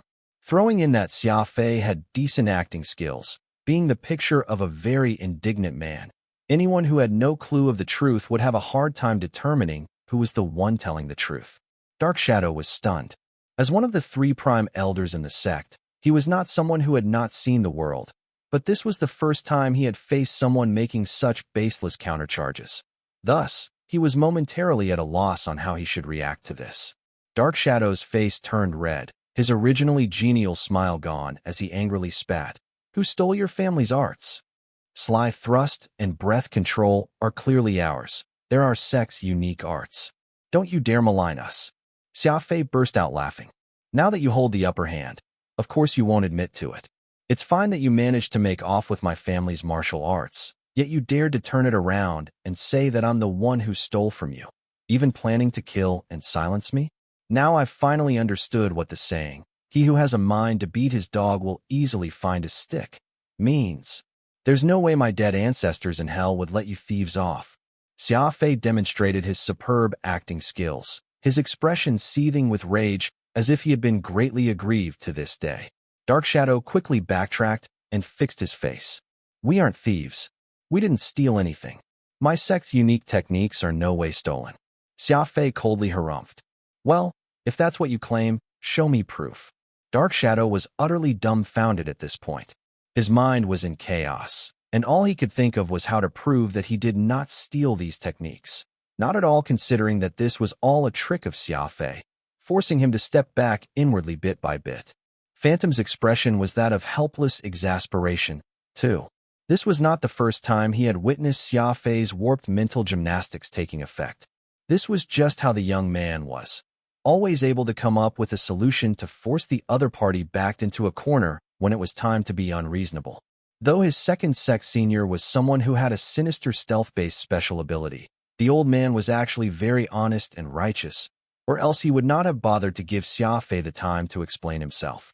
Xia Fei, who had grasped onto Dark Shadow's weakness, dealt this critical blow, shamelessly making the old man turn red with just a few lines. So much so that Phantom's second sex senior was unable to deal with this level of unreasonableness.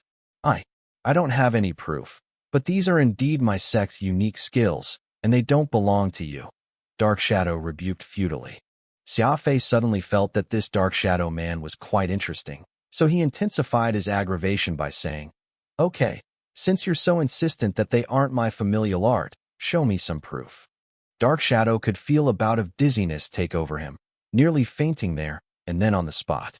There was simply no way he could prove that sly thrust and breath control were not Xia Fei's family's martial arts. He felt terribly wronged, yet Dark Shadow simply could not find any evidence to prove that he was the one being wronged right now.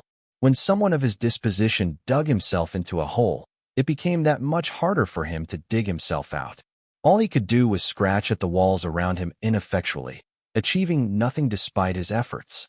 All of a sudden, it was as if Dark Shadow understood something, and he countered loudly, "Wait, you're claiming that it's your family's arts, but where's your proof?" That was it. Dark Shadow heaved a sigh of relief, believing that he had finally found his rebuttal, but what he did not know was that Xia Fei had already prepared an answer and was just waiting to toss it out in response. The fact that I know sly thrust and breath control is proof enough." Xia Fei righteously puffed out his chest. "Let me ask you, are you the one who taught me these techniques?" "Nope." Dark Shadow shook his head. "Then, could it have been taught to me by others in your discipleship?" "That should not be the case. Without an elder's approval, there's no way the techniques can be passed down. You're obviously not someone in our discipleship, so it's impossible for anyone to have imparted sly thrust and breath control to you," Dark Shadow answered. Xia Fei guffawed. "Then, that's that. Since my techniques weren't taught by any of you, how else could I have learned them?" This, Dark Shadow was left speechless. "What? This is clearly proof that sly thrust and breath control are my family's arts, and you're the ones who stole them from us." Xia Fei obstinately stuck to his irrational claim. The more Xia Fei drove Dark Shadow to a dead end, the more Phantom wanted to find a crevice to just hide himself in. He never would have thought that the technique that he had kindly imparted to Xia Fei would be used as a tool to torment his second sect senior. Furthermore, there was no way he could appear and clear up this situation. All he could do was watch blankly as Xia Fei continued to act so belligerently. At the end of the day, Dark Shadow was quite old and had seen plenty of the universe. Though he was being repeatedly compelled by Xia Fei's words, leaving him mentally drained, he very quickly discovered some points of peculiarity with this exchange of words. No matter the truth, there was no doubt that Xia Fei's breath control and sly thrust techniques were the real deal.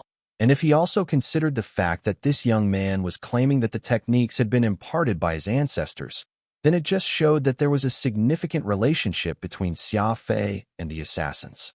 Right now, the misunderstanding stemmed from the accusatory words one had flung at the other. A more detailed investigation would be required in order to uncover the truth of the matter. The more Dark Shadow thought about this, the more he felt that something strange was afoot. He made up his mind to capture Xia Fei so that they could make sense of everything, or else he would have to bear being accused of being a thief for no apparent reason. Actually, the entire exchange was no more than Xia Fei's attempt at stalling for time as he sought for an opportune time to escape. He had no intentions of explaining anything to Dark Shadow or the assassins. All he wanted was to locate the six-leaf rain lotus and leave this place as soon as possible. Dark Shadow's eyes revealed a vague sense of hesitation, the vaguest flaw, and Xia Fei instantly manipulated Celestial Moon for a feint before quickly retreating without a moment's pause. Stop running. I'm not going to kill you. I'm going to need you to explain everything clearly no matter what. Just exactly who stole whose techniques. Dark Shadow yelled as he quickly gave chase. Phantom was astounded.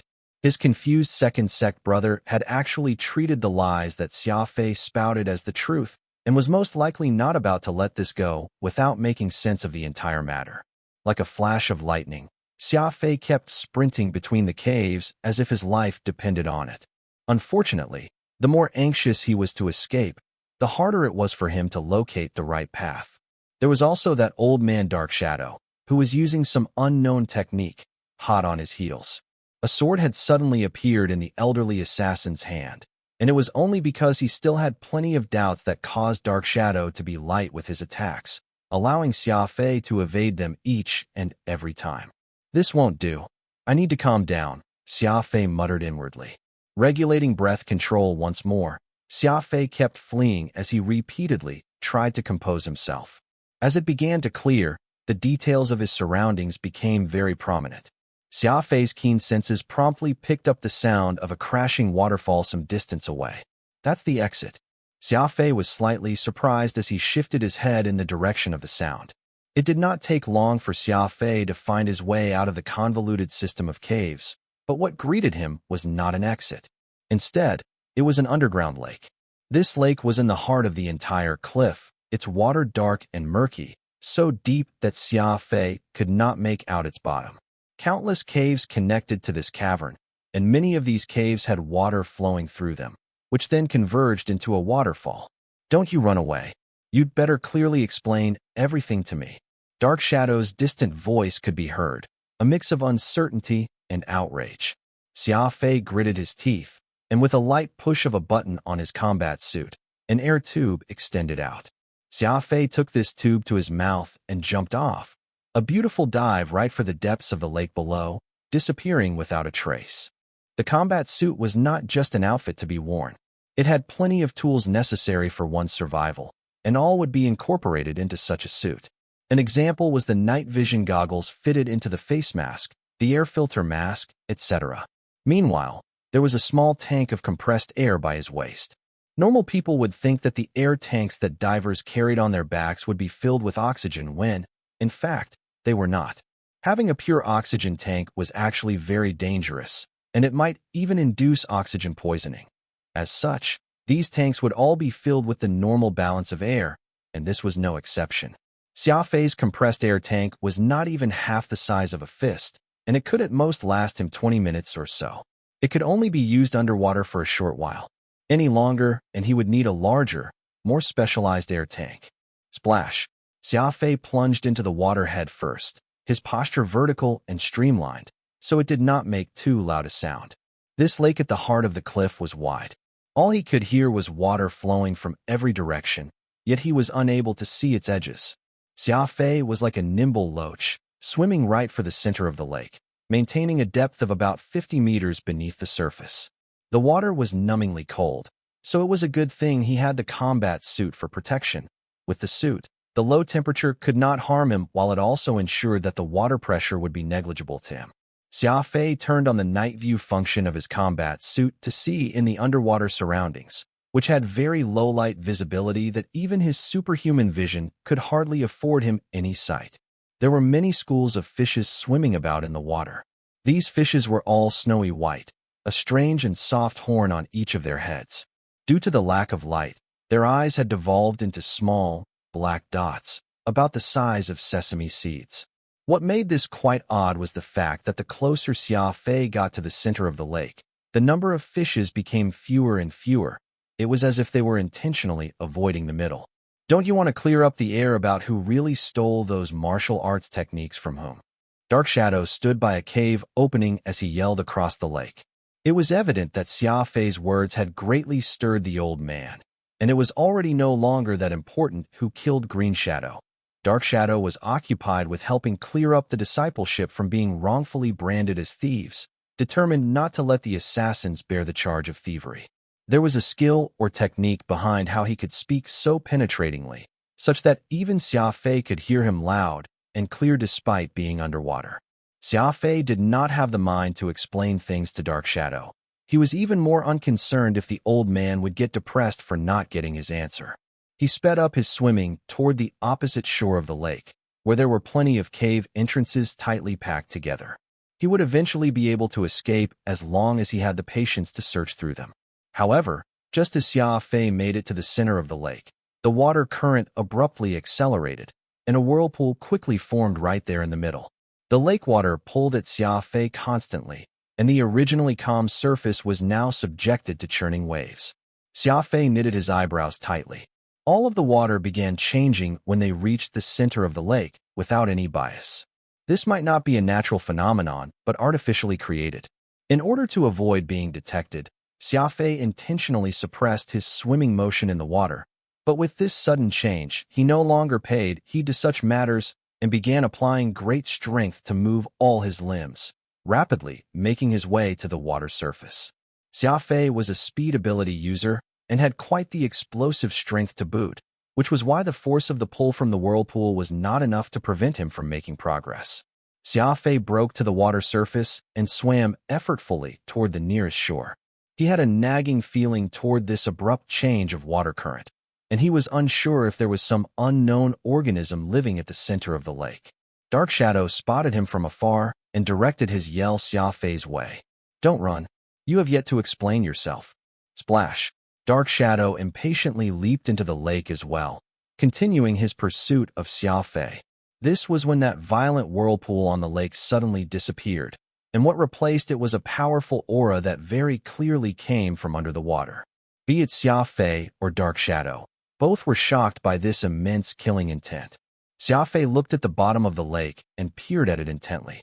A gentle tap of his finger on the protection goggles, and the vision was adjusted to the maximum magnification possible. What he saw was a silvery body in the murky depths making a mad charge toward him. From the size, Xia Fei could tell that it was a gigantic python, roughly 200 in length. Its jaws were wide enough to swallow an elephant whole. Crap, it's a giant snake. Xia Fei gulped. Swimming effortfully with his two arms, Xia Fei did not dare to underestimate the enemy. He was not on land, so if he needed to engage in combat, both his speed and psychokinesis would be greatly reduced. All he could rely on was his beast spirit codex, but Xia Fei was not confident on how effective it could be when used against such a gigantic and fierce beast. The perfect opportunity was a mixture of time, place, and luck. With none of the three conditions in his favor, attempting to get out of the water and onto land as soon as possible was his only option. A good distance away, Dark Shadow was showing an uncertain expression. Who would have guessed that there would be such a ferocious and big creature living in the middle of this lake? His finger lightly tapped a signal transmitter on his right arm and sent a call out. Dark Shadow knitted his eyebrows and continued to catch up to Xia Fei quickly. Dark Shadow's persistence went well beyond what Xia Fei had expected. Not even the appearance of that giant python had deterred him from giving chase. He only had a single thought in mind at this point, and that was, Xia Fei could not die until the truth of the matter was revealed.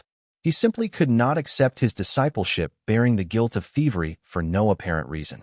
As this python had lived many years in the water, it was well adapted to a fight in this type of environment.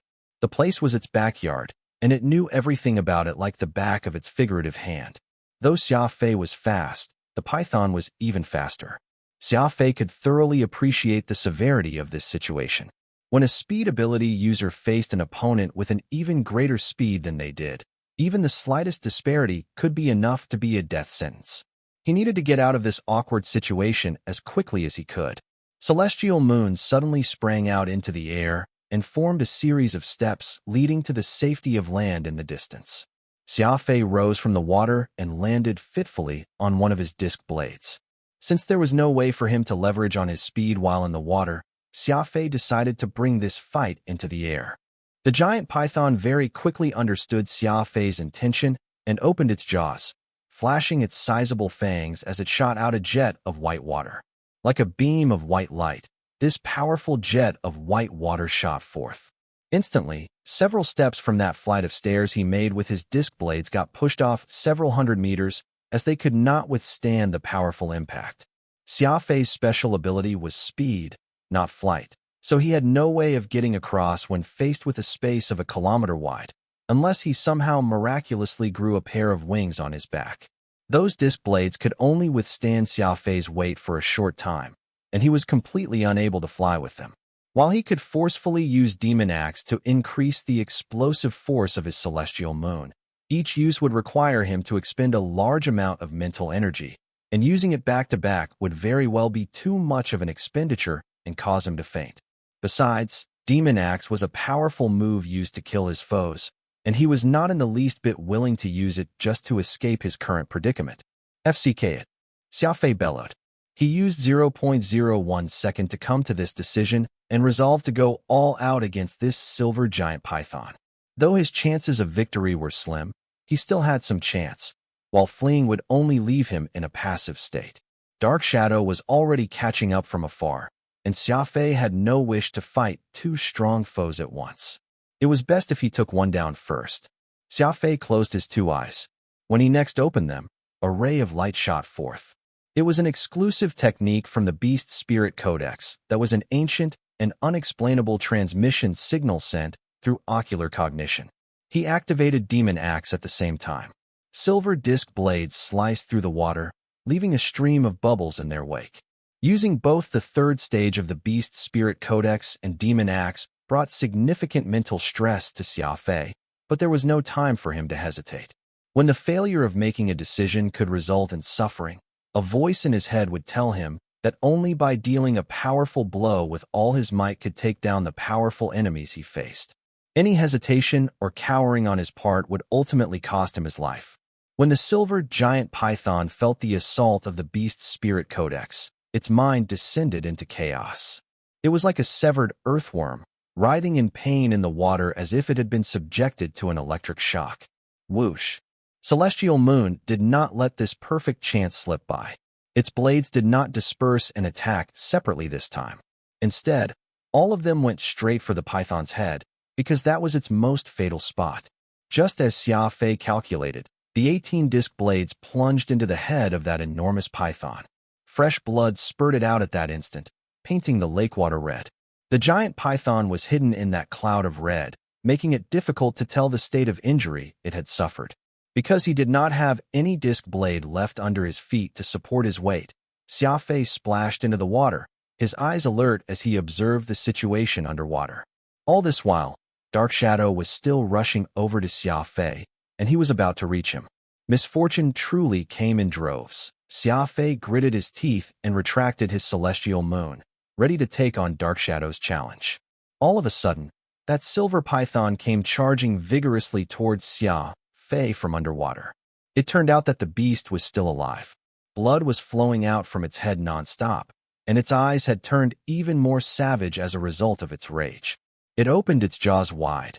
The sight of the rows of jagged fangs within was enough to make anyone shudder. Crap! Xia Fei yelped in his mind. Due to the fact that he was now in the water, there was no way for him to take advantage of Celestial Moon's explosive power to the fullest. Not only did he fail to kill the giant python, he even ended up enraging it. When a beast was completely enraged, their greatest fighting spirit would be evoked, and with how the pain from the injury might take up some of its attention, there was no guarantee that Xia Fei would be able to control it even if he disregarded his life and unleashed his Beast Spirit Codex again. Dark Shadow was several hundred meters away from Xia Fei, while the silver giant python would reach Xia Fei in 2 seconds. Facing attacks from two powerful foes, it was hard to say what needed to be done. Most people would feel despair when faced with such a situation, but Xia Fei was just the opposite. In the face of adversity, his two eyes had turned bloodshot, the redness bright like a raging fire that consumed all. Just die already. Xia Fei yelled in his crazed agitation. His voice echoed in that rocky cavern, making it sound even more savage. It was as if what he had uttered were not words, but was a battle hymn for blood. The wildest and most unrestrained fighting spirit instantly exploded. At that moment, Xia Fei had transformed from a human into a ferocious demon. Dark Shadow and the silver giant python froze in place due to the sudden explosion of will from Xia Fei. Neither had ever heard a human make such a deranged cry. Like a tsunami wave, Xia Fei roared. Thunder Fury. The situation turned dire, with Dark Shadow from the side and the silver giant python underneath. As the two powerful foes came barreling right for Xia Fei, he roared in a hoarse yet booming voice, "Thunder Fury!" Deep creases appeared on Phantom's forehead. He knew very well what the word Thunder Fury meant. This was the Tier 3 combat technique of psychokinesis, which was far stronger than Demon Axe. Psychokinesis required mental energy to sustain, and using a skill well beyond his personal strength would deplete all of Xia Fei's mental energy at once. There was only one result following such a situation, and that was for the user to perish together with their foes. "Either of you can forget about living if I won't," Xia Fei yelled with much conviction in his head. Having already gone completely deranged, he was now disregarding the consequences of his action and what it would cost him. The 18-disc blades gathered to form together in the air, and like a sun that had suddenly appeared in midair, the piercing glare shone so brightly in the cave it appeared to be midday. Dark Shadow immediately recognized that this was Xia Fei putting his life on the line. Actually, his focus was entirely on hearing just what Xia Fei had to say with regard to his stolen techniques remark and not on attacking Xia Fei. It was simply due to Dark Shadow hounding him so hurriedly, and adding to the appearance of that fearsome silver giant python in the water, that Xia Fei's warrior spirit was evoked.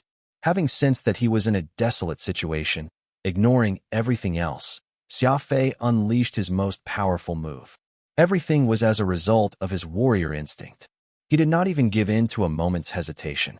Celestial Moon was akin to a bottomless pit, rapidly drawing Xia Fei's mental energy. That ball of light was glowing brighter by the second in the air.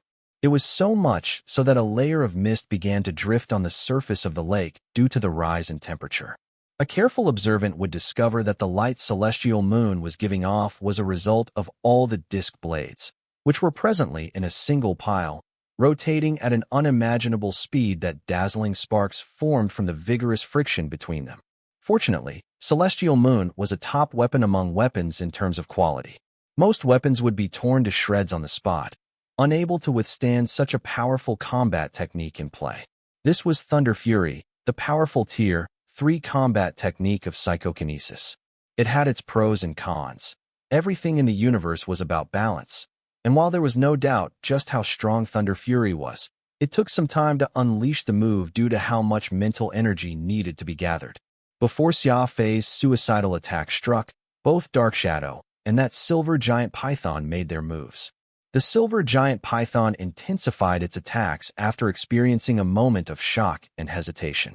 It unhinged its jaws wide and sucked in plenty of lake water into its stomach, prepared to attack Xia Fei from range with a water cannon blast. Conversely, Dark Shadow promptly sped up, dashing sideways toward that silver giant python. It was unknown when a blood-red beam of light had appeared in his hand. Raising his right arm high in the air, he seemed about to shoot the giant python with that beam of light. Xia Fei did not miss seeing everything that transpired. Could Dark Shadow's target not be me, but that giant python? The two men and one beast formed a three-way fight, with each having their own tricks that could be unleashed at any time. The situation was extremely critical, leaving Xia Fei just 10,000th of a second to react. He made his decision in the shortest time frame whether he should unleash the full force of Thunder Fury and die together with Dark Shadow, as well as the silver giant python, or use half of it on just the python. No, Phantom was from the Assassins, so he was of course very familiar with his second sect senior. He could tell at a glance that Dark Shadow was about to execute his most powerful move, Bloodthirsty Neon, on that silver giant python. Thus, he hurriedly called in an attempt to stop Xia Fei from unleashing Thunder Fury and bringing devastation upon himself and his enemies. Unfortunately, Phantom only managed to get out the one word before Xia Fei's Thunder Fury was unleashed. Xia Fei, Dark Shadow, and the silver giant python all made their attacks at the same time. The python's water cannon was shot right at Xia Fei, while Xia Fei and Dark Shadow both directed their attacks to the python. In the sky, a single bolt of lightning crashed down like a thunderbolt on a sunny day. Dark Shadow's move did not make any sound, and its size was incomparable to the lightning that Xia Fei had conjured, but that blood-red beam of light that was no more than 2 meters long very accurately plunged right into the python's heart. inflicting a lethal stab. Chaos. This was truly a chaotic battle. Huge waves came to be on the water's surface, while the thunderbolt struck from the sky alongside that deadly blood-red glow. Dark Shadow's bloodthirsty neon immediately penetrated right through that silver giant python, not just piercing its heart, but directly splitting it into two halves. Xia Fei's thunder fury was all the more unrestrained. The lightning struck that shot of water the python was spitting, its scalding temperature instantly vaporizing the attack. The lightning, like a scalpel, continued its way and landed squarely on the python's head, cutting the serpent's over 100-meter-long body in two. It must be mentioned that this was not the full power Thunder Fury could unleash. That moment Xia Fei unleashed the move, he forcefully withdrew more than half of the energy gathered, only hurtling Thunder Fury at 40%. Had he gone all out, even Dark Shadow would have trouble surviving the attack. So what more of its sole target, the python? After all, this was a move of Xia Fei that would essentially exchange his life for the enemy's. Phantom's cry reminded Xia Fei of that. Though it was only one word, it was enough for him and his quick mental reaction. Thunder Fury was not done splitting the giant python, and it continued along its path, untrammeled, right into the heart of the lake, creating a deep gash 100 meters deep on the rock bed before it stopped. Because Dark Shadow was closer to the giant python, he received a partial impact from the blow, and the energy wave was enough to push him over 100 meters away. He clutched onto his chest just above his heart as pain shot through him and urgently searched for any trace of Xia Fei. The old man's action would have left anyone speechless. To think just a few casual sentences from Xia Fei was enough for the former to put his life on the line just to capture the latter alive. Xia Fei's mind was blank, only feeling that his vision was somewhat blurry. The huge mental energy that he had just used left him completely spent. Even using 40% of Thunder Fury greatly exceeded the levels he could endure. As his body slowly sank into the icy cold water, Xia Fei wanted to swim himself to the surface, yet his four limbs were numb and not listening to himself. Xia Fei, are you all right? Quick, wake up. You're going to drown if you don't wake up, Phantom lamented loudly. Because Xia Fei was no longer biting on that air tube, he started to drown as he sank further. In contrast, that huge python's body was slowly floating to the surface from under the water. Xia Fei coincidentally crossed paths with its carcass, and he used the last bit of his will to grab onto it, his final hope. His arm reluctantly hooked on, and Xia Fei feebly hugged its head. The day Xia Fei noticed there seemed to be a very mesmerizing white pearl that was shining nonstop, looking very delicious. He slightly opened his mouth at the thought and gulped down that pearl. Unexpectedly, that pearl actually existed, and Xia Fei had swallowed it with that one gulp. There was no taste to the pearl, and it was akin to eating a slippery jelly. Due to his half-unconscious state, Xia Fei had perceived everything like a dream, unable to differentiate between what was real and otherwise. All of a sudden, an unmatched energy burst forth from that pearl Xia Fei had just swallowed, throwing his stomach into tumult. Cold. A chill, similar to staying in an ice cave, went straight to his heart. In Xia Fei's half-conscious state, he swallowed that white pearl, which started to melt the moment it entered his body. Strands of energy, imperceptible to the naked eye, rapidly traveled throughout his body, aimlessly flowing everywhere.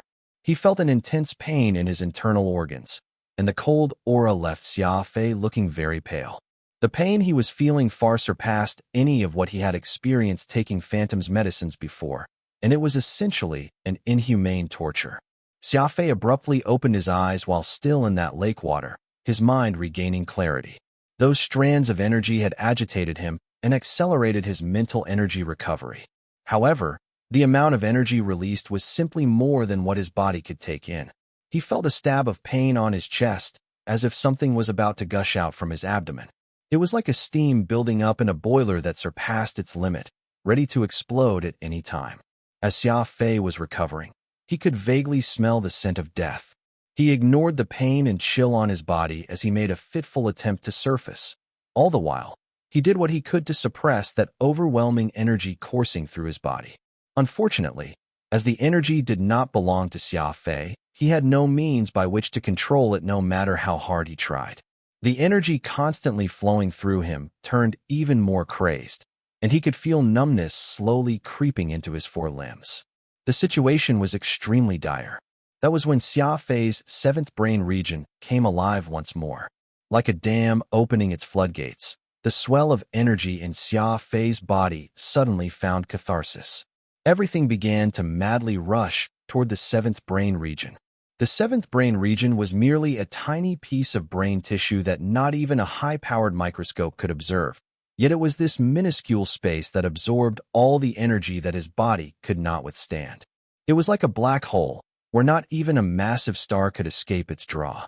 No one knew where the energy all went, but it took the small seventh brain region just a matter of seconds to absorb everything. Seemingly unsatiated, the seventh brain region went back into deep sleep once it was done, as if nothing had happened. Xia Fei broke to the surface of the water. He had just experienced an astounding recovery in terms of both his mental and physical energy. He swam quickly with his two arms as he made his way to the shore, and once there, he lay on a wet boulder, breathing hard. The feeling of surviving a disaster was truly amazing and could be likened to finding a Garden of Eden after having been living in a dark cave all their life. The pleasure he felt was hard to describe. In those few seconds when his seventh brain region was absorbing the overflowing energy, it felt as if he had just emerged from a very comfortable full-body massage.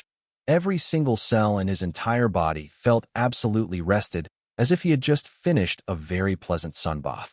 Xia Fei was not exactly sure what had just happened to him, but he could vaguely recall that he seemed to have swallowed something. Though try as he might, he simply could not remember any detail at all. Phantom was standing at Xia Fei's side, his eyes filled with surprise. Because he resided in the Moor Stone, he was unable to stay more than 10 meters away from Xia Fei, which meant that he very clearly witnessed everything that had happened. Xia Fei sat down, his eyes sweeping around his surroundings. What happened? Phantom closed his mouth, gravely asking, "You don't remember one bit?" Xia Fei nodded. "I can only recall my body becoming extremely weak after expending much of my mental energy and sinking into the murky waters. Then, it's like I finished eating a meal. My bodily functions got restored in a matter of seconds." With that, Xia Fei attempted to move his arm a bit. It moved swiftly across the air, full of vigor. He could feel his strength stronger than before and his mind clearer than ever. This was a state that Xia Fei had never experienced in his heyday. To be able to recover his vitality and mental fortitude in such a short span and even improve in the process, it was simply unbelievable. Phantom chuckled. "You did not just finish eating a meal, but also a sumptuous feast." Xia Fei furrowed his brows, puzzled, even as Phantom continued laughing. "Do you know what you've just killed?" "Nope." Xia Fei shook his head. "Even the Beast Spirit Codex has no records of it. So that gigantic snake must be a mutated organism of sorts." Living organisms would often trigger mutations as a result of being influenced by the environment they were in or from radioactive elements. From the appearance of that snake and the difference it exhibited from the other serpent species he knew, Xia Fei could already guess that it was a mutated one. Phantom nodded, for Xia Fei's guess had been in line with his. "After you split that snake in half with your thunder fury, a white pearl emerged from its skull. You swallowed that pearl in your groggy state moments ago," Phantom explained. Xia Fei had a great epiphany after hearing it. "So it's due to that snake pearl that I've managed to recover my bodily functions in such a short time.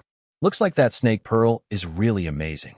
Not just that, what benefited the most from it wasn't your body, but your seventh brain region," Phantom solemnly explained. Xia Fei hastily checked his seventh brain region via his consciousness, and sure enough, there seemed to be slight changes in that tiny space compared to before. It appeared to be a bit more open, but because the seventh brain region was minuscule to begin with, the changes were not too obvious. Phantom spoke softly at this point, sounding mysterious to Xia Fei. "Your seventh brain region has absorbed 99% of the energy from the snake pearl and is rapidly mending itself right now. If you go through the same situation twice more, I reckon that the damage in your seventh brain region will be completely healed, and you'll be able to cultivate through the ranks without relying on medicines anymore." Xia Fei was slightly shocked hearing this. Learning that his seventh brain region had gradually begun to repair itself was great news. As his cultivation increased, the required medicines also became more and more of a bottleneck to Xia Fei. After all, There was a limit to the amount of precious stuff with medicinal properties in the universe, and they were hardly something that he could get hold of whenever he wanted. This was not mentioning the large amount of time spent waiting for the medicinal residue to be completely absorbed by his body after every batch of medicines he ingested. As his rank increased, the time it would take for this absorption process would also increase as well. Right now, the time needed for the medicinal residue to be fully absorbed was almost up to a year, and who knew if the more potent ingredient he consumed would need up to 10 or 100 years. Just a 10-year wait would be far too long, given how urgently Xia Fei wanted to improve. Does that mean I have to always be dancing on a knife's edge, hovering between life and death, in order for my seventh brain region to take the initiative and engage in recovery?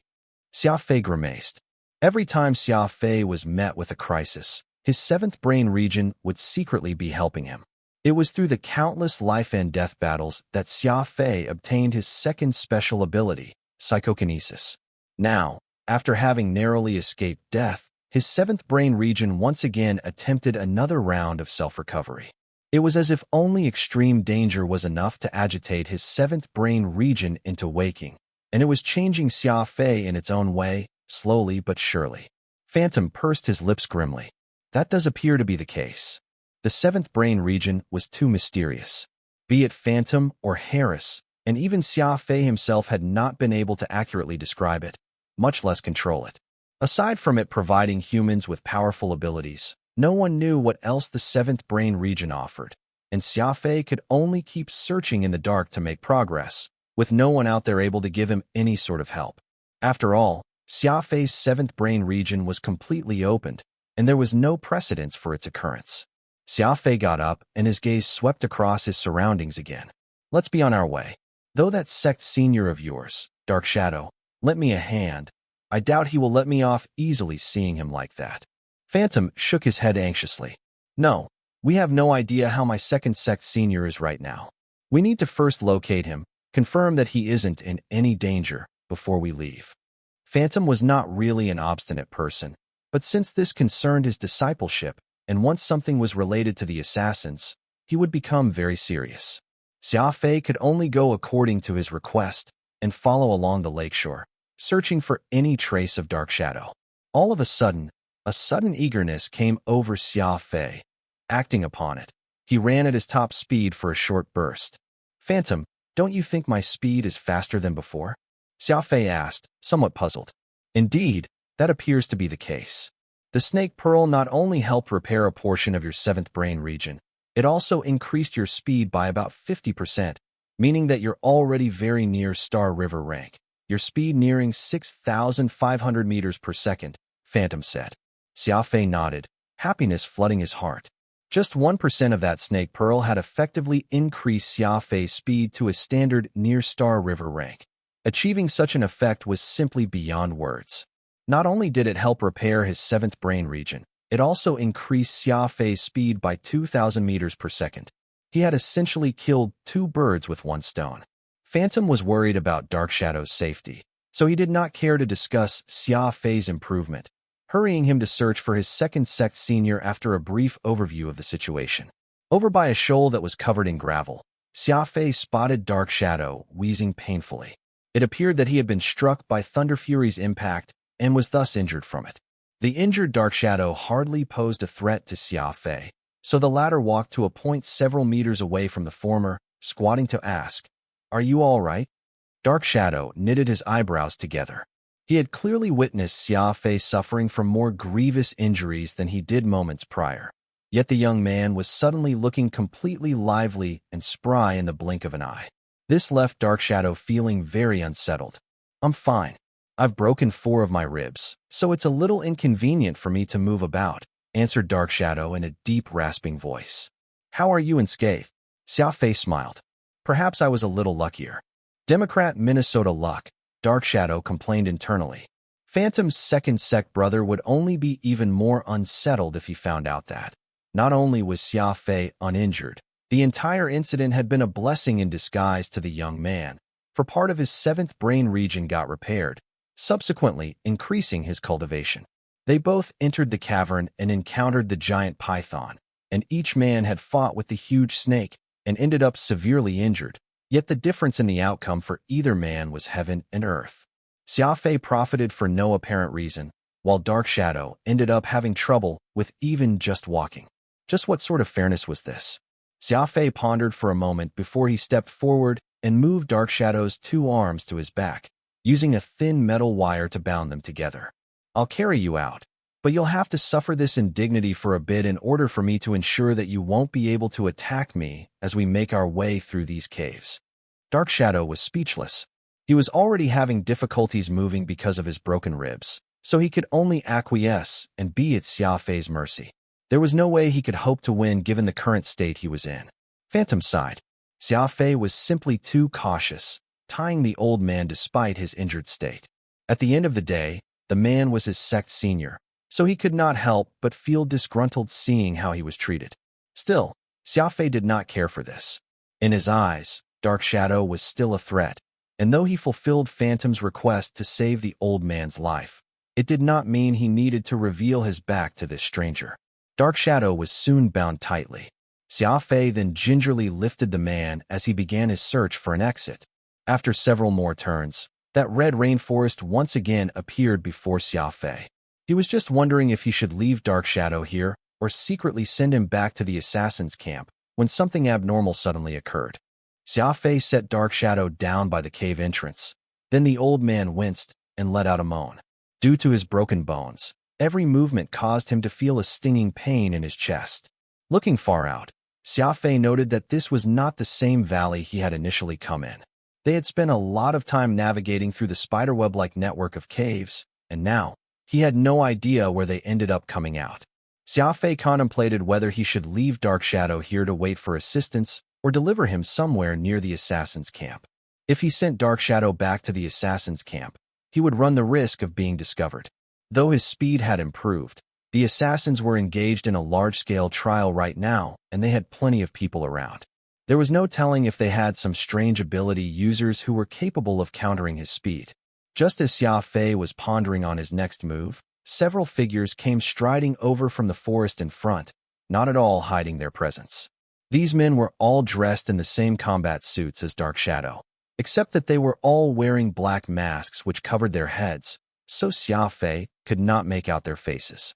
A very gloomy aura pervaded among them, and Xia Fei could already guess that they were the assassins. Sect Elder Dark Shadow, are you all right? Asked a muscular masked man in a grave voice when he stepped forward. Dark Shadow coughed twice and softly answered, I'm okay. This young man has deep roots with us. Please invite him back as a guest. Xia Fei knitted his eyebrows together. Having not even sensed any of these men hiding in the forest before, he was feeling quite vexed. With Dark Shadow so casually making his comment, as if certain that he would have no way to escape, it was a clear indication that he had already made preparations to this end and was absolutely confident of it. Xia Fei only had 2 choices right now. One was to break through this encirclement by force. As long as none of these people was an expert ability user who could counter his speed, he doubted any would be able to stop him. After all, his top speed was close to 6,500 meters per second now, and he had his psychokinesis to protect him. It would not be an easy task trying to stop him. The other option was to use Dark Shadow and threaten his life, force him to give the order for these men to back down. Though it would make escape much easier for him, he did not doubt such an act would result in animosity with the assassins. The existence of their sect was a secret to the universe at large, and from what Phantom had described them, he could already deduce that they had some strength to back this up, so falling foul with them was hardly the best choice. Xia Fei, these are the death guards that the assassin sect have trained. No matter what you do, don't do anything reckless, Phantom suddenly warned. Xia Fei was slightly stunned, furrowing his brows further. Death guards? Who are they? Xia Fei took 2 steps backward at the same time he wondered about this, positioning himself in front of Dark Shadow.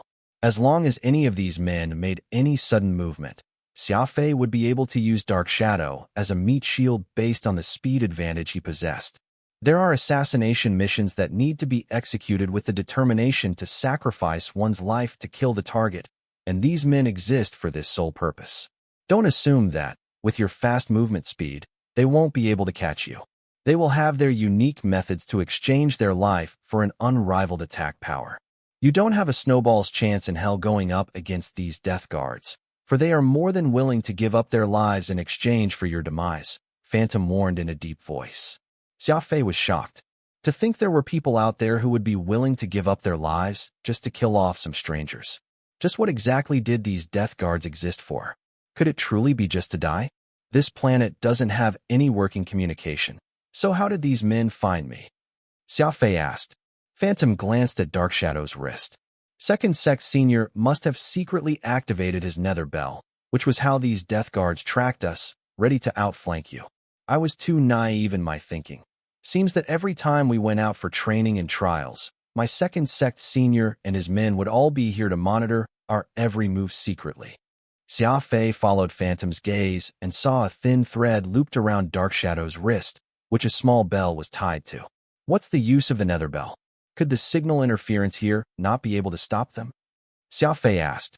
Not at all. Phantom shook his head somberly. Since we, assassins, are willing to train and do trials here in such an enclosed environment, we naturally will have our ways of calling for help. The nether bell is able to penetrate through any interference within a short range, sending out a signal accordingly. My Second Sect Senior should be wearing such a bell, and some of these death guards have the main bell that is able to receive signal and pinpoint location. Upon receiving a signal, they probably swiftly made their way to my Second Sect brother's location, arriving in advance by taking shortcuts. Xia Fei had gotten the full picture by then. It turned out that this nether bell was actually an advanced radar system, able to penetrate through heavy interference within a short range. The radar blueprint that he had found in Black Abyss was even more technologically advanced than this trinket, not only able to overcome interference across a short range, but also ensure communication over tens of thousand light years without any interference. Xia Fei mulled over this and suddenly thought of a question. Since the nether bell was able to have such inexplicable effects communicating over such a short distance, and it did not seem to be very complex to construct either, he wondered if he could incorporate the technology in this for his radar system designs. After all, both devices were radar systems used for communication and positional identification, only with slightly different functions. Though the Titan superwarship's radar blueprint was advanced, it was also overly complex and intricate. There was no way the Pan-Human Alliance at its present-day production strength could recreate the super radar as it was. He would have to simplify it further if he wanted to mass-produce the device, reducing the cost and difficulty of manufacturing. The nether bell's sudden appearance had given Xia Fei a whole new perspective, and there was no telling that a combination of the two might be successful, which remained to be seen. However, Xia Fei lacked the initiative right now, so any attempt to get a hold of the main bell so he could study it in detail would be fairly difficult. Just as Xia Fei was wondering on how he should proceed, several of the masked death guards, those who were forming the outer cordon of the encirclement, slowly made their way towards Xia Fei. They were neither too fast nor too slow, and seemed to be avoiding forcing Xia Fei's hands on making any move against Dark Shadow. Xia Fei smiled. Gentlemen, if all of you get any closer, I'll have to get him to join me in my grave. Xia Fei pointed to Dark Shadow right next to him as he coldly remarked, Believe me, I am not one to make jokes.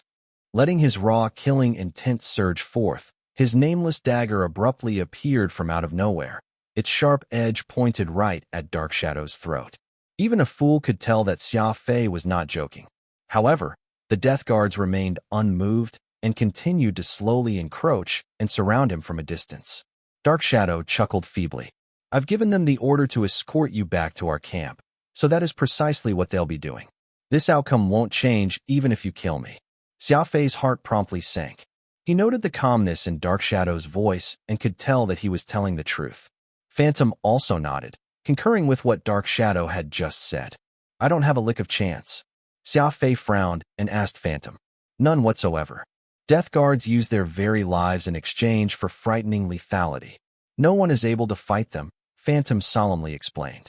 Xia Fei suddenly smiled, and the sharp daggers in hand flicked in a smooth motion, cutting the thin wire binding Dark Shadow. It's your win this round. Xia Fei looked around as he muttered under his breath. If there were only a handful of death guards, Xia Fei might have fought to the death. Given his personality, But when several similarly dressed men exited the cave behind Xia Fei as well, he finally realized just how surrounded he was. Unexpectedly, none of these death guards mistreated Xia Fei. After doing a thorough body search and sealing everything in a metal case in front of him, as if to indicate that they had no designs on his belongings. Xia Fei's spatial ring and microcomputer contained plenty of secrets like the structural blueprints for Titan, its super radar system, and other such information.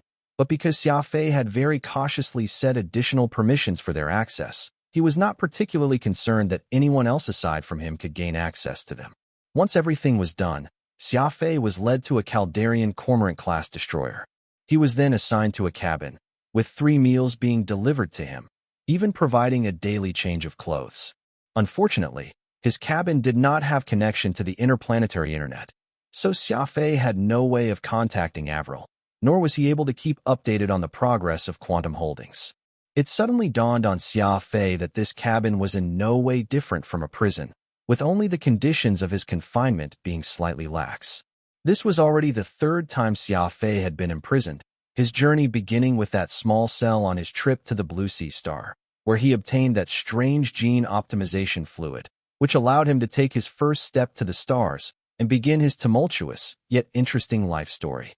Xia Fei had luckily managed to escape twice before, but who knew if he would be able to repeat the miracle this time around?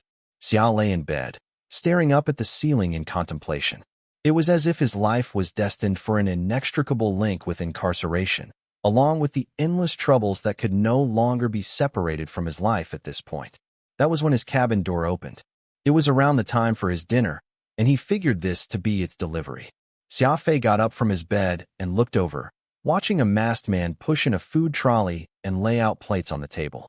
Xia Fei had an astounding appetite, and the person doing the delivery discovered that he would consume all that was brought to him every mealtime. As a result, the amount of food being brought in had increased over time to the point they were now using a food trolley to bring everything in. After the food trolley was carted out, Dark Shadow strolled in, all smiles. This old man looked to be in a much better shape after resting for 2 whole days, striding energetically into the cabin. Is something the matter? Xia Fei crooked his head and asked. Dark Shadow closed the door behind him and sat himself down in a chair. Now that he was all recovered, he no longer feared being left alone with Xia Fei. Just his cultivation rank alone was enough to evade whatever attacks Xia Fei could throw out. There's something I wish to know. Why did you not choose to run away when you faced my underlings the other day? You clearly had enough leeway doing so, Dark Shadow curiously asked. He had been wondering about that these past 2 days, which was why he had eagerly sought to learn the reason behind this once he fully recovered. Oh, Xia Fei sat by the table, and after eating a chicken wing, he answered, Your men had us surrounded the moment we came out of the cave, which is an indication that all of them came prepared. It's like a cast net. There's no way a fisherman will use a broken net to catch fish, unless the hole in question is just a facade. Your men emerging from the cave afterward only further proved my suspicion. They clearly wanted me to let you go and end up diving headfirst into their trap. Since carrying you along would only hamper me, it was best if I escaped by myself. Xia Fei munched on before he asked nonchalantly, Where are we going? Dark Shadow was momentarily speechless. Xia Fei had used his extraordinary thinking to deduce the situation in such a short time, and even Dark Shadow was impressed by his observation skills and decisiveness. His eyes glimmered as he answered Xia Fei. We're going to a legendary place, where you will have a chance to prove just who stole whose arts. Don't worry, you'll be treated fairly. Xia Fei did not like the term fair. Everyone had different perspectives, so the conclusion they drew would of course be different as well. The notion of fairness did not exist in this universe, unless there was an actual god out there in the darkness of space. This was why Xia Fei did not make any comment when Dark Shadow said that he would receive a fair treatment. After wolfing down his dinner, Xia Fei lit himself a cigarette and took a drag. He was wondering how he could escape his present predicament. Though he was interested in learning more about these assassins, he did not enjoy being forced to do so, and in this way. Dark Shadow was very affected by Xia Fei's composure. The biggest concern he had was still those 2 unique techniques, crafty thrust and breath control. Xia Fei appeared indifferent to the fact that the truth was about to be revealed, and Dark Shadow could not help but begin to have doubts based on how the young man was acting after hearing his words. Could he actually be telling the truth? Are breath control and crafty thrust his family's martial arts? Dark Shadow thought of himself. Shaking his head, Dark Shadow quickly dismissed such an outrageous idea. He could never accept that the assassin sect had actually stolen some family's techniques. Aside from this short interaction they shared, Dark Shadow did not visit Xia Fei in his cabin again. The Cormorant-class destroyer rapidly traveled toward its assigned destination, entering a star system that Xia Fei was completely unfamiliar with. Xia Fei spent his day as per usual, training and cultivating his techniques and skills aside from eating and sleeping as necessary. It was just that his microcomputer had been taken away, so there was no way for him to connect to the interplanetary internet, nor could he read and study the super radar's blueprint. Xia Fei could only rely on his memory to recreate the blueprint in his mind. Then he proceeded to make adjustments and redesign the radar accordingly. And though he was barely able to make progress without the actual blueprint for reference, Xia Fei still enjoyed this, and even often found himself falling into a state where he would lose track of time, missing meals as a result. Dark Shadow was of course aware of all the going-ons through the surveillance camera installed inside the room as he was keeping the young man under strict observation. As more time passed, the more he felt that Xia Fei did not seem to have any issues. Only a man with a clear conscience could remain calm in his present situation. So if Xia Fei had been lying, he ought to be very worried over his circumstance right now and not continue with his life of regimentation and peace. It was as the saying went, only a gentleman acts with liberty, while a villain acts with anxiety. Increase our speed. Let's head back as quickly as possible, uttered Dark Shadow in a commanding voice. With his doubts digging sharply on his back, he had difficulty sleeping. Even eating was like chewing on wax, the food extremely bland and tasteless. In the blink of an eye, they had been flying for 6 days. Today, as usual, Xia Fei was cultivating his beast spirit codex on his bed, cross-legged when Phantom suddenly said, "We're here, Xia Fei." Xia Fei got up and made his way to the porthole in his cabin. An azure planet came into view. It was not too large in size, about 1/5 of Earth's mass. Its blue sea covered a vast surface, with barely much land in sight. There were even 2 white ice belts on its 2 poles. This planet's called Nameless. It is the base of our assassin sect, Phantom said. His voice was a bit excited, being able to return to the place he had once lived and stayed.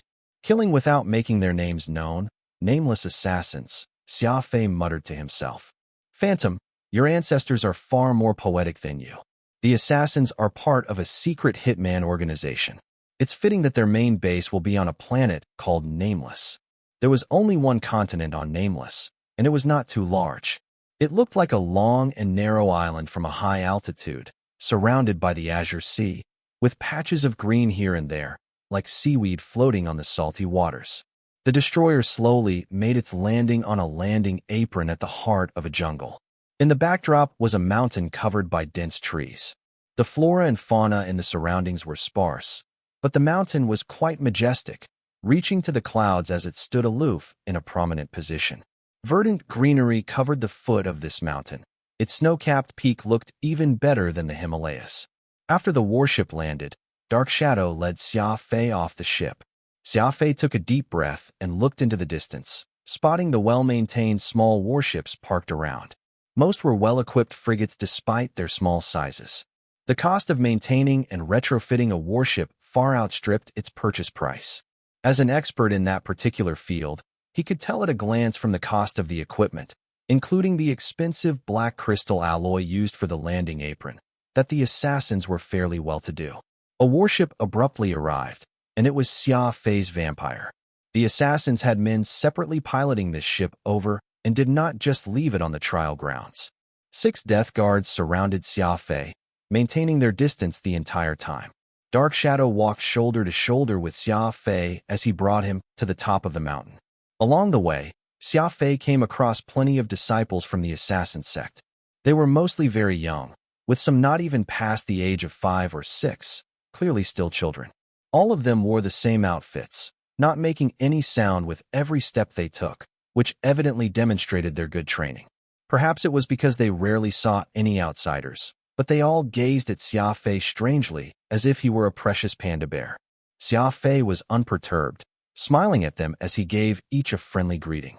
Dark Shadow secretly nodded, thinking that Xia Fei was showing respect to his discipleship, somewhat happy that they were being given face.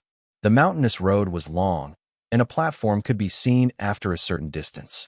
This platform was akin to a series of white links built around the mountain, with several houses constructed on both sides of the road.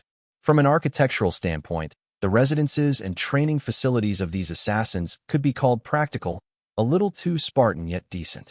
The nearer he got to the top of the mountain, the older the people around them appeared. It was as if the arrangement for where people should reside strictly depended on seniority. The new disciples live at the foot of the mountain, and as the older they get, the higher on the mountain they live. Back then, I got to level 9 from the foot of the mountain. Meanwhile, those disciples deemed unqualified have no right to live on the mountain at all, Phantom explained. Xia Fei nodded. He gazed up and down the mountain, counting a total of 13 levels to reach the peak. Since Phantom stayed on the 9th level, it meant that his position while in the sect was not low. Who knew what sort of people stayed on the peak? The whole lot of them stopped at level 10, where there was an old-fashioned house around 800 square meters built right in the middle. It was the largest house on this level, and Dark Shadow led Xia Fei inside. This old house had a total of 3 stories, its decoration simple, with only chairs and tables for everyone to occupy. This appeared to be a place for gathering of the assassins. Dark Shadow pushed open a door and brought Xia Fei into a smaller side hall on the left. Sit anywhere you like. I'll be coming back in a while, Dark Shadow said. Xia Fei nodded, picking a chair to sit on. As those masked death guards flanked his 2 sides, standing rigidly in position like statues. Soon, Dark Shadow brought 2 elders inside. The death guards immediately exited the room and shut the door behind them, leaving Xia Fei alone with the 3 elderly men. They sat right across Xia Fei, and Dark Shadow introduced the 2 elders to him. The one taking lead was a fat, old man with a fair complexion. His eyes were squinting, and his chin sported a little goatee. This was Phantom's great senior, Silver Shadow. The old man at the end was Phantom's master, Moon Shadow. He was skinny, with sharp eyes. He had a pair of very large ears like 2 palmetto fans, able to produce cool winds on hot days and shelter on rainy days. The assassins were all born orphans, so Shadow became their namesake for the people in the discipleship. Silver Shadow, Dark Shadow, and Moon Shadow were presently in charge of internal affairs, all of them bearing great prestige to their name. Xia Fei looked at Phantom's master time and again. He had always been curious just what sort of person had taught such a freak like Phantom. Moon Shadow did not avoid Xia Fei's gaze at all. His fingers were hovering over each other as if secretly playing a small game. A person's personality could be judged from their usual actions, and Moon Shadow's small movements continued even in front of his 2 fellow sect brothers. It could be seen that he was the sort who was quite active inside. Perhaps he even enjoyed reciting and composing poems, but fate had very unfortunately brought him to the assassin sect. Otherwise, he would have been quite a suave person. Phantom's second sect senior, Dark Shadow, was more like the serious and inflexible type. He liked the truth in everything, and it was only Xia Fei's words that had caused the old man to lead him into this inner sanctum, doing everything possible to get to the bottom of this. As for the eldest sect senior, Silver Shadow, Xia Fei did not like him at all. This elder was completely motionless, his beady eyes prodding everywhere. He even looked quite sinister. Xia Fei speculated that he was an old fox that was extremely devious, but because he was the eldest, he pretended to look very righteous, though his cunning gaze had already betrayed his shrewd self. Dark Shadow explained the situation regarding Xia Fei to the 2, and when he started to speak about the bloody massacre that had happened in the cave, a hint of menace flashed across Silver Shadow's eyes, but this was very quickly suppressed, without anyone else noticing. Phantom had already told Xia Fei that Green Shadow, the young adulterer Xia Fei had killed, was under this eldest sect senior. As his father was Silver Shadow's direct disciple, it was only naturally for this sect elder to stand up for his disciple's offspring against Xia Fei, who had killed Green Shadow. Meanwhile, the cuckolded Leaf Shadow was under the second sect senior's tutelage. Dark Shadow appeared to be a lot more magnanimous compared to his eldest sect brother. He was not in a hurry to pursue responsibility over the deaths, but wanted to clear up the air regarding this stolen techniques allegation. This was a much larger humiliation for their discipleship. Xia Fei only felt his head get bigger than a bucket. The men of the assassin sect had such complex relationships among them, and even their names were similar to one another. Most people who ended up in this discipleship for many years might mistake their fellow members' names. With the introductions at an end, Dark Shadow sat back on his seat. Silver Shadow harumphed, asking in a deep and emotionless tone, "What's your name?" Dark Shadow had clearly already introduced him to everyone, yet Silver Shadow simply wanted him to repeat his name. Xia Fei was very disgruntled by this, but he continued to answer with that same smile. "I'm Xia Fei. Where are you from?" "Earth." "Where's Earth?" "It's on the outskirts of the Indero Star region, a recent addition to the Pan-Human Alliance." The questions that Silver Shadow raised sounded quite official, and Moon Shadow furtively covered his face to mask his yawn as if he was bored just listening to this. "Did you kill Green Shadow?" After asking all the minutiae, Silver Shadow finally got to the crux of the matter. Xia Fei answered with a smile. "Yes, back then." Before Xia Fei could explain the situation, Silver Shadow had already slapped the table angrily, violently interrupting him mid-speech. "I didn't ask for the situation. I'm only interested in knowing if you're the one who killed Green Shadow." Interrupting someone in the middle of speaking was a clear display of rudeness. In the eyes of Silver Shadow, Xia Fei was just a puny dried shrimp in a desert. A gentle pinch, and he would be as good as dead. He had no interest in being nice to someone like him. Even the best temper could barely withstand being looked down upon and contain the arrogance coming from someone else. So what more of Xia Fei, who had never had a good temper? Xia Fei smiled and told Silver Shadow, "If you want to know, you'd best keep quiet and let me finish." It was one thing to curse someone without swearing. It was another to counterattack silently. The meaning of Xia Fei's words was simple: shut your demon mouth. Silver Shadow was immediately angered by Xia Fei's rebuttal, his face turning bright red. He then gently flicked at Xia Fei using his left index finger. A wind blade, invisible to the naked eye, came into form out of nowhere. Turned out that his ability was wind control, which allowed him to attack using gusts of air. It was not even 5 meters away. Xia Fei dodged to one side as he felt a cold gust of wind approaching. At this moment, Phantom's master, Moon Shadow, furrowed his eyebrows.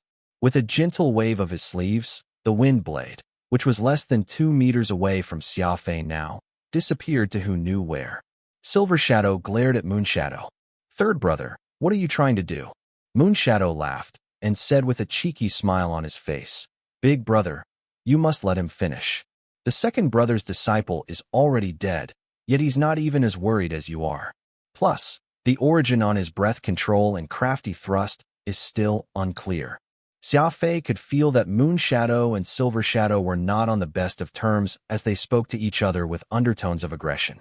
The second brother, Dark Shadow, was probably sandwiched between them, discouraging the two from breaking the peace like a mediator. "My master is a rare spatial ability user. The eldest sect senior's wind blade was sent into a different dimension. The two of them have been at odds with each other ever since they were young. Even my grandmaster couldn't handle them back then. But since the eldest sect senior is the oldest among his generation, there are many things that my master can't compete with him over." Phantom had complex feelings toward the infighting among his sect. No matter what, Xia Fei was an outsider, yet he had witnessed all this unfold, so Phantom could only tell him the truth. The atmosphere was quite awkward. Silver Shadow looked at Moon Shadow full of rage, yet the latter appeared not to care as he slowly shifted his eyes onto Xia Fei. All of a sudden, a casual set of laughter was heard on the other side of the door. Dark Shadow, Moon Shadow, and Silver Shadow quickly stood up to greet the new arrival humbly. "The Grandmaster is here. He's the oldest one in the sect. What are you waiting for, Xia Fei? Quickly stand up and greet him," urged Phantom. From Phantom's words, the person was quite an important senior. Xia Fei did not mind greeting his elders, so he stood up from his chair and looked at the far door. He then saw an old man with a childish appearance. He had a flushed face and a tiny figure. No matter how one looked at him, he was just in his teens. Even the wrinkles on his forehead were barely visible. If not for Phantom, Xia Fei would assume that this person was a teenager cosplaying. I heard that you guys found an outsider who also knows crafty thrust and breath control. Where is this person? Asked the short, old man quickly right after he entered.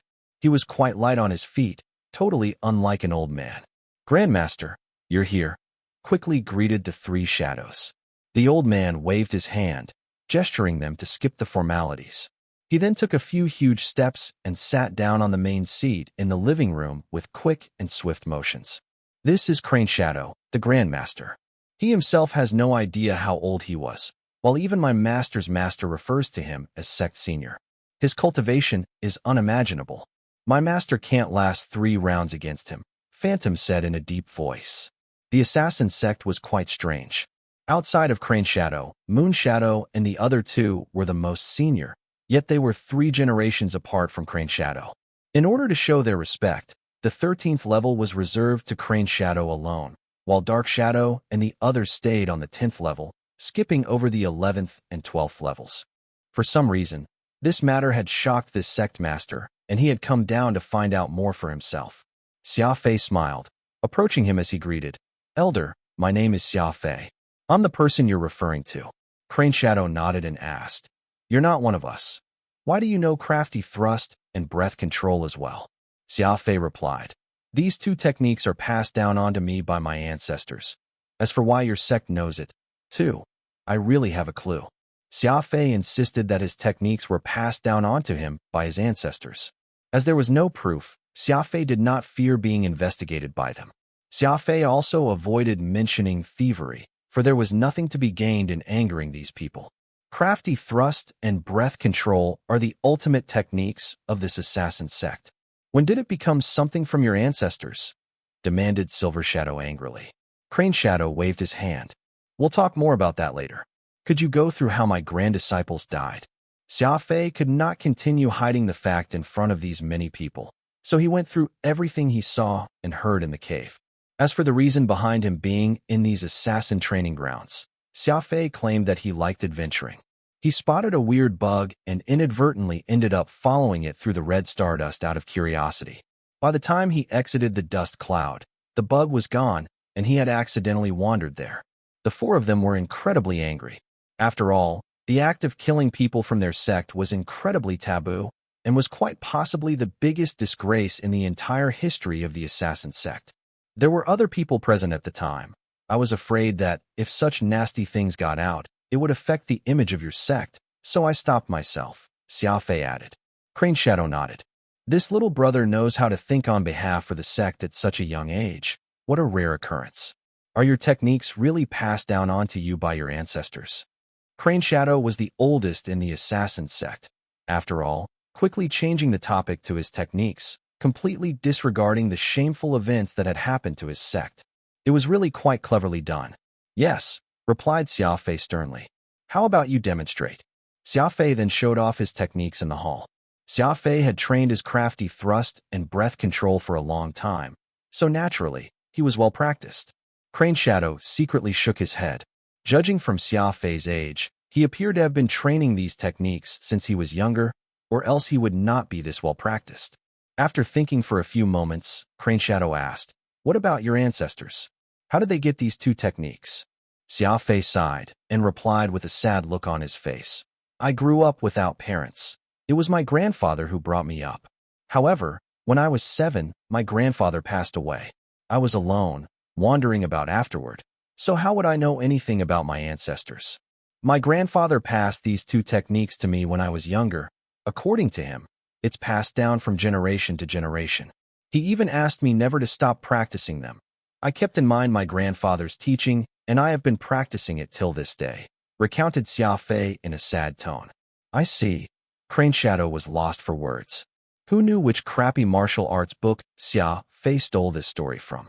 Nonetheless, in combination to his good acting skills, he had actually convinced Crane Shadow. His techniques became something passed down onto Xia Fei by his ancestors in the blink of an eye. Even Crane Shadow, who had lived for hundreds of years, was confused. All of a sudden, Crane Shadow's eyes lit up as though he had thought of something. This made no sense.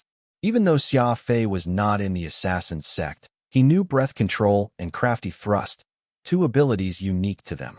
Especially crafty thrust, Only the top disciples who had trained hard years on end would have the opportunity to learn that technique. There was no reason for Xia Fei to possess it, too. Xia Fei had a deep understanding of crafty thrust and breath control, and he was quite well comfortable in executing both, obviously a result of years of training. The assassin's sect had always been strictly controlled. Nobody who entered could leave, and they must stay in the discipleship until the end of their lives. This point more or less removed the possibility that Xia Fei's abilities had been acquired from someone in the discipleship.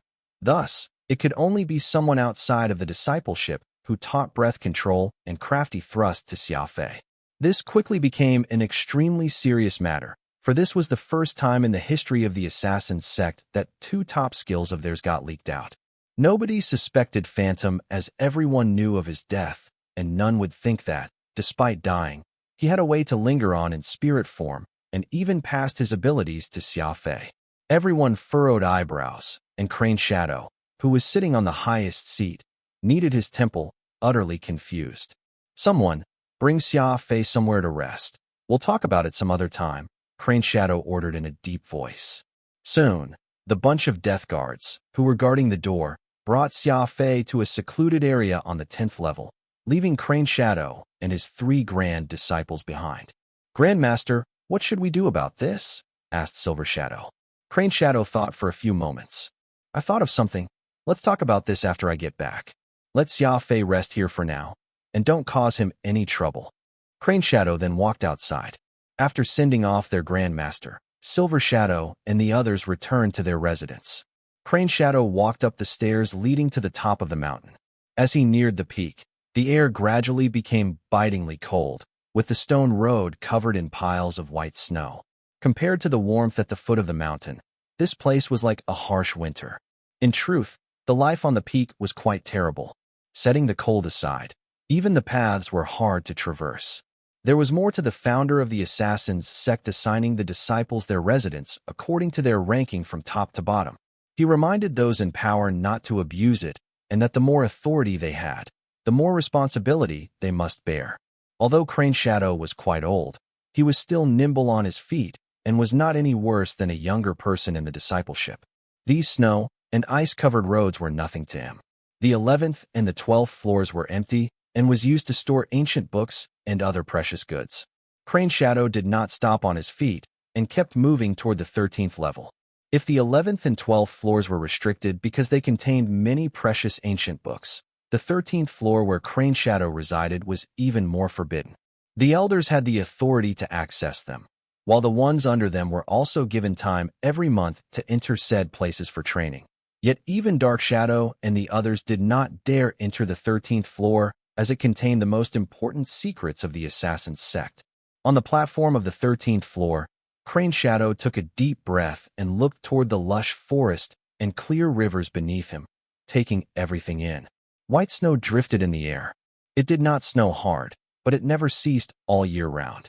Everywhere Crane Shadow breathed out, it would freeze and slowly drift downward. It was at least negative 50-something degrees. There was actually still about 5 kilometers of walking until the peak of the mountain from the 13th floor. It was just that those happened to be the last platform on the mountain. There was still a rocky bend ahead which was covered in snow, and as it was not maintained, those familiar with the area would be unaware of it at all. As for what was on the peak, only the sect master of the discipleship knew. There had been no exception to this in their sect history. Crane Shadow continued walking on the piled-up snow as he took in the view from afar. After walking a kilometer or so, Crane Shadow arrived at a lone courtyard. Walking through the snow-covered stone arch, he came to the year where the ground was noticeably clean. As it snowed all year around, it took constant cleaning to keep the ground so clean. Obviously, this yard was being taken care of. There was a bald old man with an old-fashioned broom in his hand who was constantly sweeping away snow. His movements were quite weird. When he walked, he stuck his right foot out. Then he used the broom to support himself before dragging his other feet out. It was hard to imagine that it was someone with a disability who managed to keep this courtyard so clean. There was no snow on the ground. Even the doors and windows were clean, like brand new. There was not a single piece of ice on the beams, either. With technology as advanced as it was today, there were many ways to remove snow buildup. be it with a hot air blower or an automatic snow sweeper. Either would be much easier to use than something as ancient as a broom.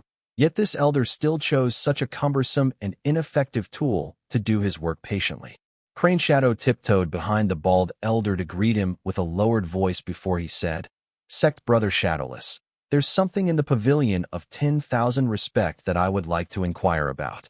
Is Sect Brother free?" Sect Brother? Crane Shadow was 3 generations apart from Dark Shadow and the others, and was the sect master of the discipleship. The disciples thought that he was the highest-ranking person in the assassin's sect, so who would have thought that? In an inconspicuous courtyard at the peak of the mountain, there lived Crane Shadow's sect brother? Since he was his sect brother, it would mean that he should be the successor of the discipleship. Why did Crane Shadow become the sect master, while Shadowless, who was older, was willing to just maintain this mysterious courtyard clean? The elder, addressed as Shadowless, limped and turned to look at Crane Shadow. He had white and dim eyes. Obviously, this old man was blind. How could a blind cripple manage this courtyard? If he could not see, how could he keep everything so tidy? It was unbelievable to say the least. Despite being this cold, Shadowless only had one article of thin clothes on. There was nothing on top of his bald head either, so snow settled on it. And what information does the sect master seek? Shadowless returned the greeting and said in a raspy voice, "Sect brother, I'd like to check the people who practiced breath control and crafty thrust, then left the discipleship sans authorization with their whereabouts unknown," said Crane Shadow. Shadowless nodded. "Oh, is that so? Follow me." After putting away his broom, Shadowless limped to a red alloy door on the left of the courtyard with Crane Shadow in tow. There was no lock on the door. Shadowless pushed it open. 3 people matched the sect master's description. Their information is at 1 to 605, 4 to 237, and 5 to 112. Shadowless listed off the 3 codes without mistake, effortlessly uttering everything as if all were his ID number. The blind turned out to know this information like the back of his hand. Since the sect's formation, there would have been countless members who entered the discipleship. What kind of memory did it take to remember everyone's information? It would take decades upon decades just to look through all this information, let alone memorize them all. "Thank you, sect brother." Crane Shadow walked into the room after giving thanks. Shadowless then quickly closed the door and returned to the courtyard to continue cleaning slowly and awkwardly. As the room was dim, Crane Shadow turned a spotlight, revealing rows of racks made of wood. As there was no heater, it might have been a lot colder in the room than it was outside. This was also a rule dictated by the founder of the discipleship. Not only did anyone with high authority have no right to enjoy heating and air conditioning, even the food they eat must be lighter and more plain. They lived lives similar to ascetic monks in the legends. Crane Shadow had lived hundreds of years with unimaginable cultivation. Coldness was not going to do anything to him. It was probably impossible for a normal human to live in these conditions. The racks had documents that had yellowed over time, yet were in pristine condition, displaying the care Shadowless took of these documents every day. Crane Shadow took out 3 documents from the racks, just as Shadowless described. Information on anyone in the sect could be found here, be it the sect master or just a chef. They were not sorted by ranking, but by the time of death or when one went missing. There was a tiny desk by the door with a small fluorescent lamp used for reading. Nobody could take the documents out of the room and could only peruse them inside. Crane Shadow pulled over a chair and placed the rolled-up documents on the table before opening them one by one. It was not just the information of one person on each document, but hundreds of people who had been in the sect, too. It would take quite a bit of time just to find one person. The assassin's sect had strict rules, was in the middle of nowhere, and had no neon lights or people hustling and bustling. It was not unheard of for people who could not take the boredom anymore to try and run away when they were on a mission. After all, not everyone could endure such a rough life. However, very few of those who ran away from the sect achieved true freedom. Once discovered, a large army of death guards would descend upon them and be killed without a question. Anyone who planned to abscond from here must weigh the risks they could take and need to have enough courage. In the long history of the sect, only a few managed to escape, and those who did must live in secret in some corner of the universe. Crane Shadow thought that perhaps Xia Fei was a descendant of someone who had escaped from the sect. thus came seeking information immediately. He set his target on the escapees who also knew crafty thrust and breath control. If Xia Fei was a descendant of an ordinary disciple, he definitely would not have gotten hold of such incredible techniques. Soon, Crane Shadow pulled out 3 thin sheets of paper and placed them side by side. The 3 of them were escapees from a long time ago who were fairly well trained and had practiced crafty thrust and breath control. Crane Shadow's eyes lit up and revealed a cheeky smile on his face. He grabbed one of these pieces of paper and looked into it in more detail.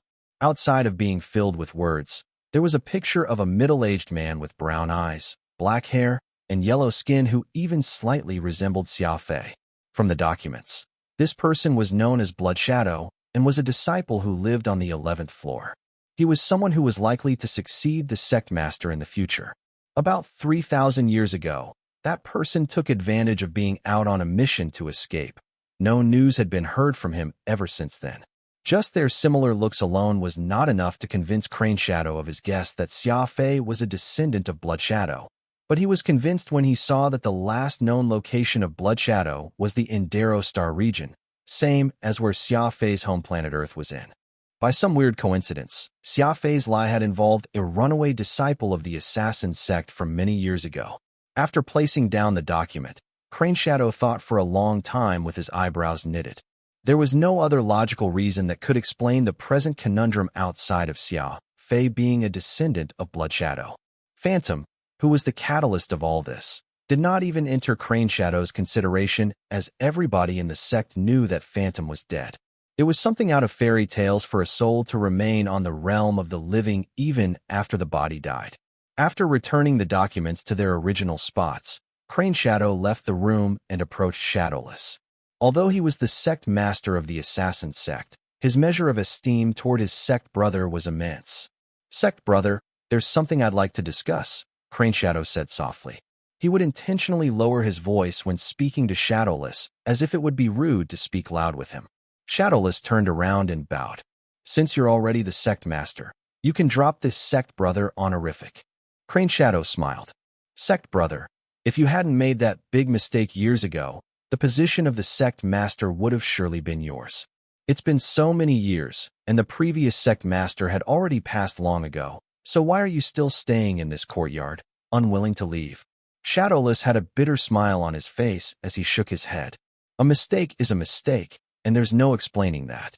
Since I made a mistake, I must be punished."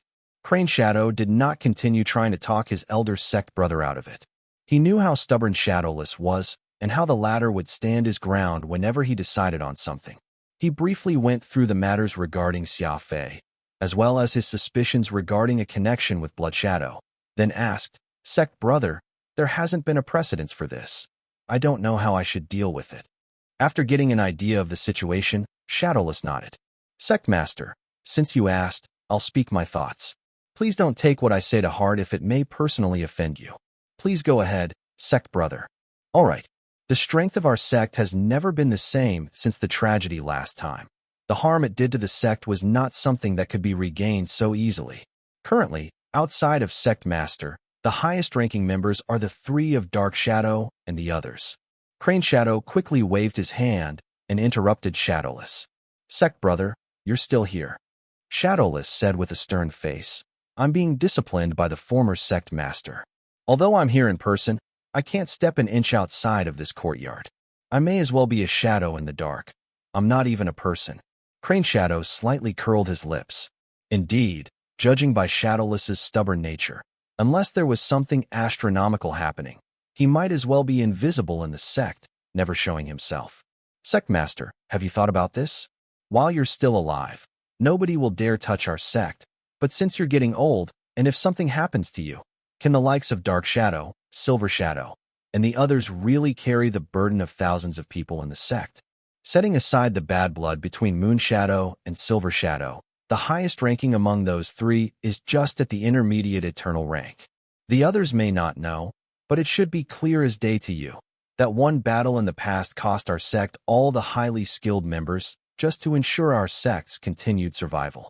From our master's generation, all the way till Moon Shadow's, that's 5 whole generations. Crane Shadow stayed silent for a bit. Veins on his forehead became visible as thinking back on this broke his heart.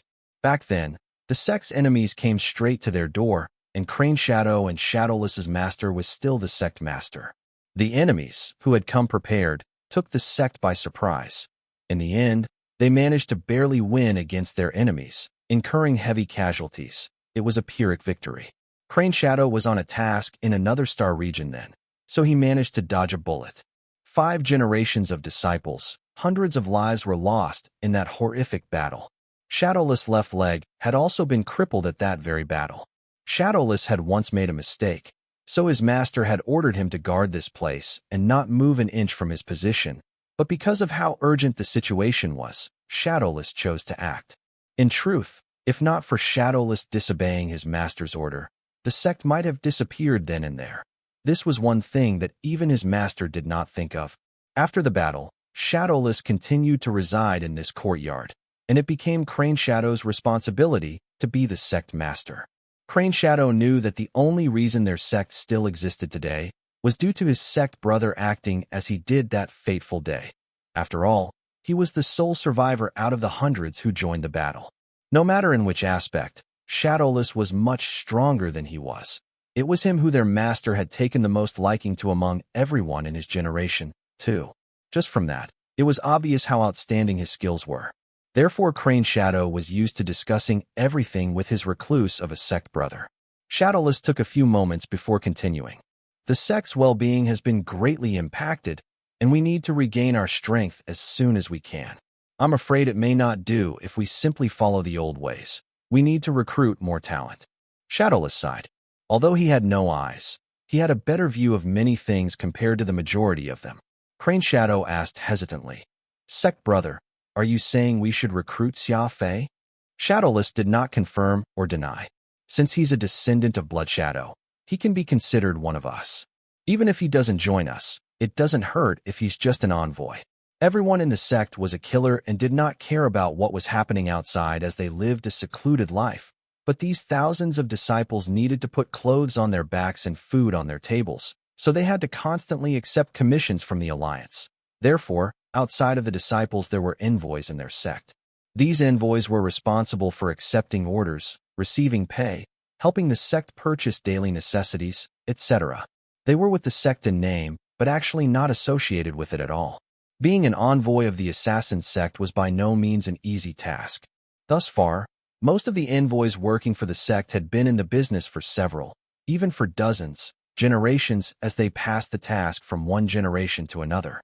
Since Xia Fei was a descendant of Blood Shadow, he had an inseparable relationship with the sect. In theory, the descendants of a felon would be felons, too, and had no rights to become an envoy of the sect. But since they have been getting weaker by day, if there was no change, they might slowly fade out of the killing scene and disappear into the annals of history. I'm guessing you haven't seen the documents Dark Shadow brought. You'll understand where I'm coming from once you take a look at it, said Shadowless plainly before going back to cleaning. Snow was falling down from the sky everywhere, and the ground that was clean a few moments ago was now covered in a thin layer of snow. Only constant cleaning could keep this courtyard spotless. Although I have no eyes, I can still hear. If this Xia Fei joins the sect, which floor will he be based on his strength? Asked Shadowless. Crane Shadow was slightly shocked, replying in a deep voice, 6th, maybe even 7th. Is there anyone around his age that can stand a chance against him? No, said Crane Shadow, shaking his head. Shadowless let out a long sigh.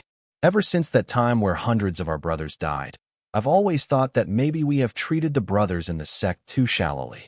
I finally realized when I saw my masters and brothers die with my eyes that, sometimes, we should treat others better. The opportunity is gone once they die. Looking at the old and lonely figure of Shadowless, Crane Shadow suddenly realized what his sect brother meant by it. He bade him farewell before leaving the courtyard and headed toward his residence. The war that had happened years ago made Shadowless quite emotional. The sect had been educating their disciples in an unharmful way. Once they became part of the sect, they could not leave, and anyone who did would be killed indiscriminately. Although this once allowed the sect to possess an incredible strength, it was also heavily criticized by everyone. These clearly inhumane rules would only make anyone in the sect afraid, and would never be able to conquer their hearts truly. An organization built on threats and terror would never be sustainable in the long run, and this could be seen from the countless extinct empires in the alliance. Was the assassin sect not just like the other empires? Trampling over lives, sustaining itself through brainwashing and draconian rules. In order for the assassin sect to be truly invincible, there not only needed to be rules, but also compassion and empathy, allowing them to overcome even the biggest challenges. At this point, Crane Shadow could not help but pick up his pace with a stern look on his face. His sect brother, Shadowless, had thought of everything, but the rules of the sect were not made in a day, and it was no easy task changing any of them. He suddenly felt that the burden on his shoulders got even heavier. If he wanted to change the situation, the sect must be reformed inside and out, and the burden of reformation would most certainly rest upon his shoulders. Back in his residence, Crane Shadow quickly turned on his computer and looked through the information Dark Shadow had sent. Every time anyone in the sect went out for training, the higher-ups within it would send death guards to follow the disciples in secret, to check the situation of their training, and to see if anyone was being unloyal to the sect. Not only was this a display of doubt toward the loyalty of anyone in the sect, this was one of the evils of the assassin sect. How could the people of the sect trust the sect when the sect did not trust them? Information was usually sent to a server dedicated for the higher-ups of the sect. Naturally, Shadowless also had his account and password. Although he was hidden away, it did not mean that he did not care about anything that happened in the sect. It was just that Shadowless had unknowingly described Xia Fei as a genius, for reasons unknown. Crane Shadow looked through all the information provided, from Dark Shadow and Xia Fei killing the giant python together, and Xia Fei realizing Dark Shadow's plan, to his refusal to head into the trap set by the team of Death Guards. Reading all this gave Crane Shadow quite shocked. The Thunder Fury Xia Fei had used to deal the killing blow onto the giant silver snake was incredibly powerful. Crane Shadow believed that there were certainly fewer than 10 in the sect who could take a hit like that. It was evident that Xia Fei's strength was not as nondescript as his looks. What was even more incredible was that, not only did Xia Fei have the speed ability, he even possessed psychokinesis. It was unbelievable to say the least. Decent strength, incredible perception and analysis, with the blood of the assassin sect. No wonder my sect brother, Shadowless, was persuading me, muttered Crane Shadow as he leaned back on his chair and stared up at the ceiling. Crane Shadow could not help but be embarrassed when the blind Shadowless had a better understanding of this situation than he did, when he was the one who was the sect master of the sect. He then stood up and paced around the room with his eyes flickering. Suddenly, Shadowless stopped in his steps and muttered, "Perhaps the reformation of the sect starts with Xia Fei?" Xia Fei was assigned a small room on the 10th floor. There were 3 bungalows standing side by side, and even a courtyard at their doorstep. In it were many carnations that had been specially bred. These flowers were highly suited to the cold weather and would fully bloom even if the entire mountain was covered in snow. After assigning Xia Fei his room, the Death Guards quickly retreated as though they were not afraid that Xia Fei would try to escape. Phantom had finally calmed down after the initial excitement. The sect was still the same except for him, who was no longer alive and could only observe everything from afar. He also managed to see his highly respected master one last time, but Moonshadow never approached them again. Right now, the thing highest on his list of priorities was helping Xia Fei escape this situation.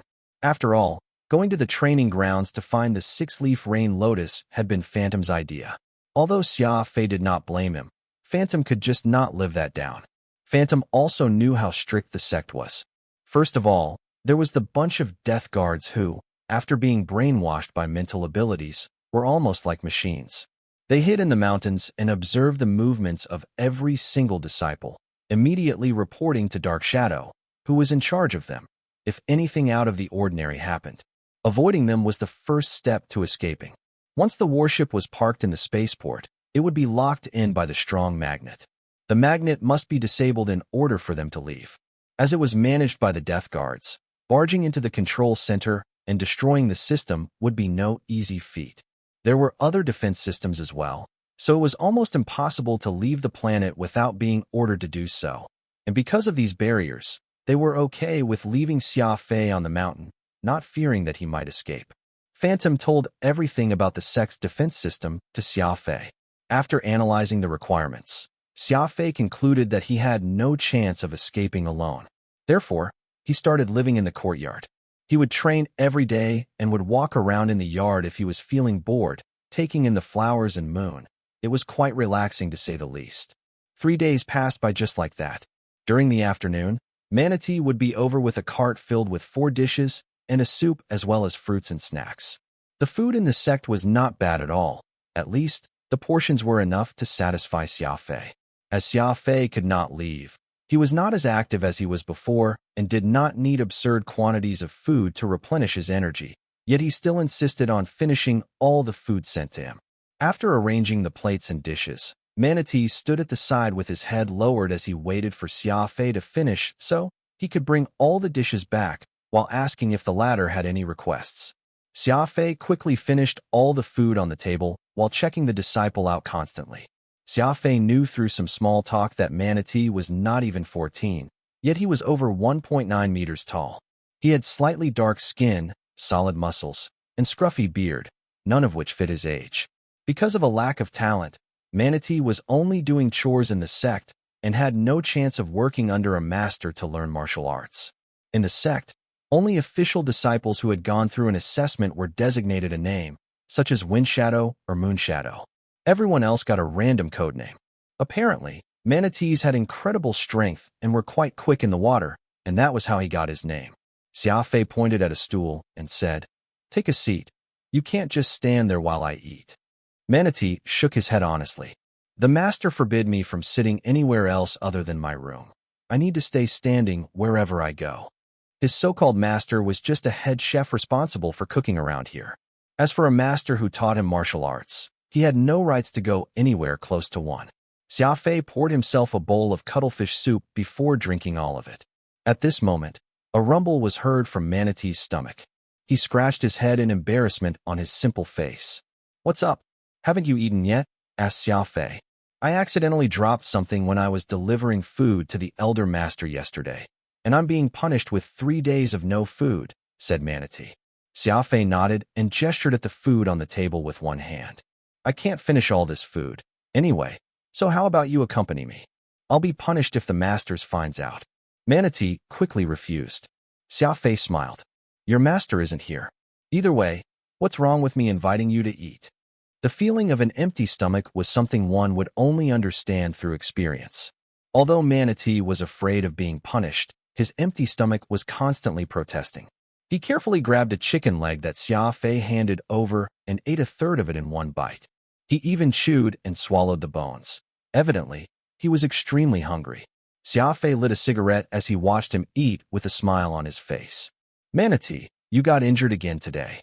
Ever since the first day, Xia Fei realized that Manatee's face was always filled with bruises, and the injury seemed to be growing continuously, too.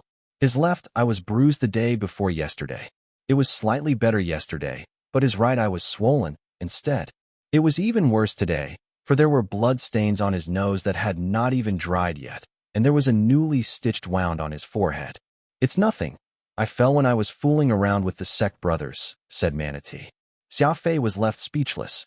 Anyone could tell that these were wounds from a beating, definitely not something from falling. Xia Fei took a few moments to think. "It's not good to lie. Who hit you?" Manatee was an honest person. His face turned bright red when Xia Fei called out his lie, and he said abashedly, "They didn't mean it." Xia Fei shook his head. "You're big. Why didn't you retaliate?" Manatee set down the chicken leg that was cleanly devoured as he stared at the rest of the leftovers on the table. Judging from his size, one chicken leg obviously was not enough to fill him. Xia Fei passed him the dish filled with roast chicken, which Manatee grabbed and started devouring. "I'm strong. I might hurt them if I do," Manatee said as he ate. Xia Fei fired another question at him. "Do you think they considered if they're hurting you when they were doing that to you?" The pure-hearted Manatee went silent. Xia Fei continued, "I know you're trying to play nice, but not everyone deserves your kindness. It's enough just to take care of the people you like and treat you well. As for the others that don't matter, it doesn't matter if they die." Manatee asked in a confused tone, "How will I know which ones are important and which ones aren't?" Xia Fei smiled. "Simple. The people who normally treat you well and will help you when you're in trouble. They are the important ones. Manatee nodded. He cleared the leftovers on the table like a tornado before leaving in silence. Phantom smiled. You turned a good kid bad. Xia Fei could not care less. Was there anything wrong with what I said? Why should you care about those who are irrelevant? Might as well treat the people who really care about you kindly rather than those who don't. There was not a right or wrong with Xia Fei's words, but Phantom felt that there was something off with the argument, and he could just not figure out what it was in such a short time.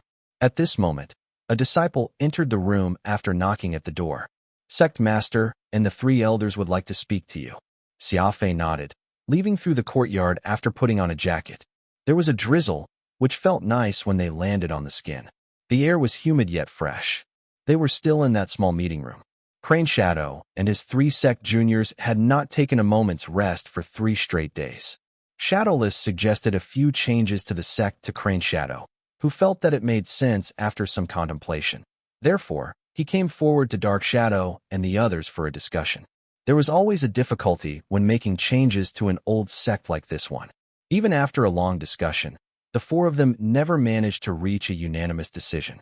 Crane Shadow and the more forward-thinking Moon Shadow both agreed to forego some of the more inhuman rules and pick up talents with no restriction.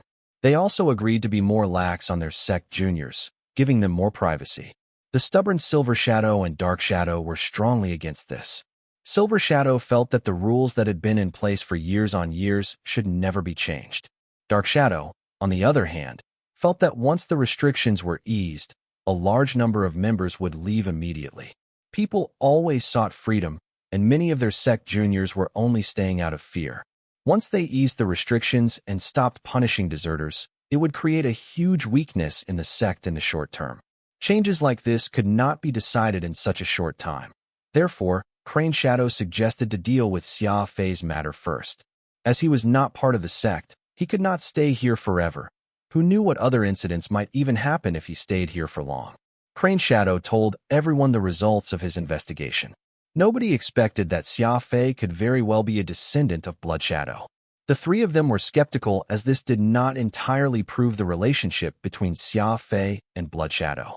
When Crane Shadow produced a picture of Blood Shadow, everyone was 80% convinced. Some things just could not be explained.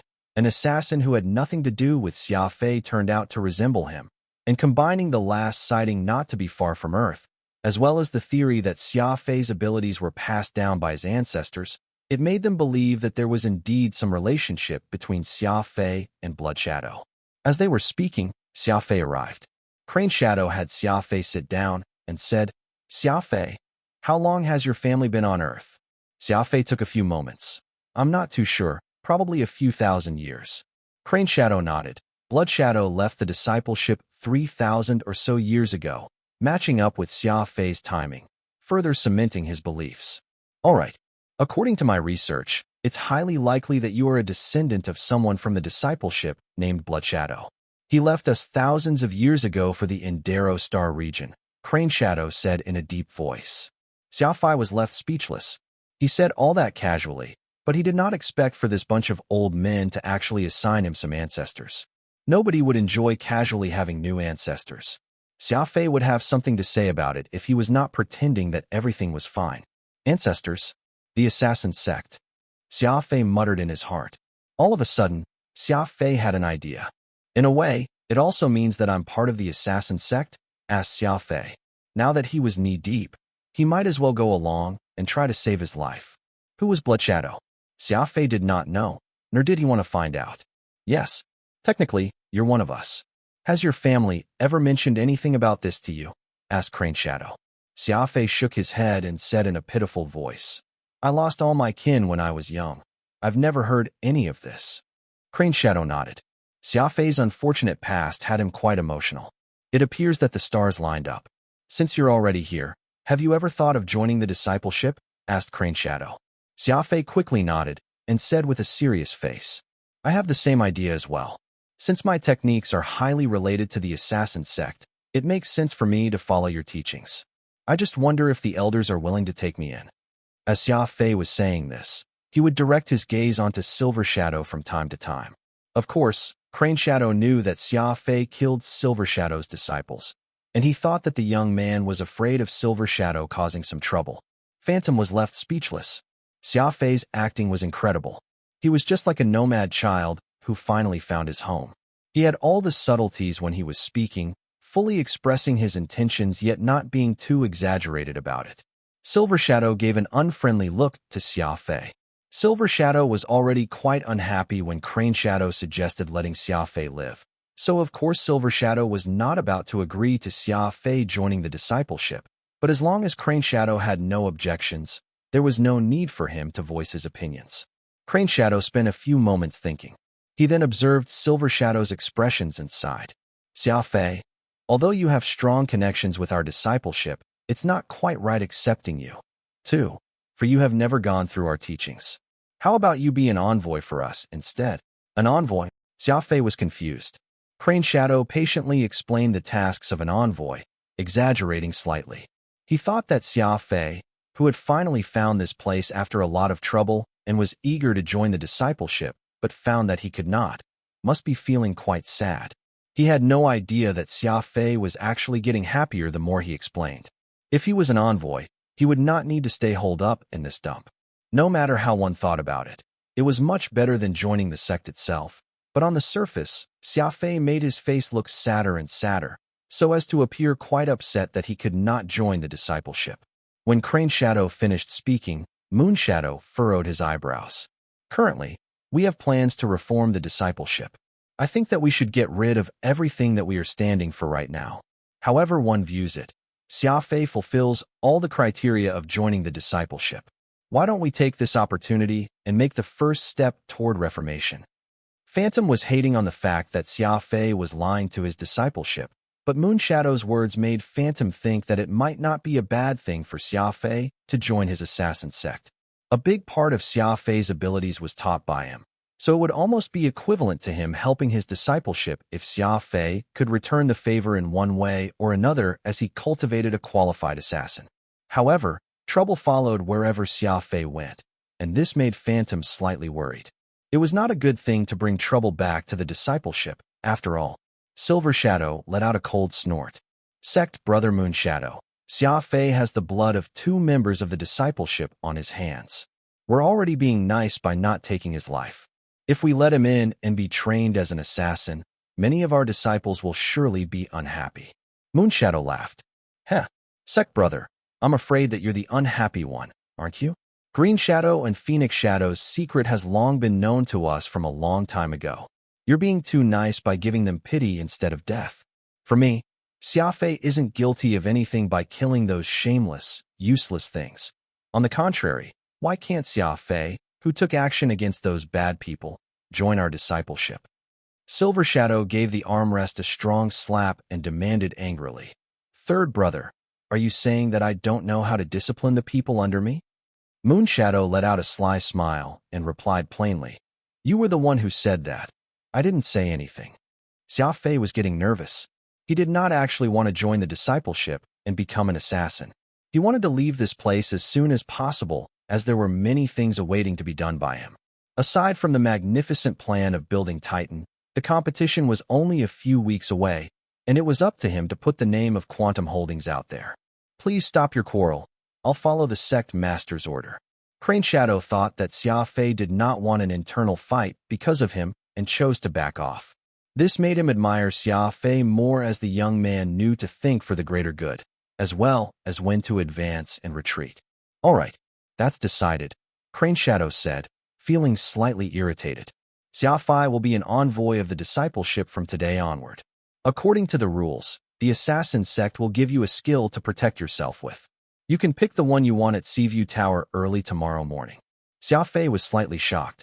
This meant that, not only did he get away with it, unpunished, he even benefited from all this. But where was this Seaview Tower? It seems that the sect elder has taken a liking to you. It's true that envoys of the discipleship will usually get a skill book, but usually, the sect master will pick a random, irrelevant one. Nobody has ever been allowed to pick as they please. You've benefited quite a bit this time.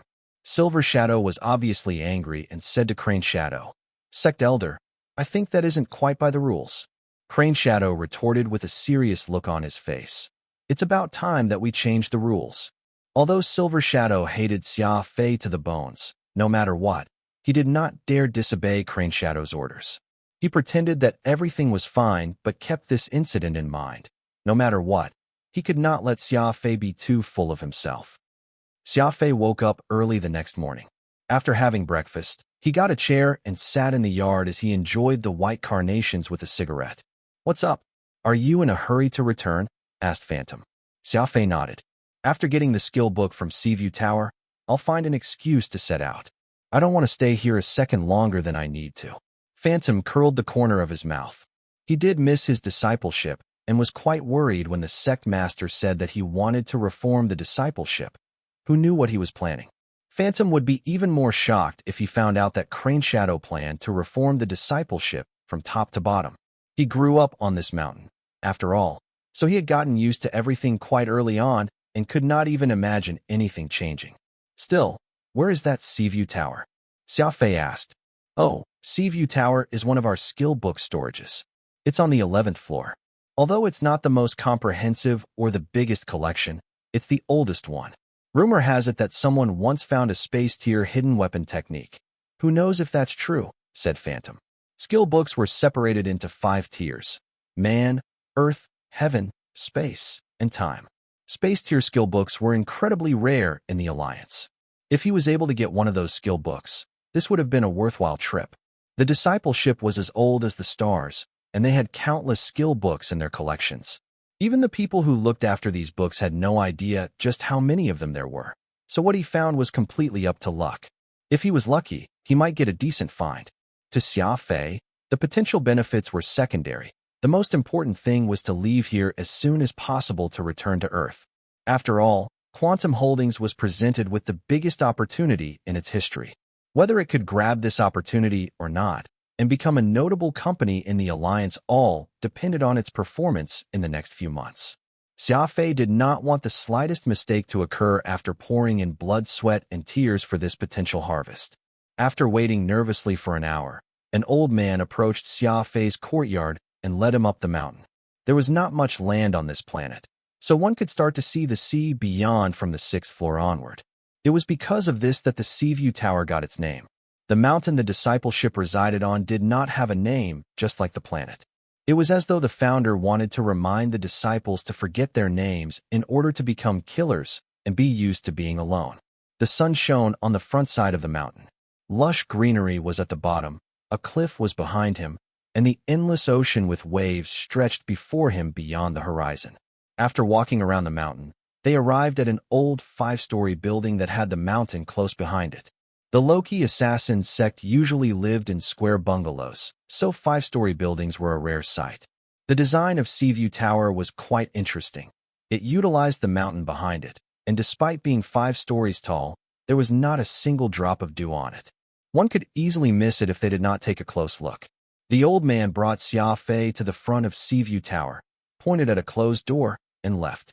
Xia Fei was in no hurry to knock on the door. Instead, he stood on the cliff and looked downward. The ocean here was quite different. The one at the front side of the mountain was extremely calm, yet it was quite violent here. Huge waves crashed on the sheer again and again, making sounds akin to explosion.